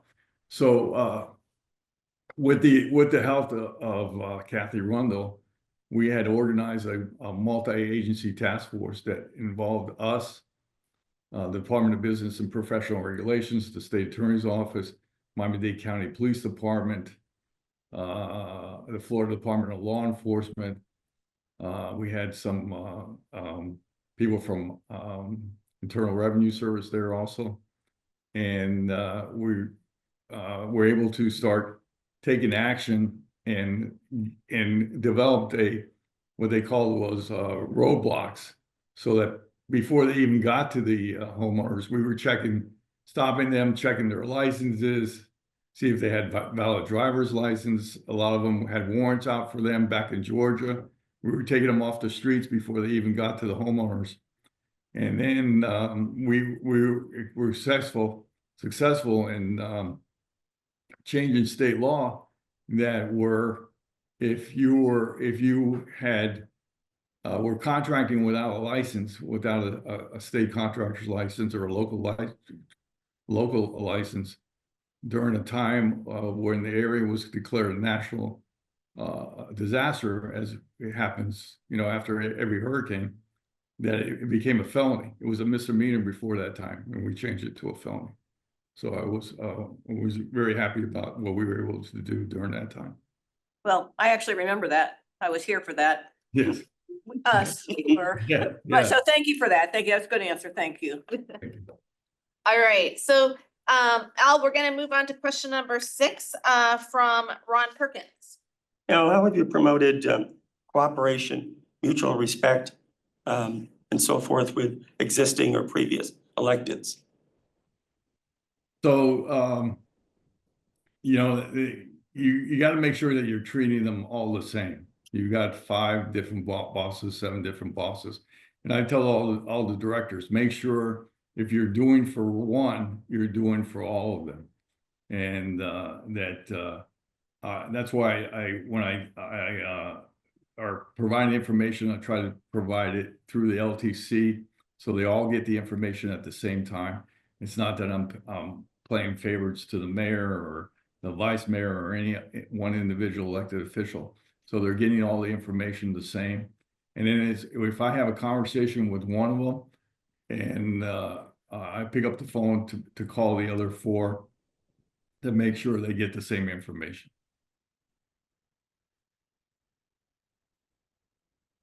Okay, so I think we're gonna move on to question 7, and that is going to be asked by Earl Prisley. Okay, so the question is, describe your approach to prioritizing and decision-making as it relates to the budget. And the follow-up to that is, how do you balance the community and organizational needs with revenue limitations? So just in a high level, big picture, how do you balance that out? Well, I think it's important to be going out to the different homeowners association meetings. And I think you have like 63 different homeowners associations. And getting involved with the Chamber of Commerce and different civic organizations to see what the needs of the people are and hear from them firsthand. And then also listen to your elected officials, because they're the ones that have been voted in, and they are responsible to their constituents. So I think that's the most important. You listen to your staff and see what their needs are, and what they're struggling with. And then it becomes a difficult situation. And each year I say, there's only so many pieces of the pie. And there's so much that you can do with the with the budget number. So you're tasked with making difficult decisions each year when it comes to the budget. And you take that input from all those stakeholders and try to make the right decision. Very good. Thank you so much. Thank you. Thank you, Al. So moving on to question 8, this is going to be from Roosevelt Walters. Thanks, sir. Thank you.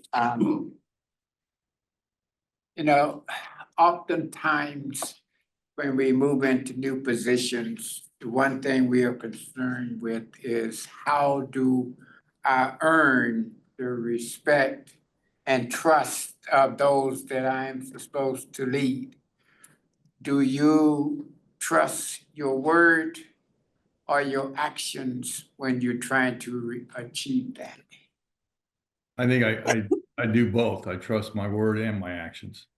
So you know, when I come in a new organization, even when I was just coming up through the ranks and I was promoted, I knew the first instinct is, you know, what changes is this person going to make, and how many changes they're going to make. And if it's not broken, I'm not going to try to fix it.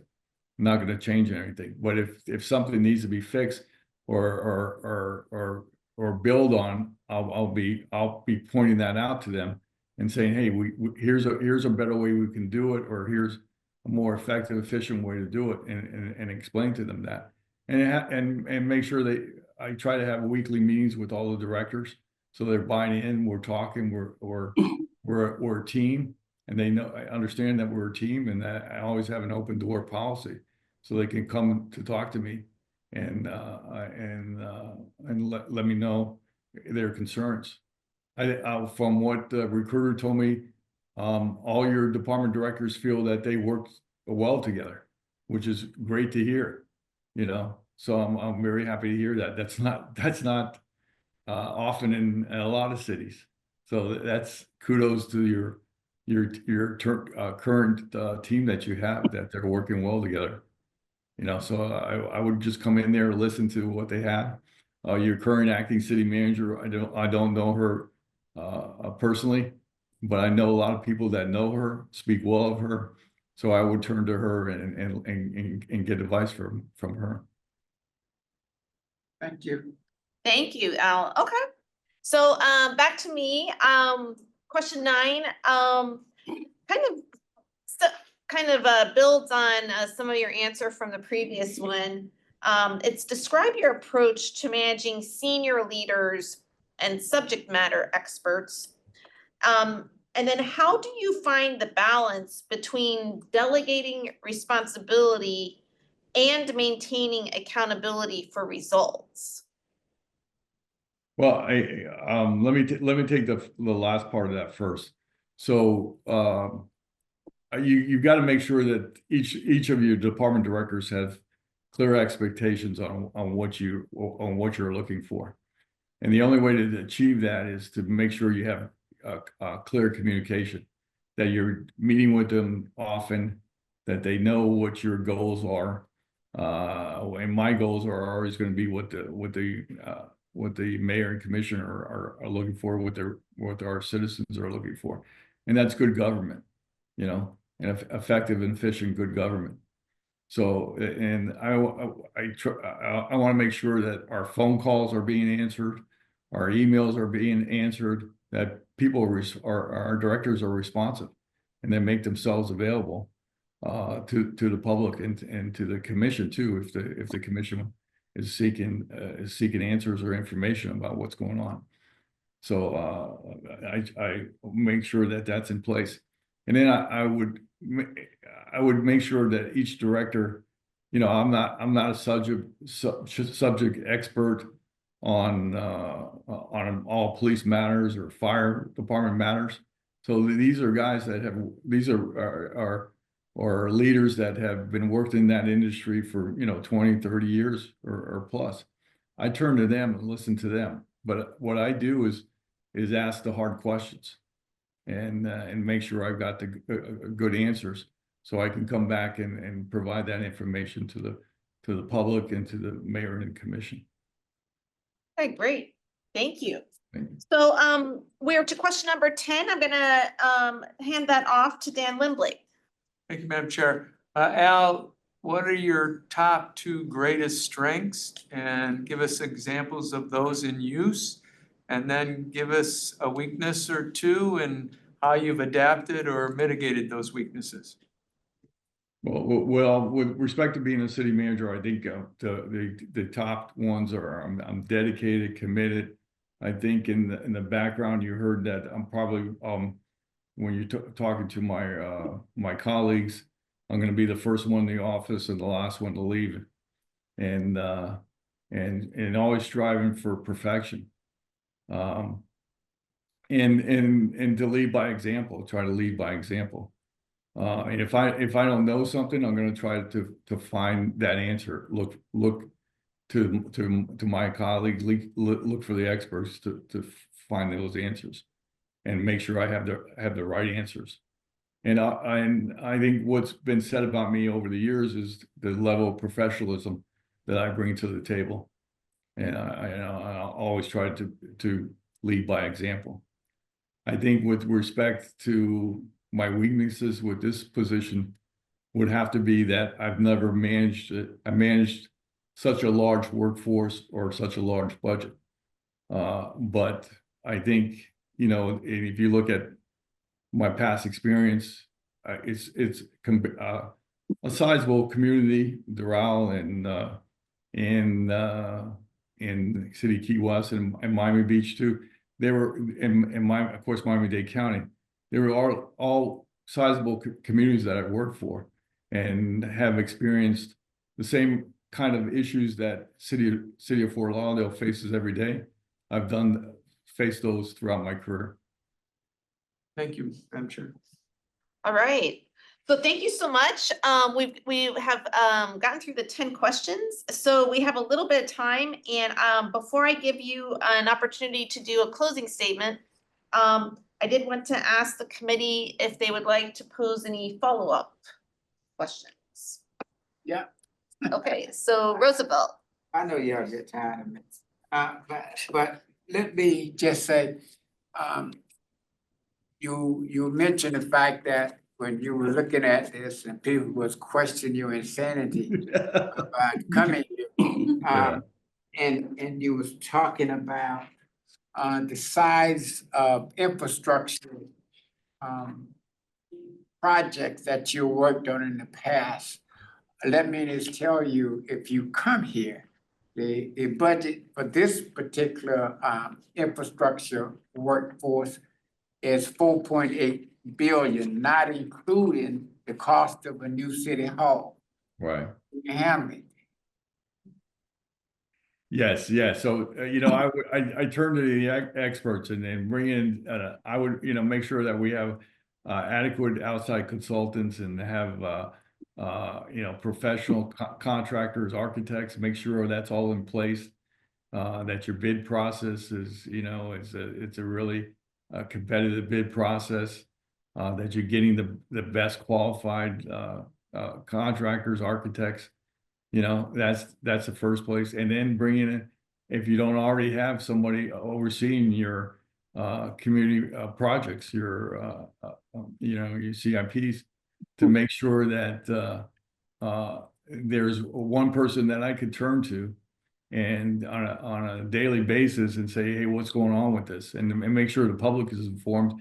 And as I said, this question came up during our with the consultant, is to make sure that the mayor and council commission is informed on a monthly basis and presenting them with a monthly report. And if you don't already have it, something on your website that shows the status of the projects and where we are, what's the completion date.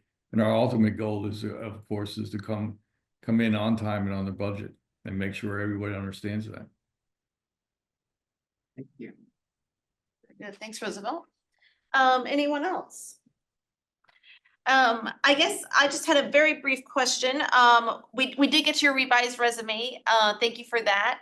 And I noticed you're working with Village of Biscayne Park now, and as an interim manager. And just looking back at your resume, like you've spent, you're very dedicated to municipalities, like Doral, you were there a long time.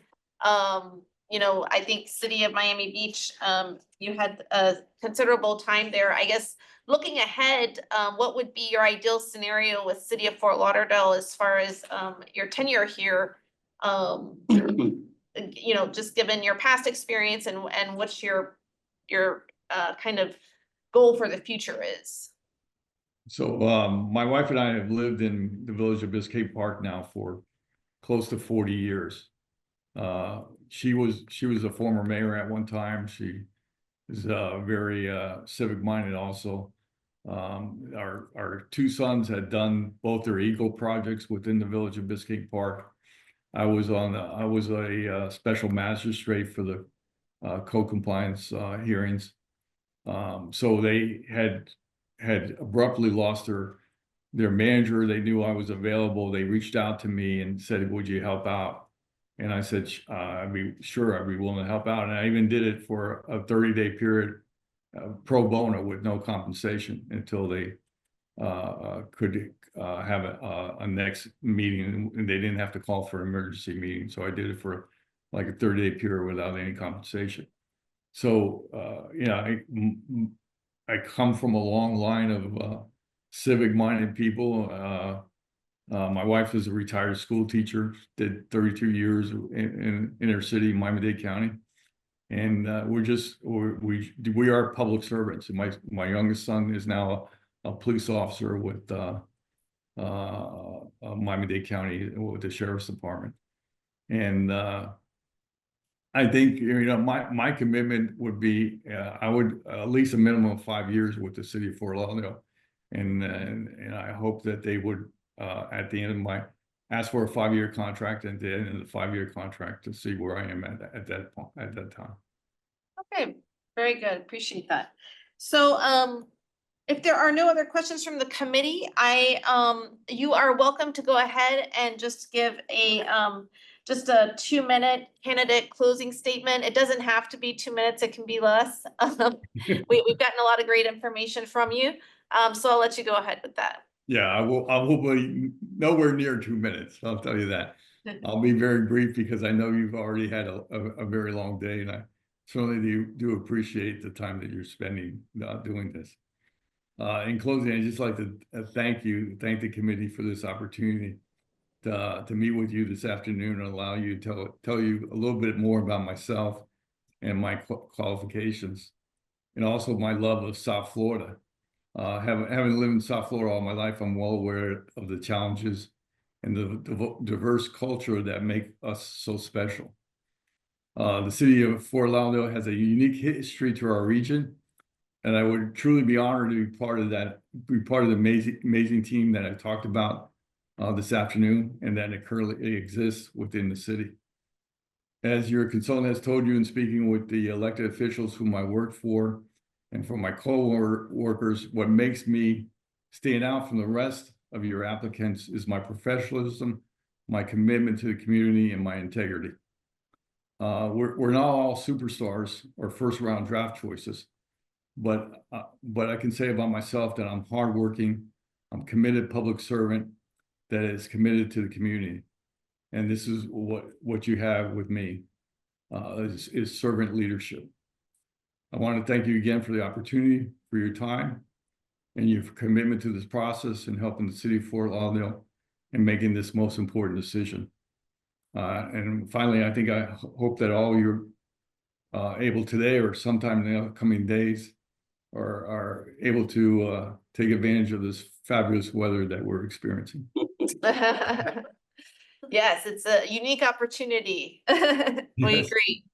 So, all right, Al, well, thank you so much. I want to, it's been a pleasure talking to you. Thank you for answering our questions thoughtfully. The search committee will deliberate after all the interviews have been conducted, and Ms. Lohman will be in touch with you regarding your status in the process. Thank you very So much. thank you so much for your time. Thank you. Have a great day, everybody. You as well. Bye-bye.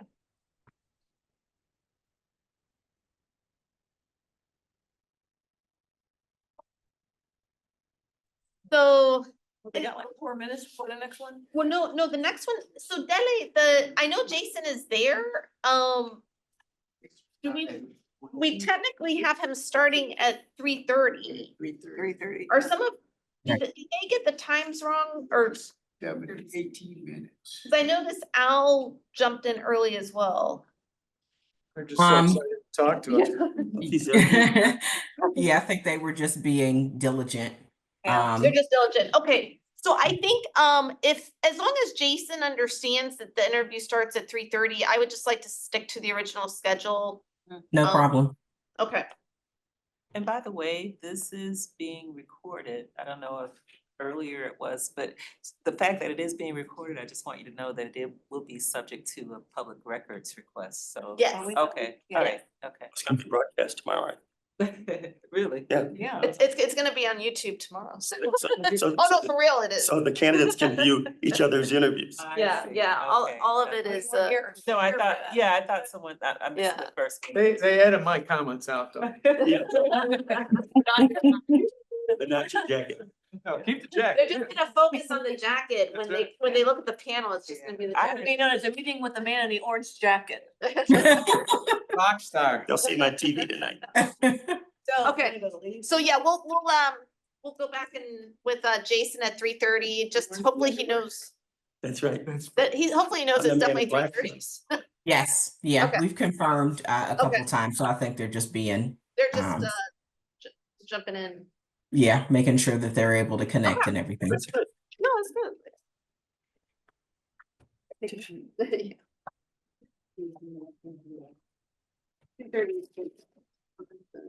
15 most. Started with Jason Davis. Ready for him to come in? Yes, we can have Jason come in.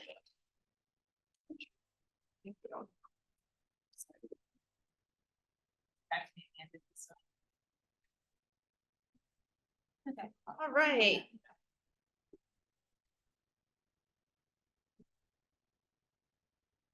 There we go. Hi, Jason.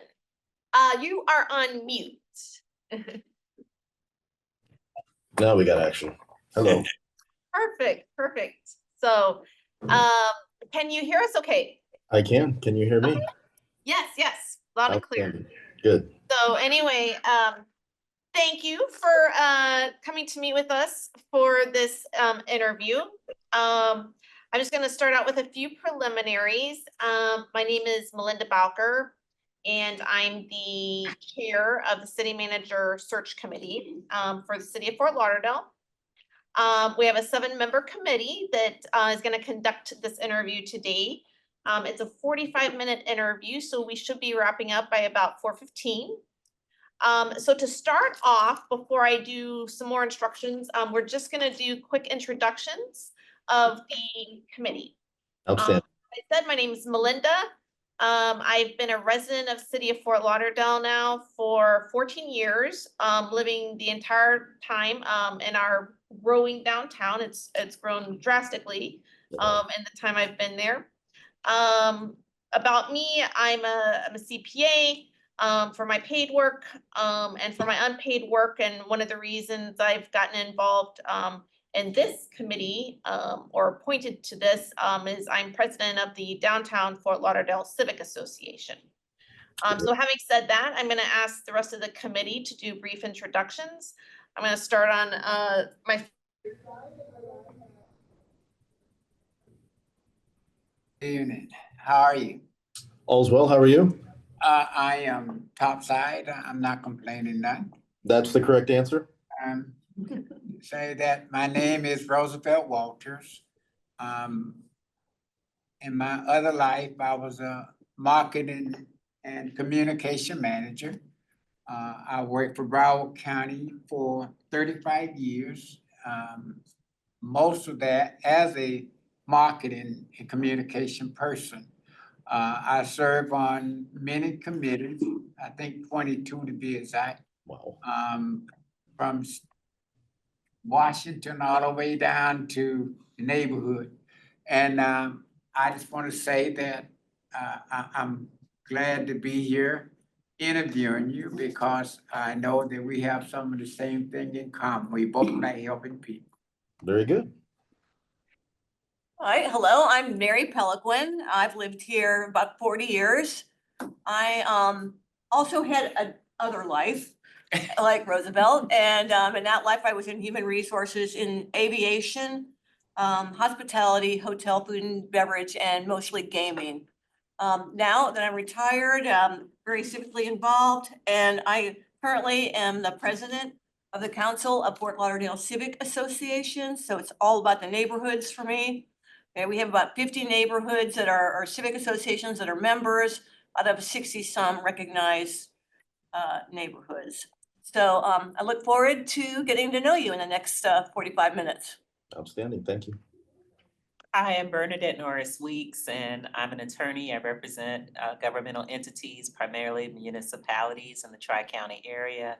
I am very involved in the city of Fort Lauderdale in various ways. I sit on a board called Invest Fort Lauderdale, so I'm interested in development issues, but I'm also interested in how neighborhoods integrate within city government, and in doing so, I've served as a homeowners association president for a number of years. I've lived in the city for over 25 years combined, and I'm also a local business owner as well. Very So good. thank you, and I look forward to your presentation today. Thank you. Good afternoon, Jason. I'm Ron Perkins, and I have the honor of serving as the city chaplain for our general employees, our fire department, and our police department. Outstanding. Jason, congratulations on making the cut. My name's Dan Limblade. I'm the president and CEO of the Greater Fort Lauderdale Chamber of Commerce. And I look forward to hearing your comments. Hi, Jason. I'm Earl Priestley. I'm currently an engineer working for the City of Sunrise. And I'm president of the Lauderdale Isles Civic Association. And I've worked at Fort Lauderdale under 3 past city managers. So thank you so much for being here this afternoon, and we really look forward to hearing what you have to say. Very nice. Thank you for having me. Okay, so I guess I'll just start out by confirming, do you prefer, is it okay to say, call you Jason, or you prefer Mr. Davis? Jason. Okay. Mama named it Jason. Just want to be sure. So Jason, yes, so you've met the search committee. We were appointed by the city commission.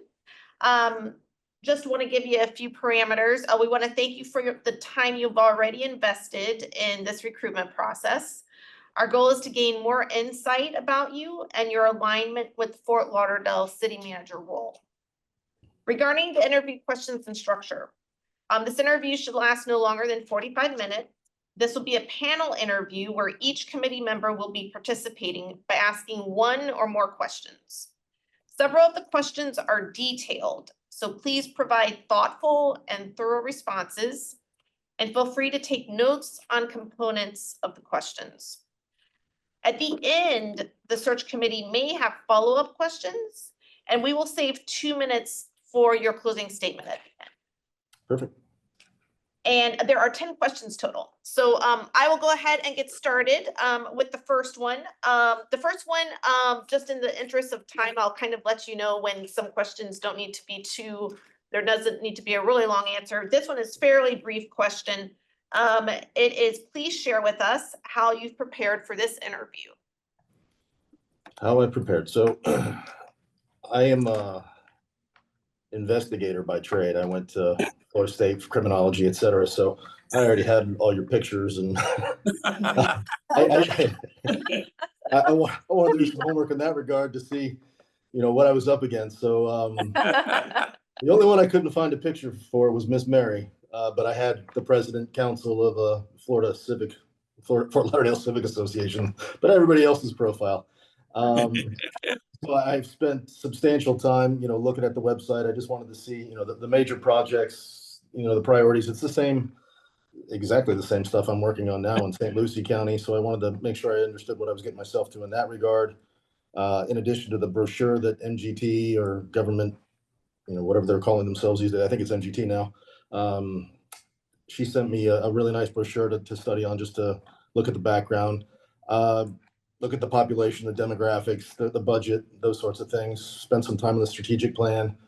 So I would have liked to come to some meetings, but they clashed with my meetings in St. Lucie County, but I, tried to follow some of the videos that were there. We Are FTL on the YouTube channel. So, I mean, as much as I could possibly dive into without committing it to memory at this juncture, but I've spent an extensive amount of time on the website and et cetera. Okay, fantastic. No, thank you for sharing that. Yeah. Okay, so I'm gonna go ahead with question number 2 as well, which is a little longer. You may be aware, I'm not sure from your research, but this committee did ask that city staff prepare a city manager recruitment survey to be sent out to our residents to see what their priorities were with regards to our next city manager. And according to residents who responded, the 3 most important job experiences for the next city manager are in the areas of number 1, infrastructure improvement, number 2, emergency management, and number 3, growth management. Can you briefly provide an overview of your experience and any notable successes in these 3 critical areas?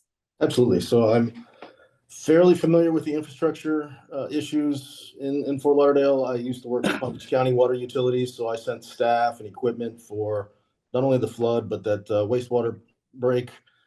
So I spent a lot of time, not me personally, but on the phone coordinating with the city for their needs and trying to help out flooding at the airport, flooding at the city hall. But my background in water and wastewater, I'm very comfortable in that arena in terms of master planning, infrastructure, looping. So I don't ever want to be out without water. Toilets always have to flush, et cetera. So very comfortable in that arena. Emergency management, I have served my entire government career in the emergency management role.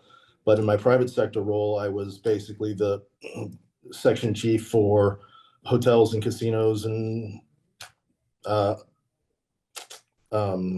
cruise ships, facilities of mass public assembly. So how am I going to evacuate a cruise ship? It's a little bit different, same philosophy, but there's different training.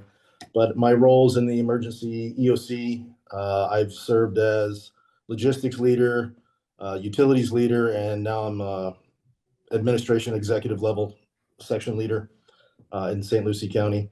But that's coming up on 20 years now. And in terms of growth management, are you referring to population?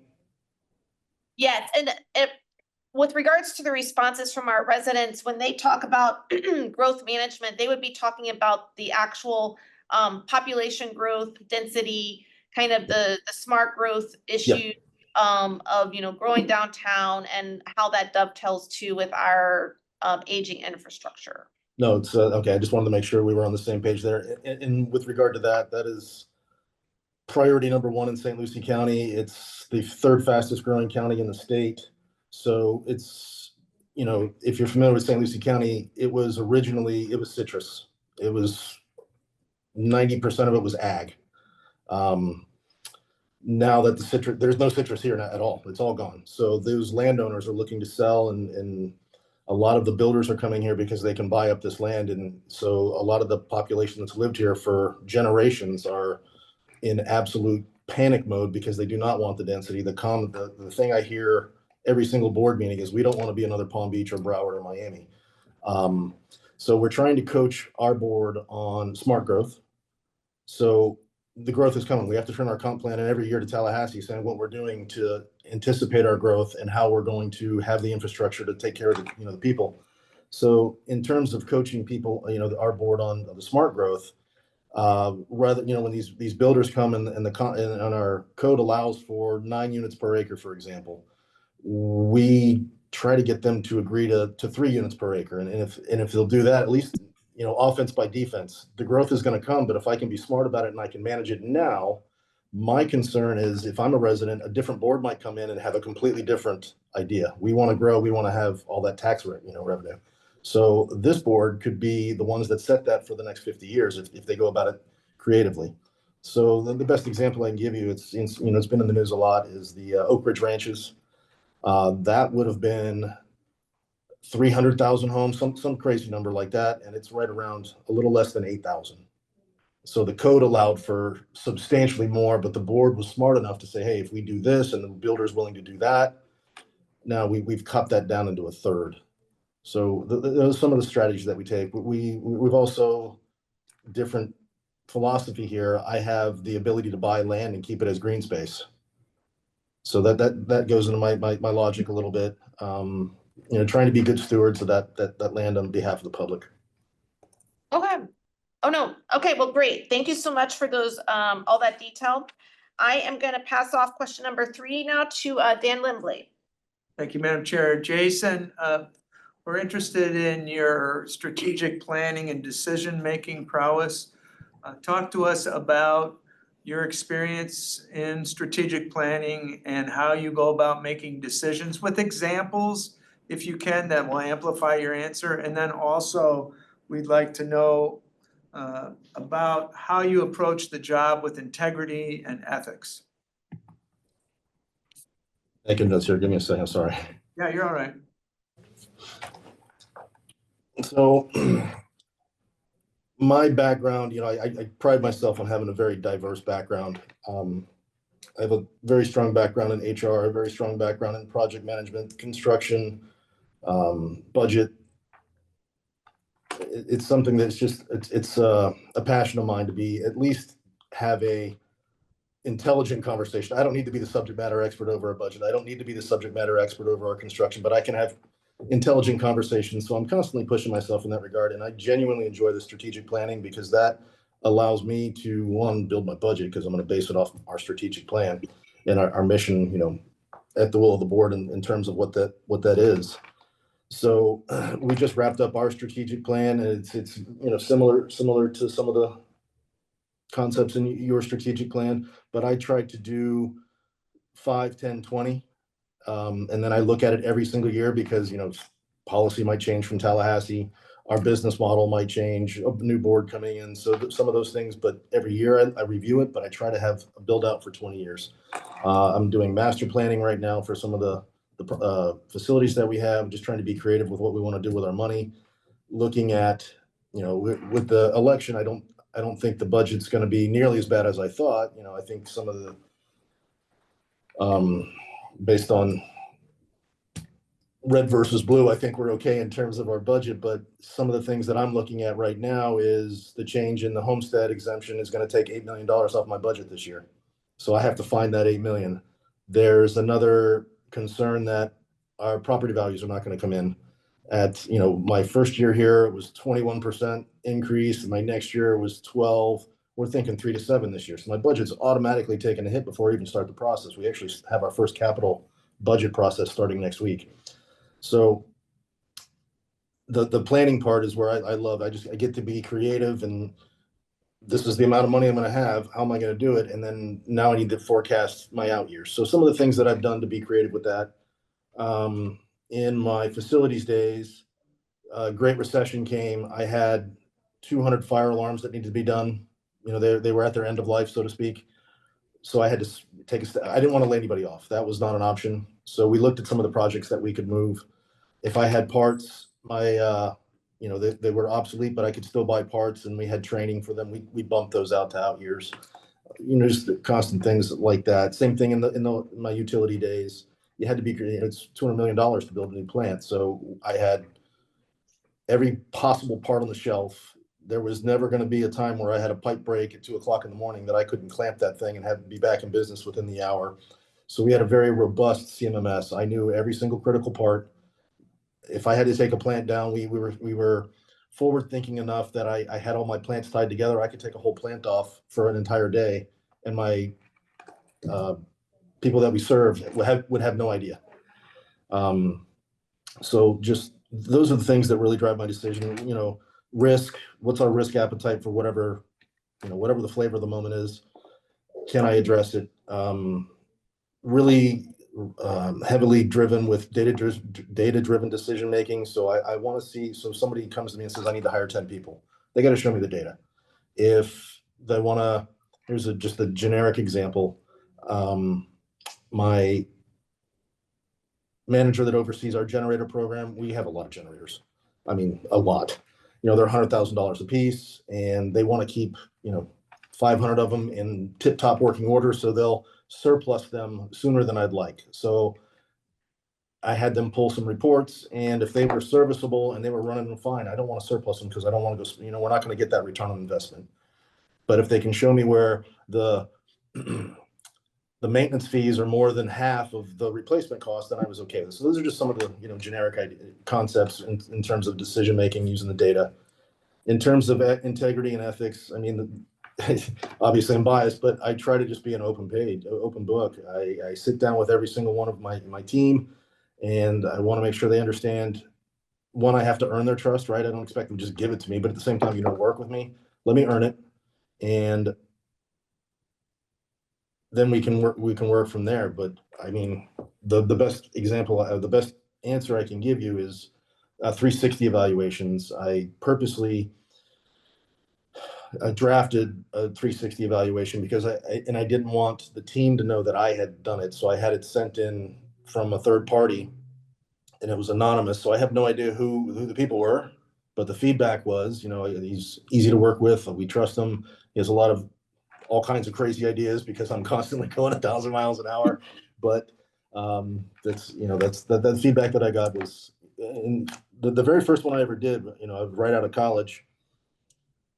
I had a large union workforce, and somebody wrote, can't be trusted, and I lost sleep over it. I didn't know who it was, and I was like, man, I want to sit down with this person to see where I'm failing.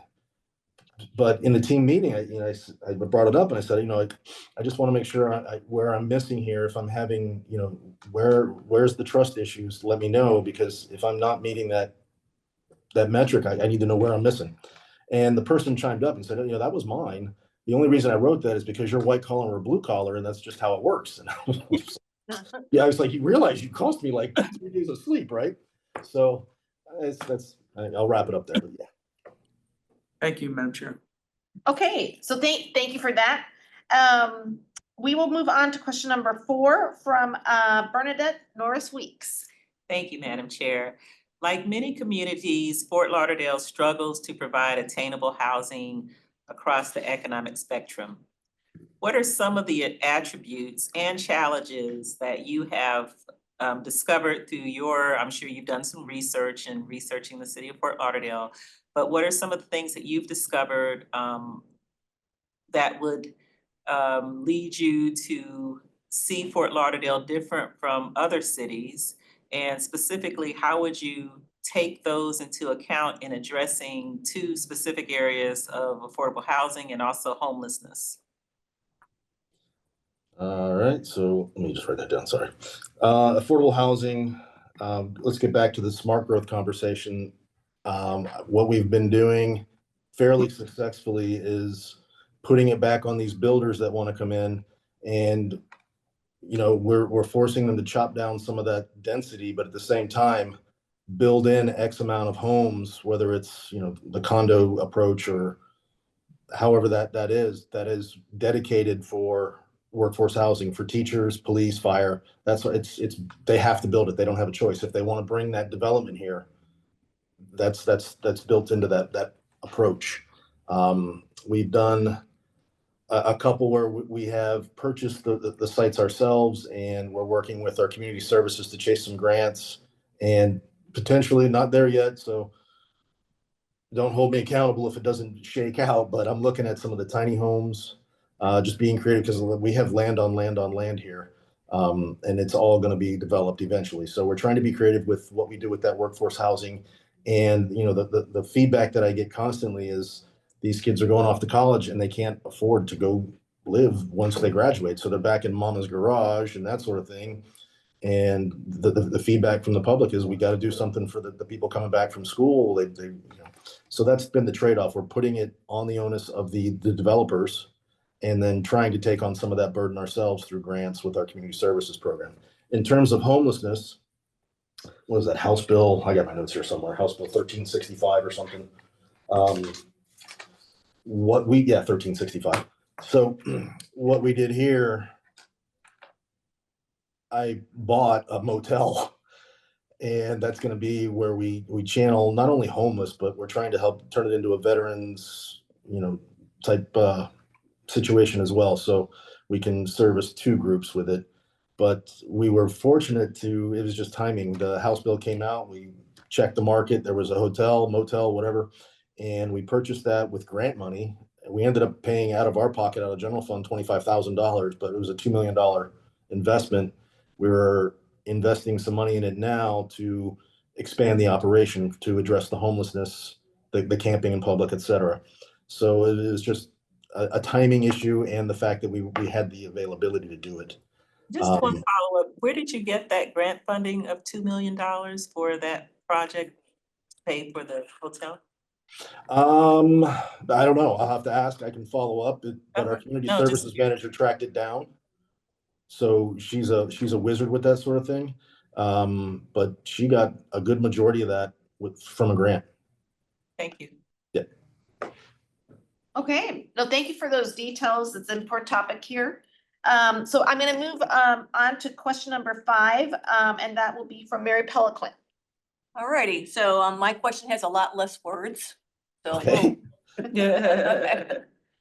please describe a difficult situation where you had to negotiate towards a successful outcome with a fellow city, county, or other governmental entity.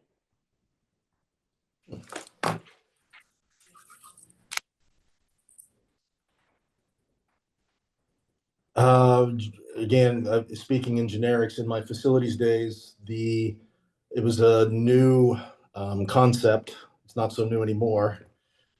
Video visitation for inmates. The sheriff in Palm Beach wanted to get out of the face-to-face visits, a lot of contraband coming in, very heavy on the labor. So video visitation at the time was new, kind of a new technology. The only two that we could find in the country at the time was Orange County in Florida, Disney World, all kinds of money, and Arizona. So we sent 2 teams to one. I wanted to get the lessons learned. What do you hate about it? We don't want to make the same mistakes, right? And just to kind of do our homework.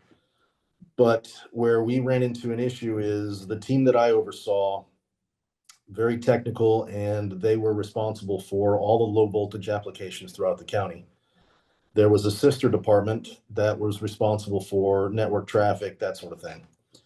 So I know enough about IT and low voltage applications to get myself in trouble. It's, again, I dive into it so I can have an intelligent conversation, but I don't ever want to be the subject matter expert in either one of those fields. So fast forward, we're at the design stage for the video visitation site, and this was going to allow the public to go to a building that was not on one of our jail campuses to communicate with any one of the jails or any one of the courthouses in the county. At this stage of design, it became the 11th hour because my team and the sister team were arguing on the approach. So that put me in the role of what I call decision driver. We had some ideas, and I basically set a meeting and said, you need to give me your ideas, you need to give me your ideas, and then from there we're gonna make a decision, we're gonna move forward. So I listened to everybody, and just logically it made more sense to go with the other team. Their approach was substantially cleaner, a lot less points of failure. The approach that my team built was, one of the requirements from the sheriff was it needs to be quote unquote bulletproof. They didn't want to have it down because it impedes on the constitutional rights. So they definitely designed a bulletproof approach, but it was substantially more expensive. It would have been labor prohibitive. And just, so you understand the impact, we had to keep the construction going forward because we had deliverables, right? We didn't want to have liquidated damages, et cetera. So the room that was designed based on our initial concepts was 200 by 200. It was a pretty substantial, large room. It ended up having 1 rack in it of servers. So it just became a big storage room for the sheriff. But that's just an example of where we had to get some teams together and make that decision on the fly based on logic, input, and long-term impact. Okay, well, great. And I like that decision driver. Very nice. Thank you very much. Thank you. Well, yeah, and the end goal there is just to come to consensus. There's going to be times where everybody's not going to agree. So that just puts the onus on me or the decision driver. Right, I like it. Okay, very good. So we are going to move on with question number 6 with Ron Perkins. Jason, how have you promoted cooperation, mutual respect, and working with either current or former elected officials. Write it down, sorry.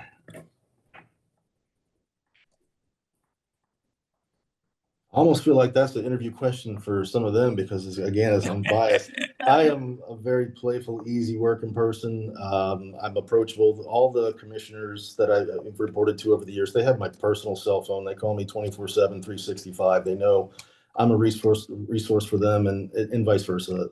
They're a resource for me as needed. But in terms of mutual respect, I serve at the will of the board, whatever the board wants, and it could be, and I'm going to use my 8th grader vernacular. It could be the worst decision I've ever heard in my life, and I'm not going to badmouth it. I'm not, I'm going to coach as best I can, but at the end of the day, I'm going to support it.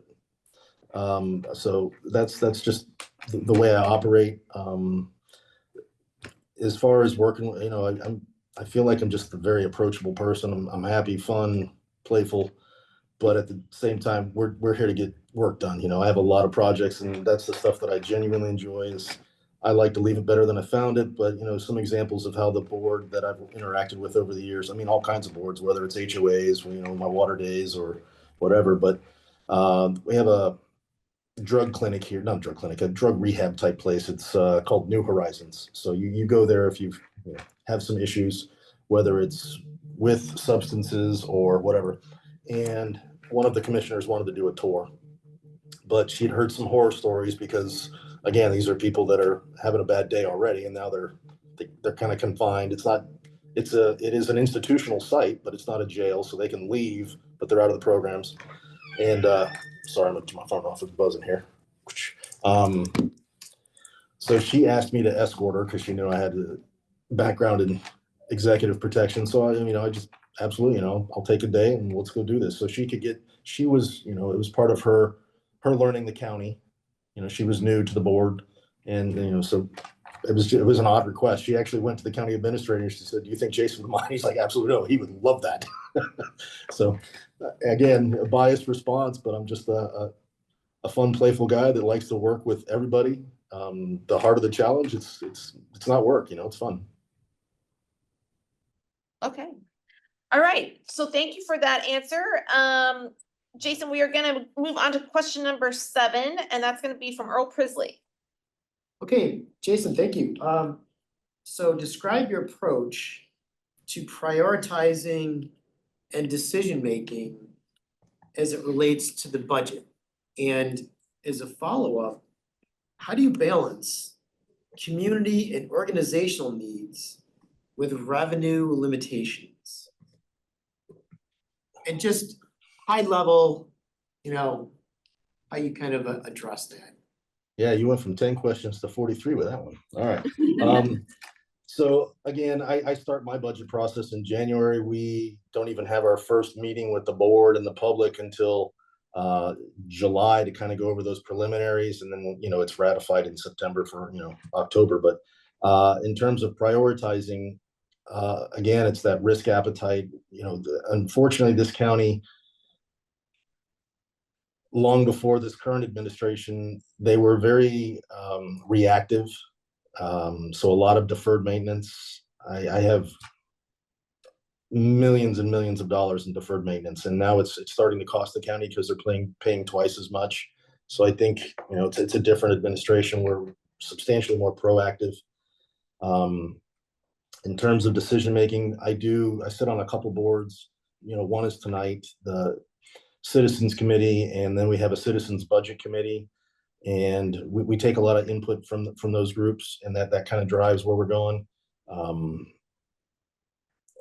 A lot of people will just send in random emails, so we dive into that to see where that would fall in our priorities. But for me, infrastructure, I don't want to beat that up because I know Fort Lauderdale went through some things, but infrastructure, it's just not a sexy thing. Nobody likes it.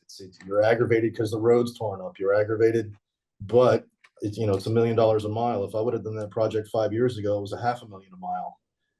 Those are the sorts of things. So I try to look at, again, the risk appetite. Where am I going to get the most return on investment with that data-driven decision?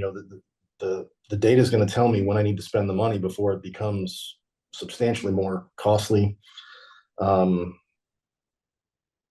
So, and I'm sorry, I wrote down, I can't read my own handwriting because I was trying to go fast. It looks like balanced community with organizational needs. Was that the last part of that? Yeah, and just within consideration of having a limitation on the revenue that's available. So that's really all it is. Yeah, and here's the rub for me, like, I'm thinking of last year's budget, when we sat down to go over our capital projects.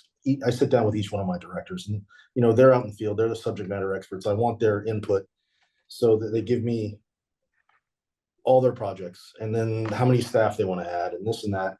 And ultimately it comes down to, we understand where we're going to be with our millage.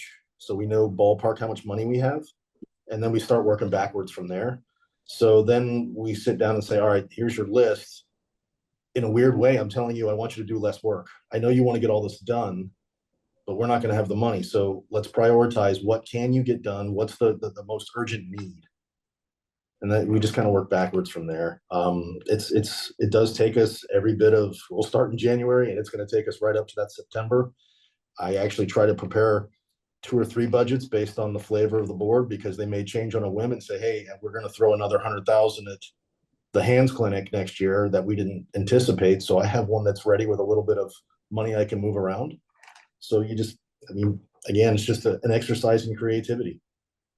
Very good. And that absolutely happens at the last minute. So you definitely nailed it. So thank you very much. Very good. Great. So Jason, we're gonna move on to the last 3 questions. And I would say, just looking at the time, probably, these are not as lengthy as some of the earlier ones. So maybe like 2 minutes or so will fulfill. So we're gonna move on to question number 8 from Roosevelt Walters. Thank you. Thank you. From time to time, we do change jobs and have to face our new employees. And one of the things that we find ourselves being concerned about is, how do we earn the respect and trust of those new people that we don't know? How would you, as the new city manager, earn the respect of your new employees? All right, I love it. So everywhere I've ever worked, even my first job out of college, back in '96 or whatever it was, I like to sit down and just have what I call is just a 5-minute high-level discussion. It's super laid back. I put it on their calendar so they can't say, no, I'm good. It's a mandatory. I want to sit down. One, I want to make sure they know they can call me, email me, text me 24/7. If you're familiar with an open door policy, if I could, by fire code, I'd have a no door policy. I'd just take it right off the hinges. So I want people to have that comfort level to come to me for anything. We got to talk about some personal stuff and help you. Let's do this. But one of the conversations that we have is, 1, what's the 5-year plan? How do I help you get there? 2, what are we really good at? I want to know, celebrate those successes, and I want to stay on that gravy train, right? And then, the next question is, what needs some love? Where do you think we can improve? Where's some efficiencies we can gain? And the last one I always close with is, I understand I need to earn your trust. So, give me the latitude to do that.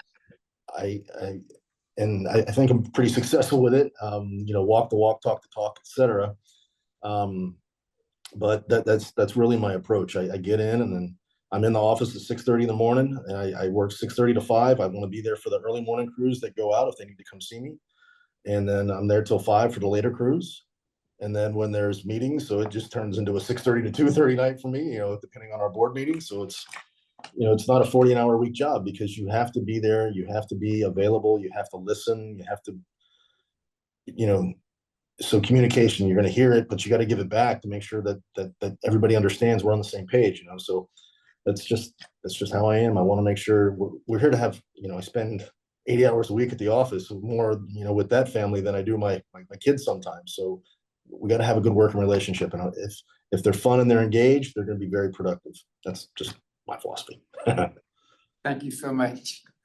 Thanks for that, Jason. So I'm going to ask the next question.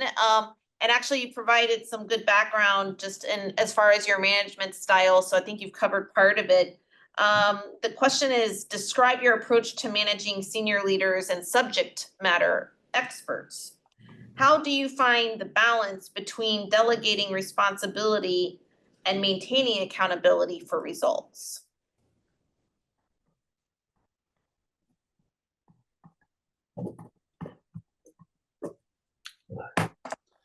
So, I mean, just like my first job out of college, I was 19. I had reports, direct reports that were in their 60s. So yeah, I had to work extra harder in that respect, right? So there was that huge gap. But so my senior leaders now, the other conversation that I have when we start is I tell them right up front, I will never tell you how to do your job. I don't know how to do your job. You're the subject matter expert. I'm going to rely on you for the input. If I'm really what I would term a servant leader. I'm a resource for them to be successful. If they're successful, then I look super cool, right? So that being said, responsibility and accountability is huge because they're managing these massive projects. They're responsible for a big portion of the team. And some of the conversations we have is they bring their own weather. So if they show up and they're in a bad mood and they want to yell and that sort of thing, that's just going to create an environment that I'm not supportive of.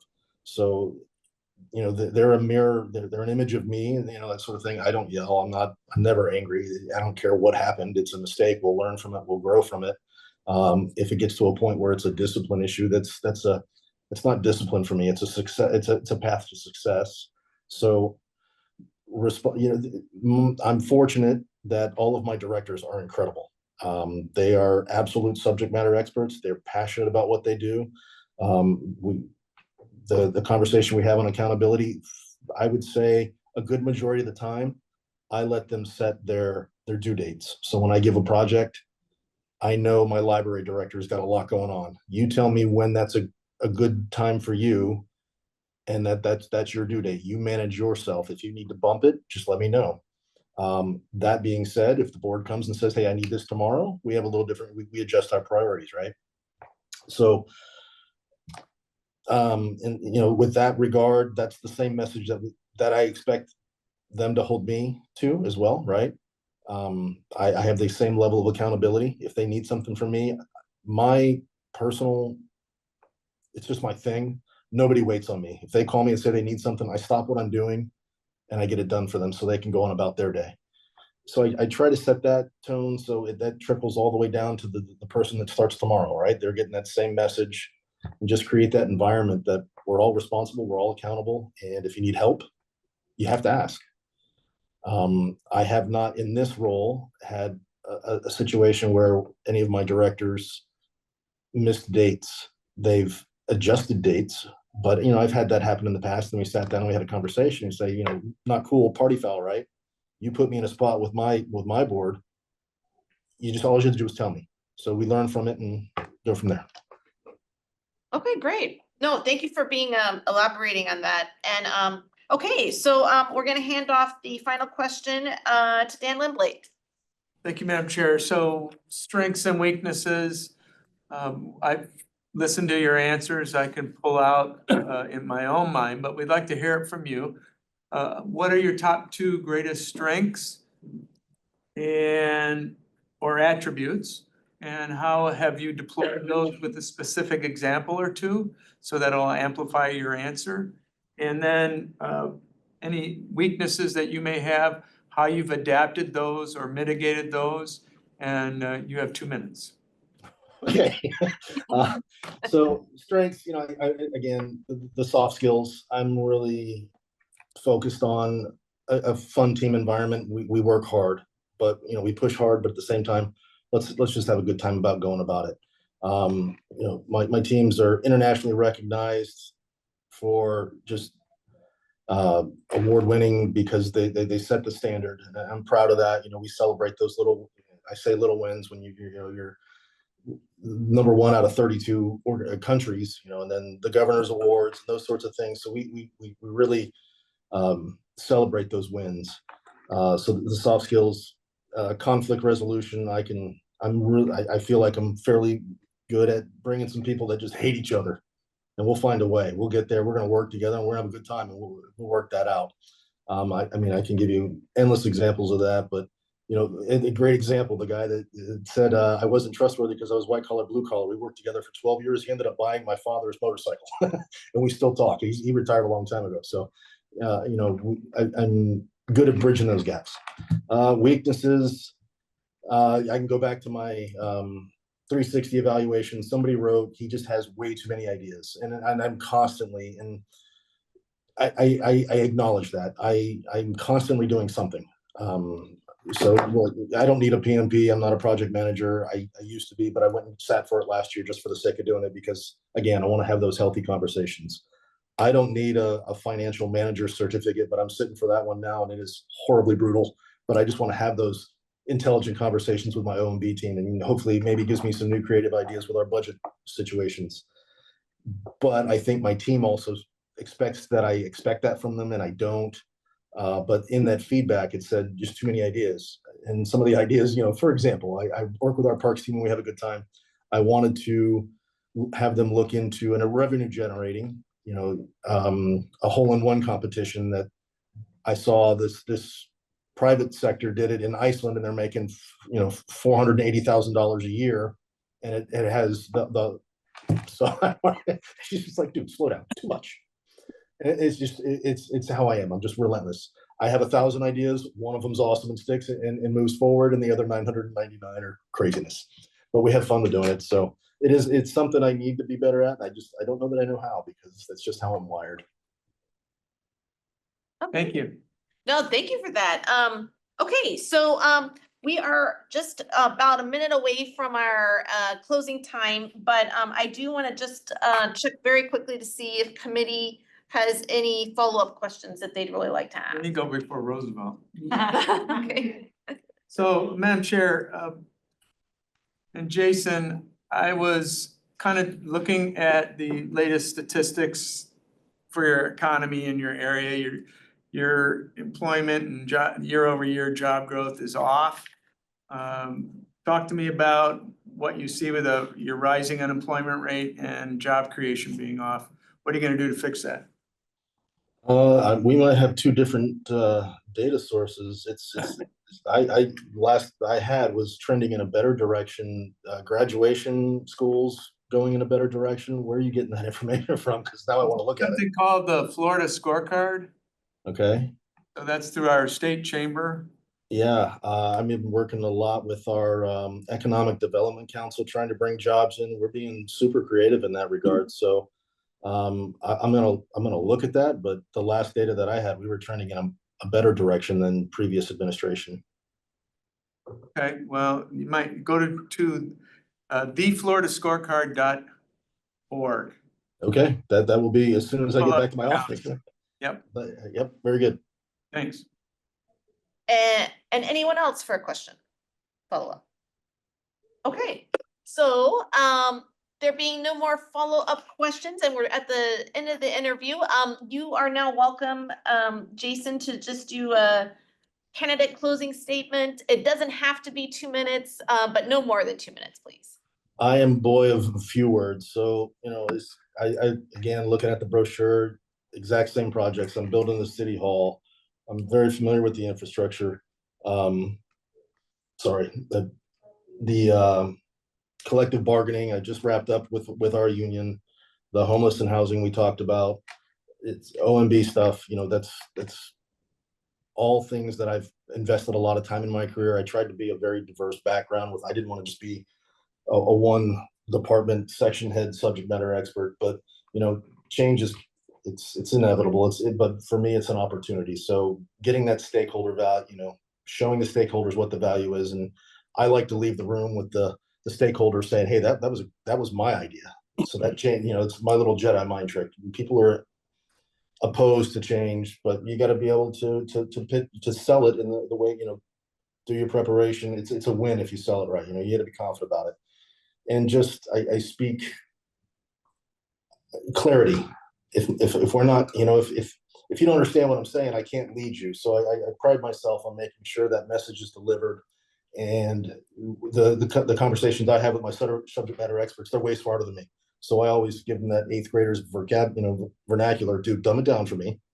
If I understand it, then I can sell everybody, right? So that clarity.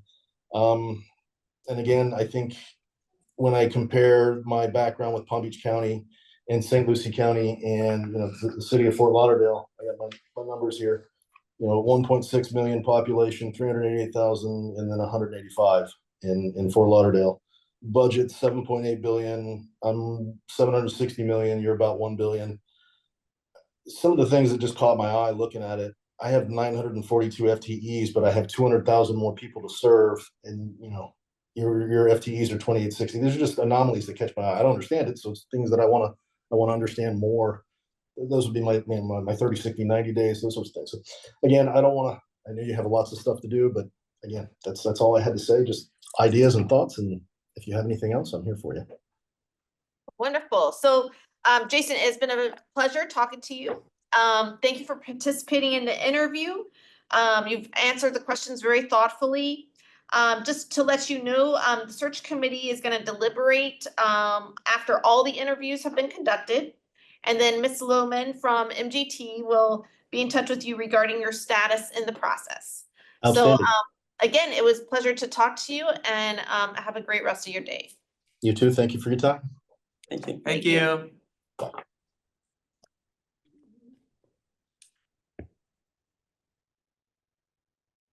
Okay, so one more to go, starting at 4:30. Mr. Vonderheyden. Yeah. Matthew Vonderheyden.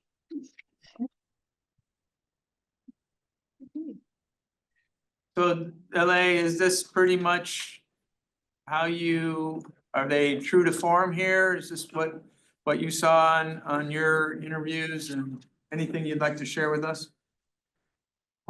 For the most part, yes. So sometimes once you get to this stage, jitters or overthinking can maybe affect communication. I really do try to put folks at ease when we have our screening interviews, but then they're on the big stage and they've got to perform. So sometimes jitters can change it a little bit, but in terms of them talking about their backgrounds and being able to answer the questions, it's what I expected. Sorry, Madam Chair, I should have gone through you, but. No, that's okay.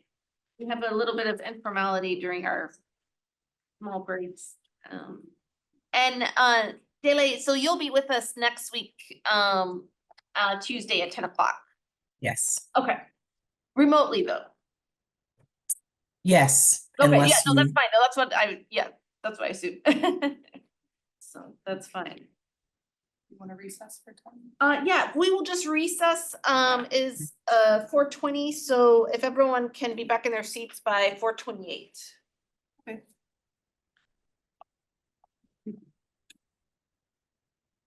Don't hurt your hand. No. It hurts crying. Okay, everyone's making it back. Okay, so we are ready to interview Mr. Matthew Vonderheyden. And he may enter the room, or he has entered the room.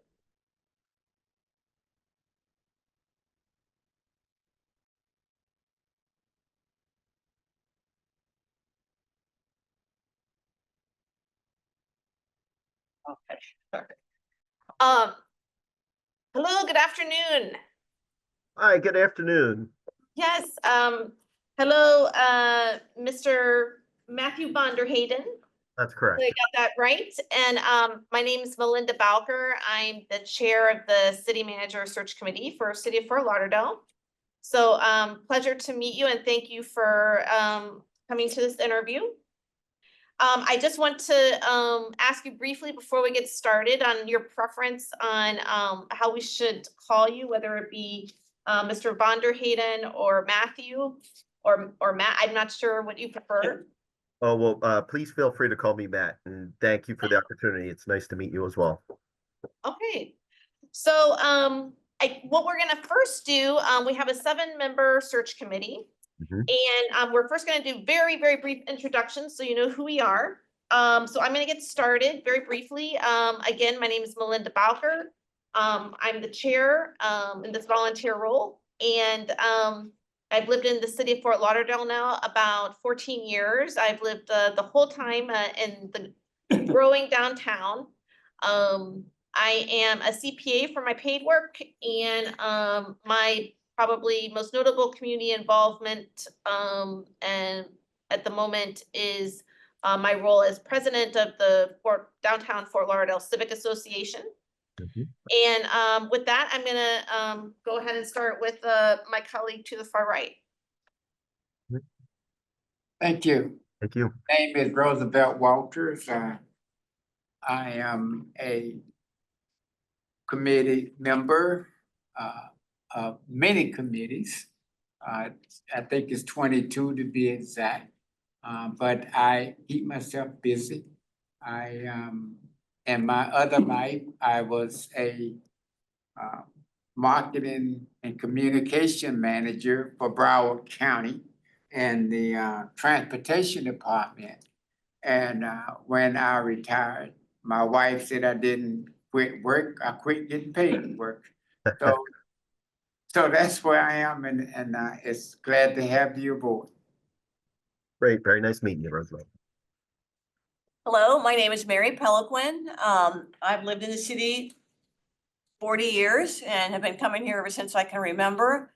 I'm the president of the Council of Fort Lauderdale Civic Associations.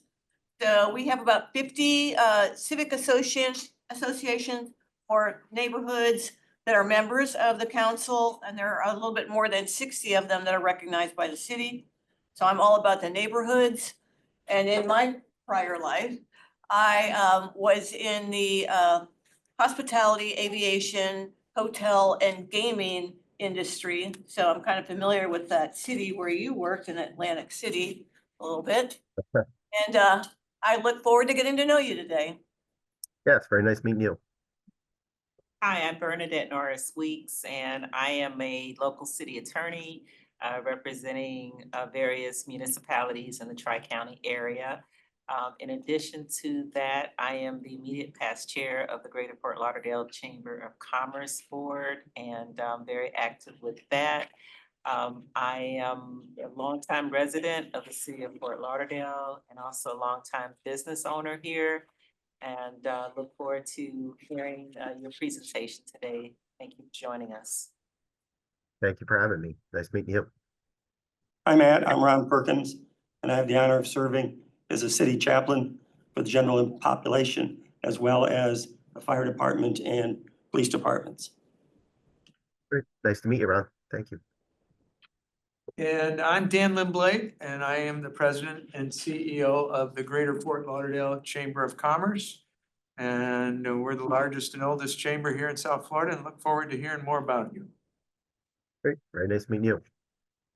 Hi, I'm Earl Prisley. I'm president of the Lauderdale Isles Civic Association, currently an engineer for the city of Sunrise, and a former city of Lauderdale employee that worked under a few of the last city managers as well. Thank you so much for this afternoon, and we look forward to speaking with you. Very nice meeting you, Earl. Thank you. Okay, so Matt, this 7-member city manager search committee was appointed by the city commission. They're the ultimate deciders of our future city manager. We want to thank you for the time you have invested so far in the recruitment process. Our goal is to gain more insight about you and your alignment with the Fort Lauderdale city manager role. Just quickly regarding the interview questions and structure. This interview should take no longer than 45 minutes. So we should be wrapping up around 5:15. The official question number is 10 questions. This is a panel interview where each committee member will be participating by asking one or more questions. Several of the questions are detailed, so please provide thoughtful and thorough responses, and feel free to take notes on components of the questions. The search committee may have follow-up questions, but we will save those until the very end. And we will save 2 minutes for your closing statement at the end as well. So we'll go ahead and get started. I'm going to ask the first 2 questions. And The first question, we're been conscious about time during the process, so I will tell you, you don't need to give a very lengthy answer for the first one, but the question is, or the request is that you please share with us how you have prepared for this interview. How I prepared for the interview, basically information that Delia on the call has provided. I've gone through your budget, I've gone through your website. And also, I'm currently looking for a new position, so I'm basically curtailed my interview as a paper document that I review to highlight certain things that I've done through my career to make sure that I go over to try to highlight those. And I've applied for positions that I think I would excel in because of the assets and the experiences and education and what I can do for municipality. Okay, fantastic. So on to number 2, which is a little bit of a longer question.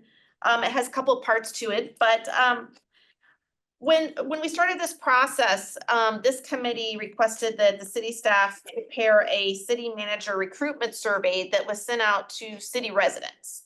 And we do have the results back.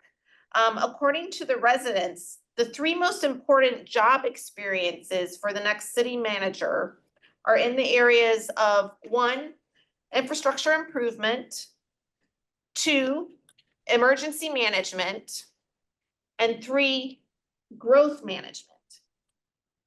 Could you briefly provide an overview of your experience and any notable successes in these 3 critical areas?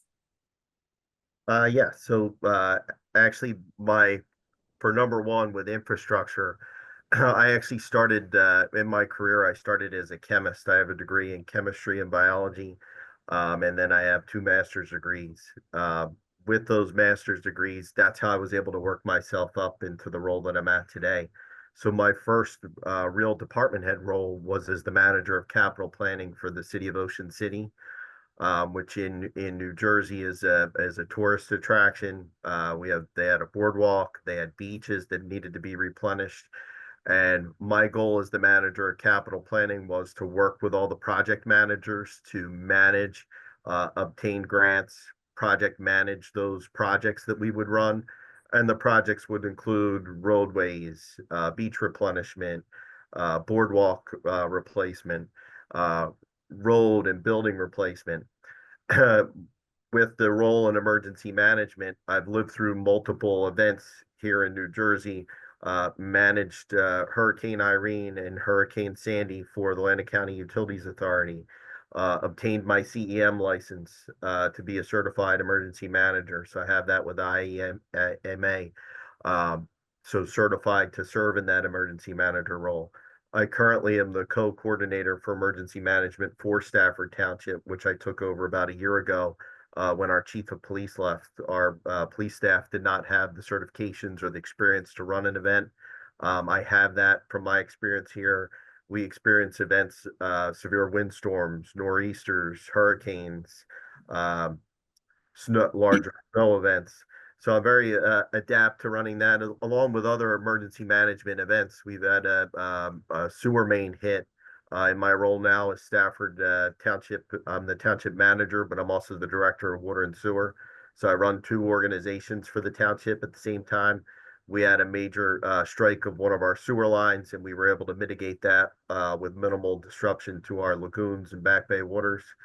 And as far as growth management, I'm huge on planning. I've developed a number of plans for Stafford Township in my 2 roles.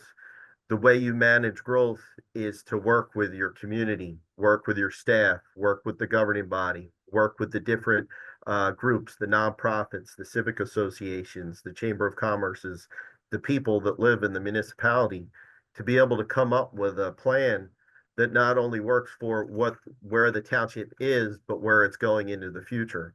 And you do that through plans that you have. So we've been highlighted here by CBS News for the work that we've done in planning. We've been highlighted by EPA, DEP. Those are all plans that I've put together with agencies. And I'm big on obtaining funding in my role here. In the 5.5 years, almost 6 years that I've been here, we've obtained a little over $50 million in grants. by doing the plans, that's how you get money, and it also is how you build networks within your communities, which affect those other two items. It affects infrastructure, and that if I have a plan, it sets up funding streams that I can get through FEMA. It sets up funding streams I can get through HUD. With emergency management, by having networks of people that you bring in, it brings more people to the table. And when you have an emergency management event, as you know, you need everyone and all hands on deck to be able to move and strategically move those resources that you have to get your community, to keep your community, number one, safe, but then ultimately when there's damage, to get your community back up to speed. And that's how I manage growth. It's an all-inclusive process where you go out, you meet with the community, and it's those three big resources. It's the governing body and their vision, it's the staff and their institutional knowledge of how you work, but then it's the community as a whole, and that includes, you know, every resident. It includes the civic associations, nonprofits, and all those groups that provide that input to be able to come up with that strategy on how you grow as a town. Okay. Thank you so much for that detailed answer. Okay, so we are gonna move on to question number 3, and I'm gonna hand off to Dan Lindblade. Great, thank you, Madam Chair. I'd say you get the award for the most certifications after your name. That was impressive. Yeah. Thank you. So speaking towards that, as it comes to strategic planning and those types of decisions that you make in your day-to-day work, I want a couple of examples of your prowess as it relates to strategic planning and your decision-making processes. And then the second part of it is how you relate integrity to the position of city manager. Talk to us about that. Oh, I think integrity is what you have to, is the base level, what you start with. I also teach as an adjunct professor for Villanova. I teach a course called Effective City Management. And one of the main topics that I talk about with the students in that class is communication, but trust. You know, as a public official, you have to act in an ethical way on a day-to-day basis. And it's a position where it's similar to being a head coach or a quarterback of a team, where you have to come and set the tone for the organization, for the governing body, and the expectations that come with that. And when you work in an ethical way, people realize that, and you really need a person that considers the position a profession, because in that profession, it's not, you know, we all want to make money. We all want to, you know, we all like the titles and the things that come with it. But at the end of the day, you want that person that's public service minded, that really, they put their heart and soul into that community to make it the best community that it is. And that's what I try to do and what I do in my role. And that integrity goes out to those other things that you're talking about with how you make decisions and how you strategically plan. We did a plan here in Stafford Township called Resilient Stafford. It was one of the first resiliency plans in the state of New Jersey.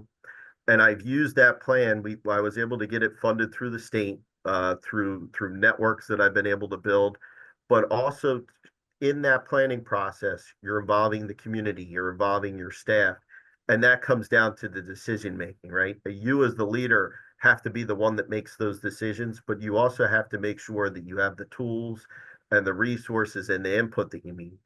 If you don't receive that input and make sure that people are aware of how to give that input, and that's where that communication part comes in, you have to create that communication where it's open door policies, where it's given the public a chance to be able to convey that information. And then you sit down with your planners, your engineers, your department heads, and start to develop those plans. I typically I like to draft the plans, because as the leader and as the person that knows all the interactions, we need a base level. You got to get that thing, that document on the table for the department heads, those professionals, the attorneys, the engineers, to be able to outlay, hey, you legally can do that. Hey, engineering, we can't do this for that reason. And then as you develop that process, you're keeping all of your staff, your community, the governing body on the same page, that everybody knows what the process is going to be and is providing input, and you're making changes, and you're taking things that come up with time, and you're evaluating those and including them in that planning process. Because everybody, I hate the plan that goes on the shelf. The plan that I want is the plan that's a working document that I can use to then go out and get funding. You know, if we can't show the public that the input and the value of their input that they're giving us doesn't come to fruition, you know, sometimes there's things that are going to be brought up that you cannot move forward for certain reasons, and that's where you have to put your educators hat on and explain to groups, individuals why that can't move forward. But at the same time, you also have to be able to things that you know you need to move forward for the community in that plan. That's how you go after pots of money and how you work into your own budget process, capital plans. We've had, when I started here in 2019 in Stafford Township, we had a 5-year capital plan. The goal of the governing body was they wanted to increase their bond rating because it had never been done in the history of the township. So I sat down with our CFO, I sat down with our governing body, and we came up with a plan. We came up with a surplus plan. I started to develop 10-year capital plans because I know that we have a large municipality that's been growing, that we needed to come up with a plan with how are we going to replace water systems, sewer systems, water tanks, roadways. I have a plan for each one of those things. And I developed that plan with our staff, with the public, and then put it on our website so people can readily see it and constantly provide input to it so we can always go back and reassess it. That's what relays back to that decision-making point that you said, because if I have those plans in place, it makes it easier to make those decisions because they've been vetted, but it also helps to identify opportunities because when the Army Corps or FEMA or NOAA or NIFWF put an opportunity out there, well, if I have a plan that's been vetted and I know something that I can move forward, well, if money's come available, it makes me in a strategic position where I can go after those funds. And that's how I've been so successful in getting funds to be able to do that. Time. Okay, no. Thank you. No, that was very thorough. Appreciate your response. And so we are going to move on to question number 4. And this is going to be asked by Bernadette Norris Weeks. Hello.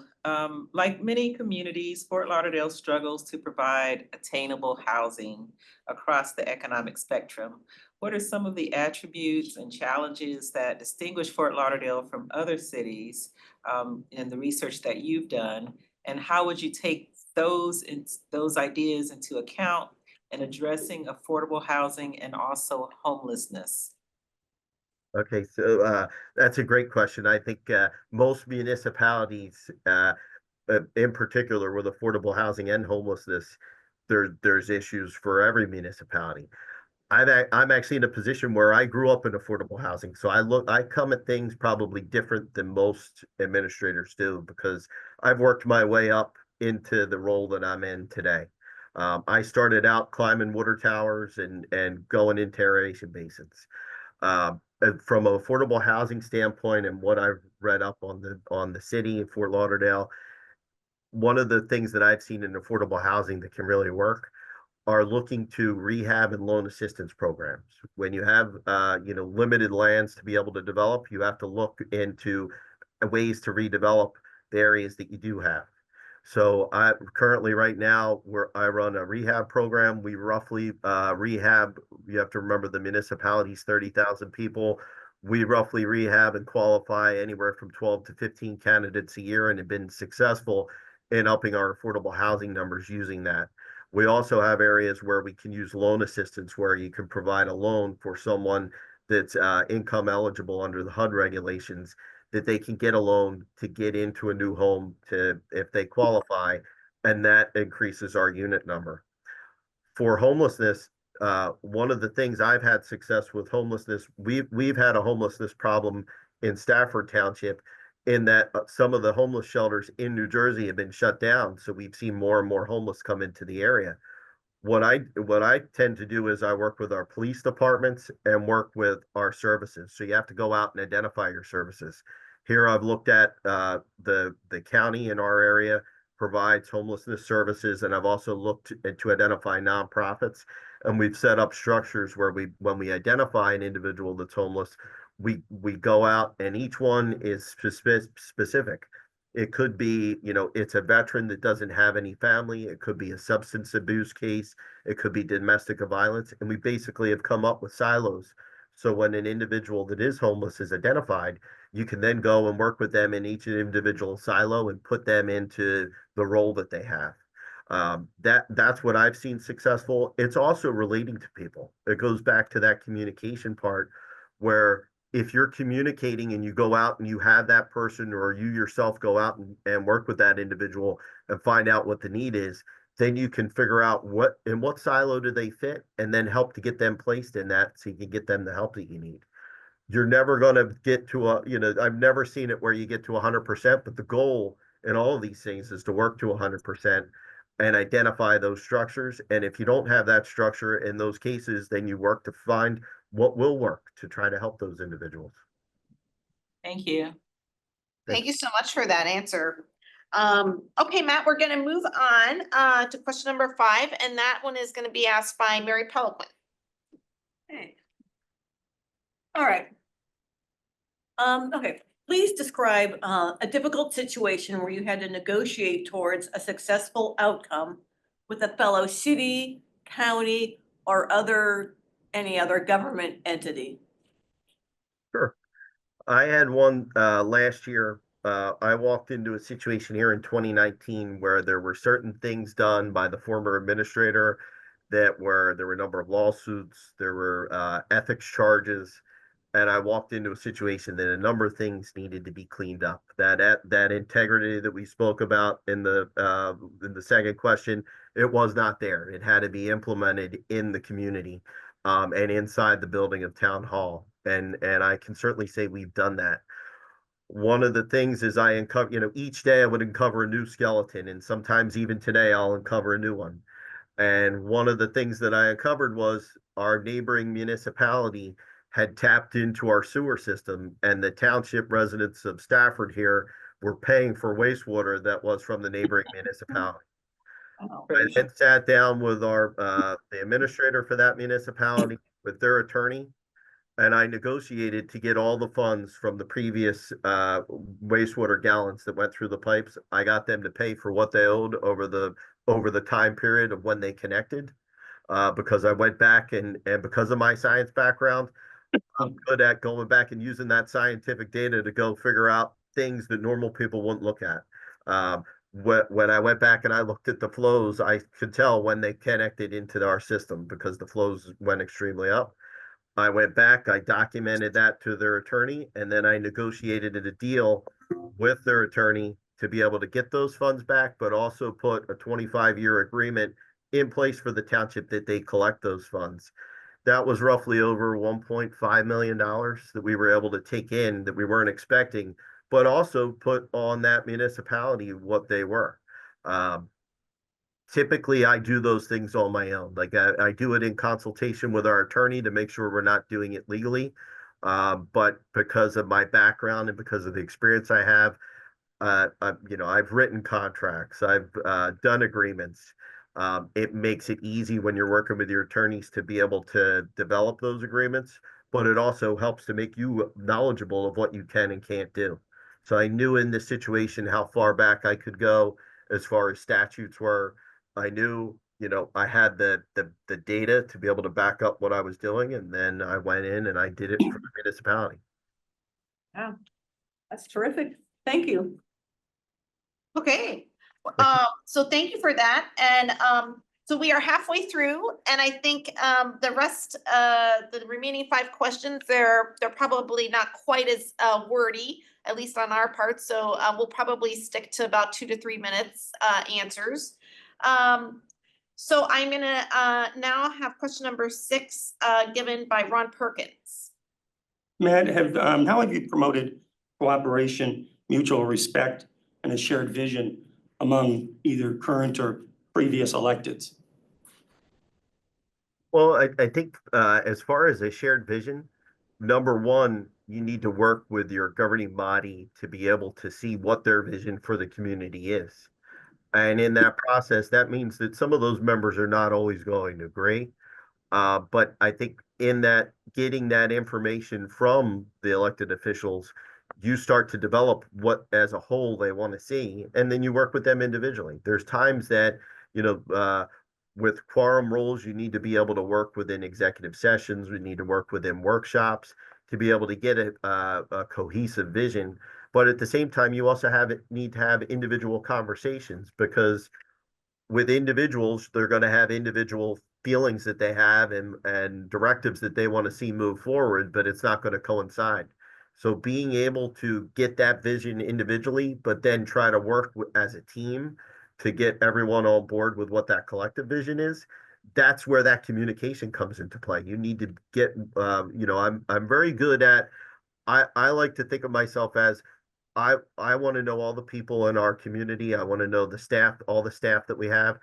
I know how to talk to our custodian, and I know how to talk to our mayor, and I know how to talk to the congressman that we have. And the answer is you do it with respect, and you do it that you're working together as a team. And when you do that collectively, everybody comes involved and they become part of one another. They may not always agree, but again, your job is to put that educator hat on and explain to them, this is why we're moving in this direction.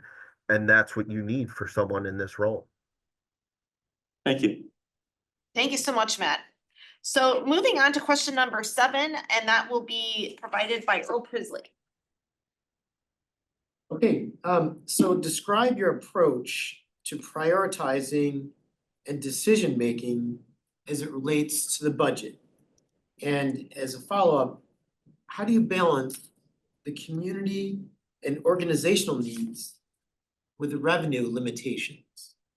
So just big picture, how do you balance that when you have desires of the community, obviously the organization, and then how you put that together with your budget that fluctuates, I'm sure, annually? Yeah, so typically with the budget, what I like to do is I like to start with everything. So that involves the department heads with all the different requests. It involves, where are we at with collective bargaining and where the contracts may be going for the municipality and employment agreements that we have. And then you take that and then you start to prioritize it. So I'm big on workshops and smaller committees.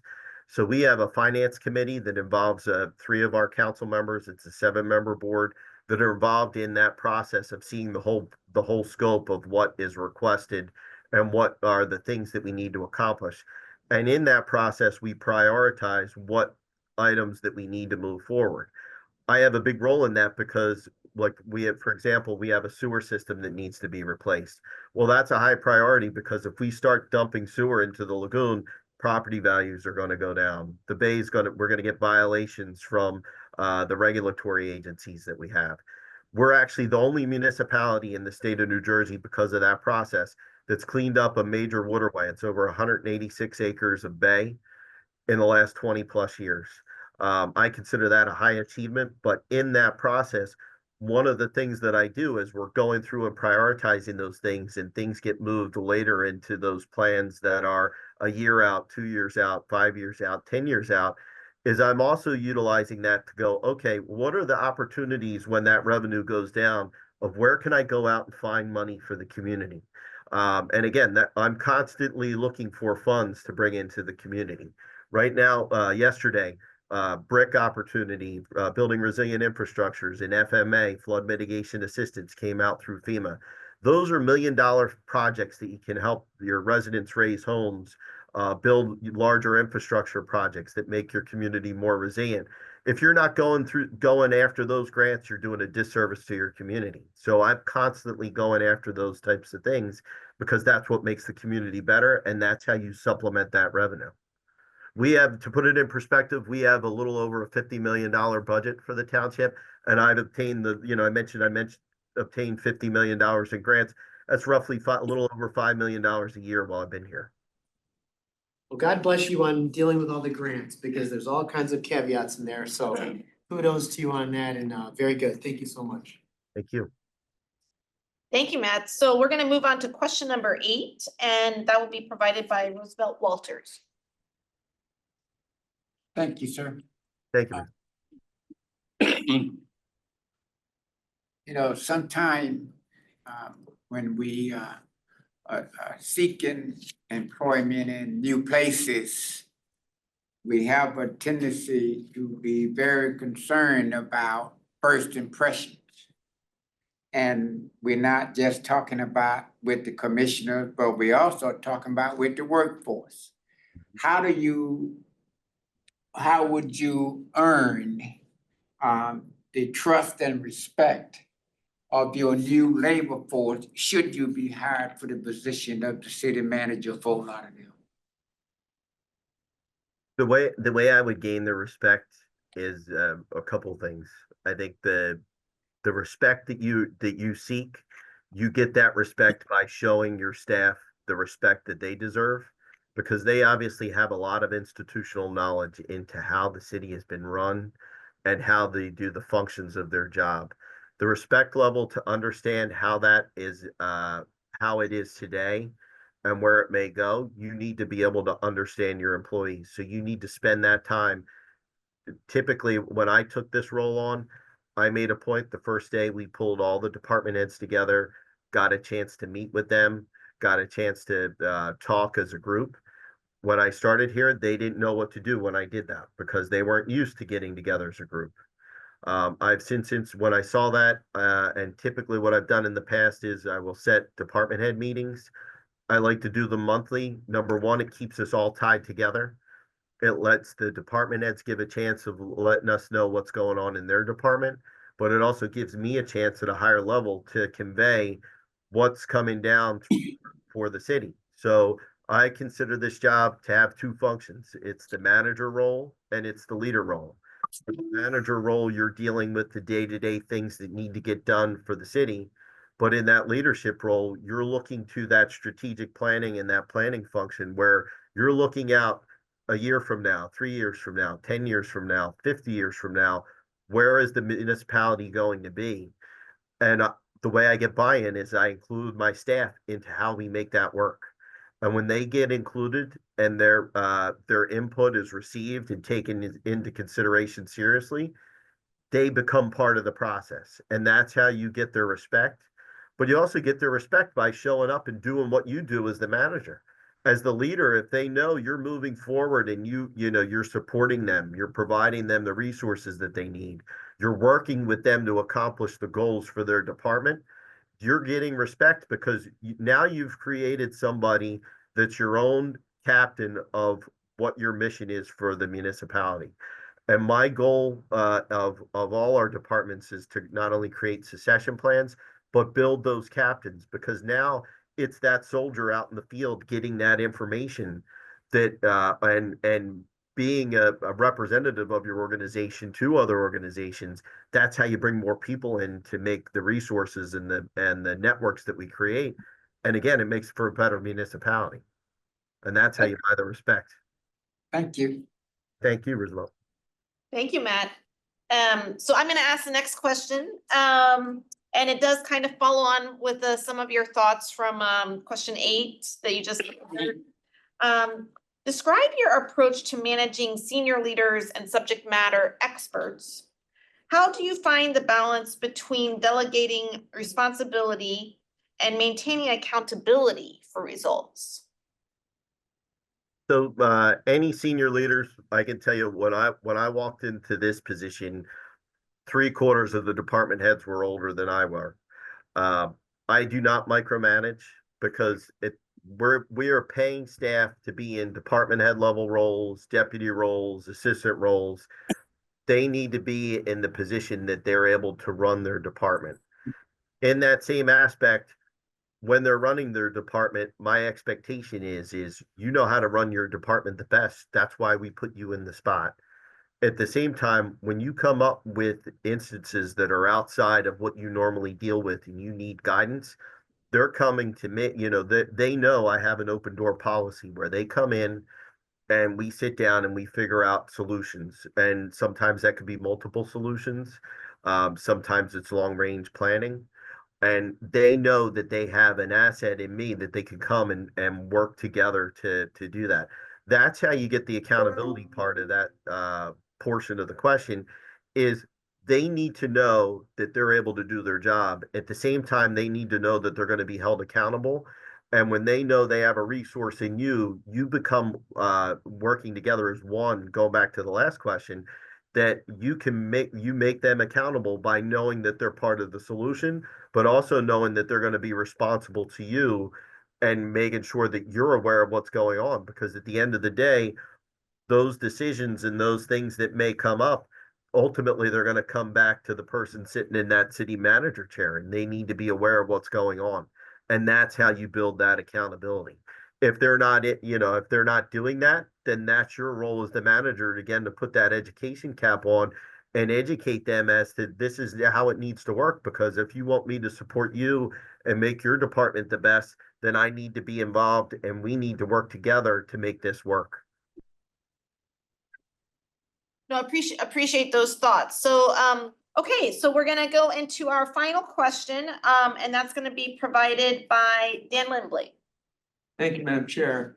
So everybody has strengths and weaknesses. We've heard a lot of your strengths, but we want to know if you will tell us about how you've adapted your top 2 greatest strengths in the work that you do. Give us examples of how you've adapted those.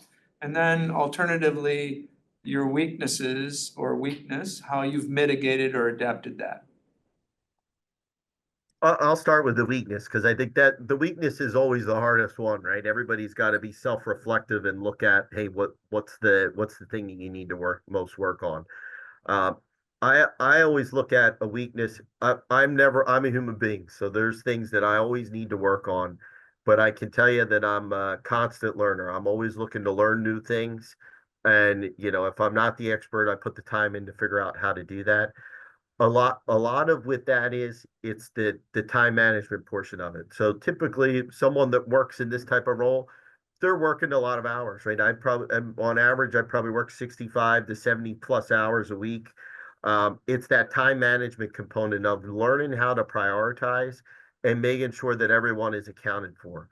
And I put that time in, and sometimes what happens is you're trying to strive for that 100%.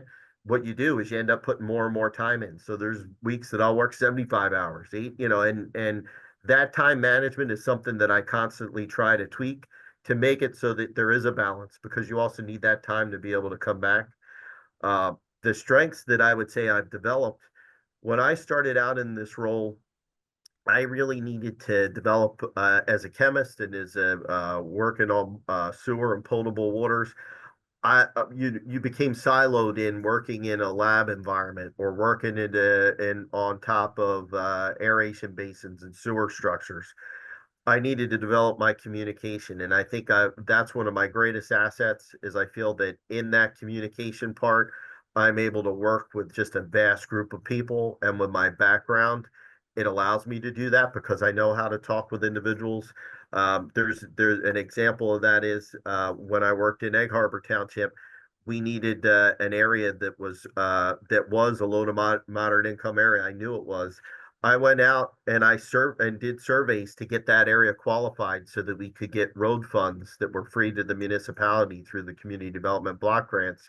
But I needed to be able to do that. So I went home to home and I knocked on doors and spoke to people. And because of how I grew up, I know how to talk to, I know how to talk to every individual that I think you can imagine, because ultimately it deals with respect and it's how you interact with folks. The other asset that I think I bring is I'm a hard worker. If there's something that I know that I can bring to a community, here we need to, I mentioned the resiliency plan. I was able to lock in over $18 million in having the state fund a long-term sewer infrastructure project. And I did that with my science background because I was able to establish that the sewer work that needed to be done was directly impacting the water quality. And now every municipality in the state is following the plan that I put in place to go after these funds. To be able to look at something like that, I didn't come to Stafford Township and go, hey, I got this bright idea. I had to figure it out, right? That's one of the things that I love about being in this position, and I would consider that strength, is I love throwing all the pieces of the puzzle on the table and going, okay, how am I going to figure this out? How can we put this interact with this? And if this is a problem now, how can we make it a strength going forward? That's one of the assets I bring. Thank you very much. Thank you. Okay, great, Matt. So yeah, we are close to the end here. We do have a few minutes, so I did want to see if the search committee had any follow-up questions. Bernadette. Thank you, and thank you for your presentation today. I've enjoyed listening to you. I wanted to just dive a little bit into something you said earlier. I wrote a quote that you said, people are aware of how to give input, you know, and you were making the point of not everybody's aware of how to give input. And my question's going here.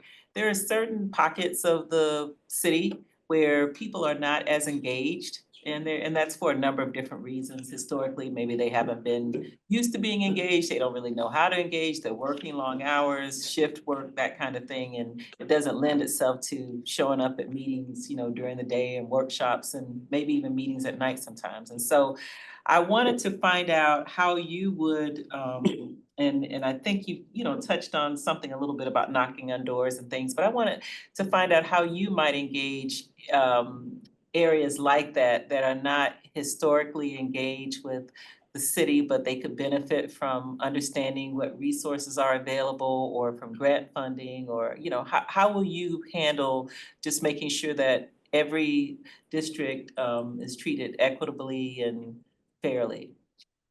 I think I would do it two ways. Number one, if you know, depending on the community you're talking about, if there's issues with the transportation, you go to them. I'm very big on doing workshops. And all my workshops, I try to do them at night. I have a workshop tonight at 7 o'clock that I'm going to do. We have workshops where people can come in and just relay input. So the first workshop we did here in Stafford Township was a story at an area of the town that. Let me stop you just for a second. How do you get the people out of their homes? Let's say you go and you do a workshop, but this area or areas, you may not get, you know, people just coming out to your meetings. So what are you gonna do to get them out, make sure people show up, or any other innovative way that you may get that input? I think you just have to, the answer is you've got to try different things. You do flyers, you do YouTube videos, you go out to the community and you start talking with some of the civic leaders in the community. If there's a church, you talk to those folks and say, hey, how do we interact, and let the people that are here know about it and take their input. And then you use that input to develop the strategy to go after those folks. So, if you go out and you meet that community leader and they say, hey, we have a mass here at 9 o'clock, this is be a good spot. We'll let you talk for 5 minutes. You plan to be there and you show up. The showing up is how you get people interactive. And usually what happens is you might start out with 3 or 5 or 10, and then all of a sudden you keep doing it. And all of a sudden it ends up being 50, 100, 500. I've had workshops where we've had 500, 600 people show up because they know they're going to get input and they know they're going to be heard. And once you get to that point, it's just coming up with how you do it. Thanks a lot. Thank you. Thank you. That's great. Mitty, are there any other follow-ups?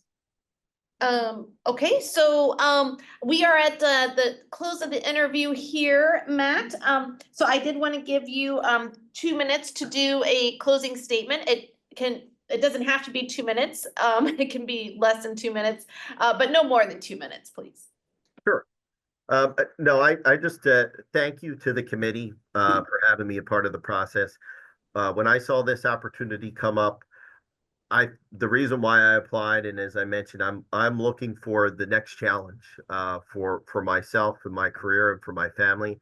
When I see the opportunity that Fort Lauderdale provides, to me, I bring the assets that you want to see in your community. It's the manager, the leader, the planner, the strategic way to make your community the best. And I'm not saying that it's not the best right now.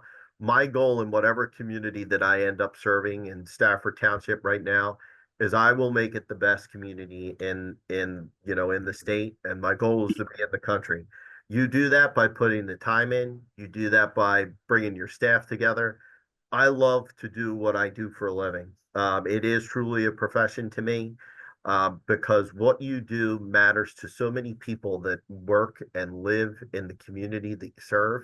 And when you do that, you're affecting so many other people's lives in what you do. And if I was given the opportunity to take this role on, that's what I would bring to the city. So I appreciate your time. Thank you. I know I've been long-winded, so I will end at that. No, this is, it's perfect timing, ending right on time, so no worries about that, and you provided a lot of great detailed information. So, yeah, it was a pleasure interviewing you. Thank you for answering our questions so thoughtfully. The search committee is gonna deliberate after all the interviews have been conducted. Ms. Lohman will be in touch with you regarding the status, your status in the process. And other than that, thank you so much, and I hope you have a wonderful evening. Good luck at your meeting. I appreciate it. You have a good night. And again, thank you for the opportunity. Thank you. Have a great night. Thank you. Bye-bye. Good night. Good night. Okay, well, thank you, Dele. You made it. We got through. Got through them. So, I guess, I don't have a lot of comments to close. Let's see, my agenda, I will go back to the agenda briefly, so that we close out the meeting properly. I'll just say, just to remind everyone, we are meeting again then to deliberate on the candidates, January 14, next Tuesday at 10 a.m. in this room from 10 to 12. So I'm assuming everyone is definitely going to be there. And I will also at the start of that meeting, I'll speak with Jerome and HR. And at the start of that meeting, if not before, HR may provide something on email, but if there's further instructions for that meeting that we need to have, I will be providing them at the start of the meeting.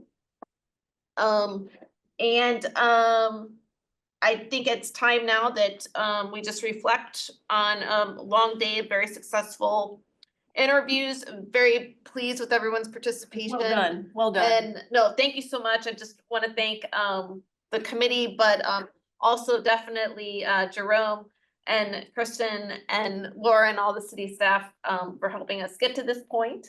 And also for IT, Jerry and Andres. And so, and thank you, Dele. So we're not done yet. We'll reconvene and just, I think, go over everything. The YouTube should be available by tomorrow morning. So I know that some of us will probably want to rewatch some of the candidates' answers. So now I'm going to go on to the public comment section, which I don't think we have any members of the public with us at the moment. And is there anything then for the good of the order from the committee? Go to the order from staff. Yes. Just a reminder, I apologize for not mentioning this earlier, but all of your interview notes are part of public record. So we will be collecting those at the end of all this entire process. Okay. So please save those and we'll collect them. Good luck reading them. You don't have to be legible, they just have to be on record. But if you're not intending to share them with anyone, why would that be a part of the public? If these are just notes that we're keeping for. Anybody that asks for it. Ask for has to be- But that's, is that what you all have done in the past? Because really it's not, if there, it only becomes a public, well, I'll talk with you offline. But thank you very much.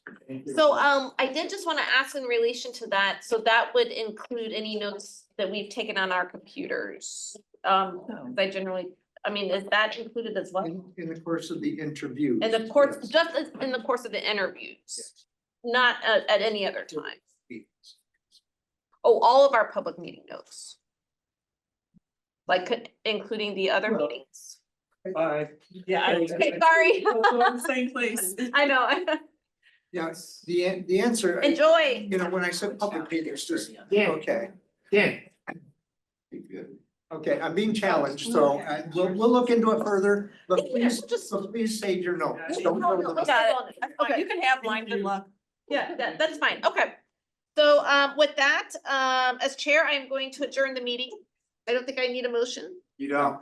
So meeting is adjourned. All right, thank you very Thank you, much. everyone. Great time management. All right, see you all next week. Yeah, oh yeah, and thank you, Dele.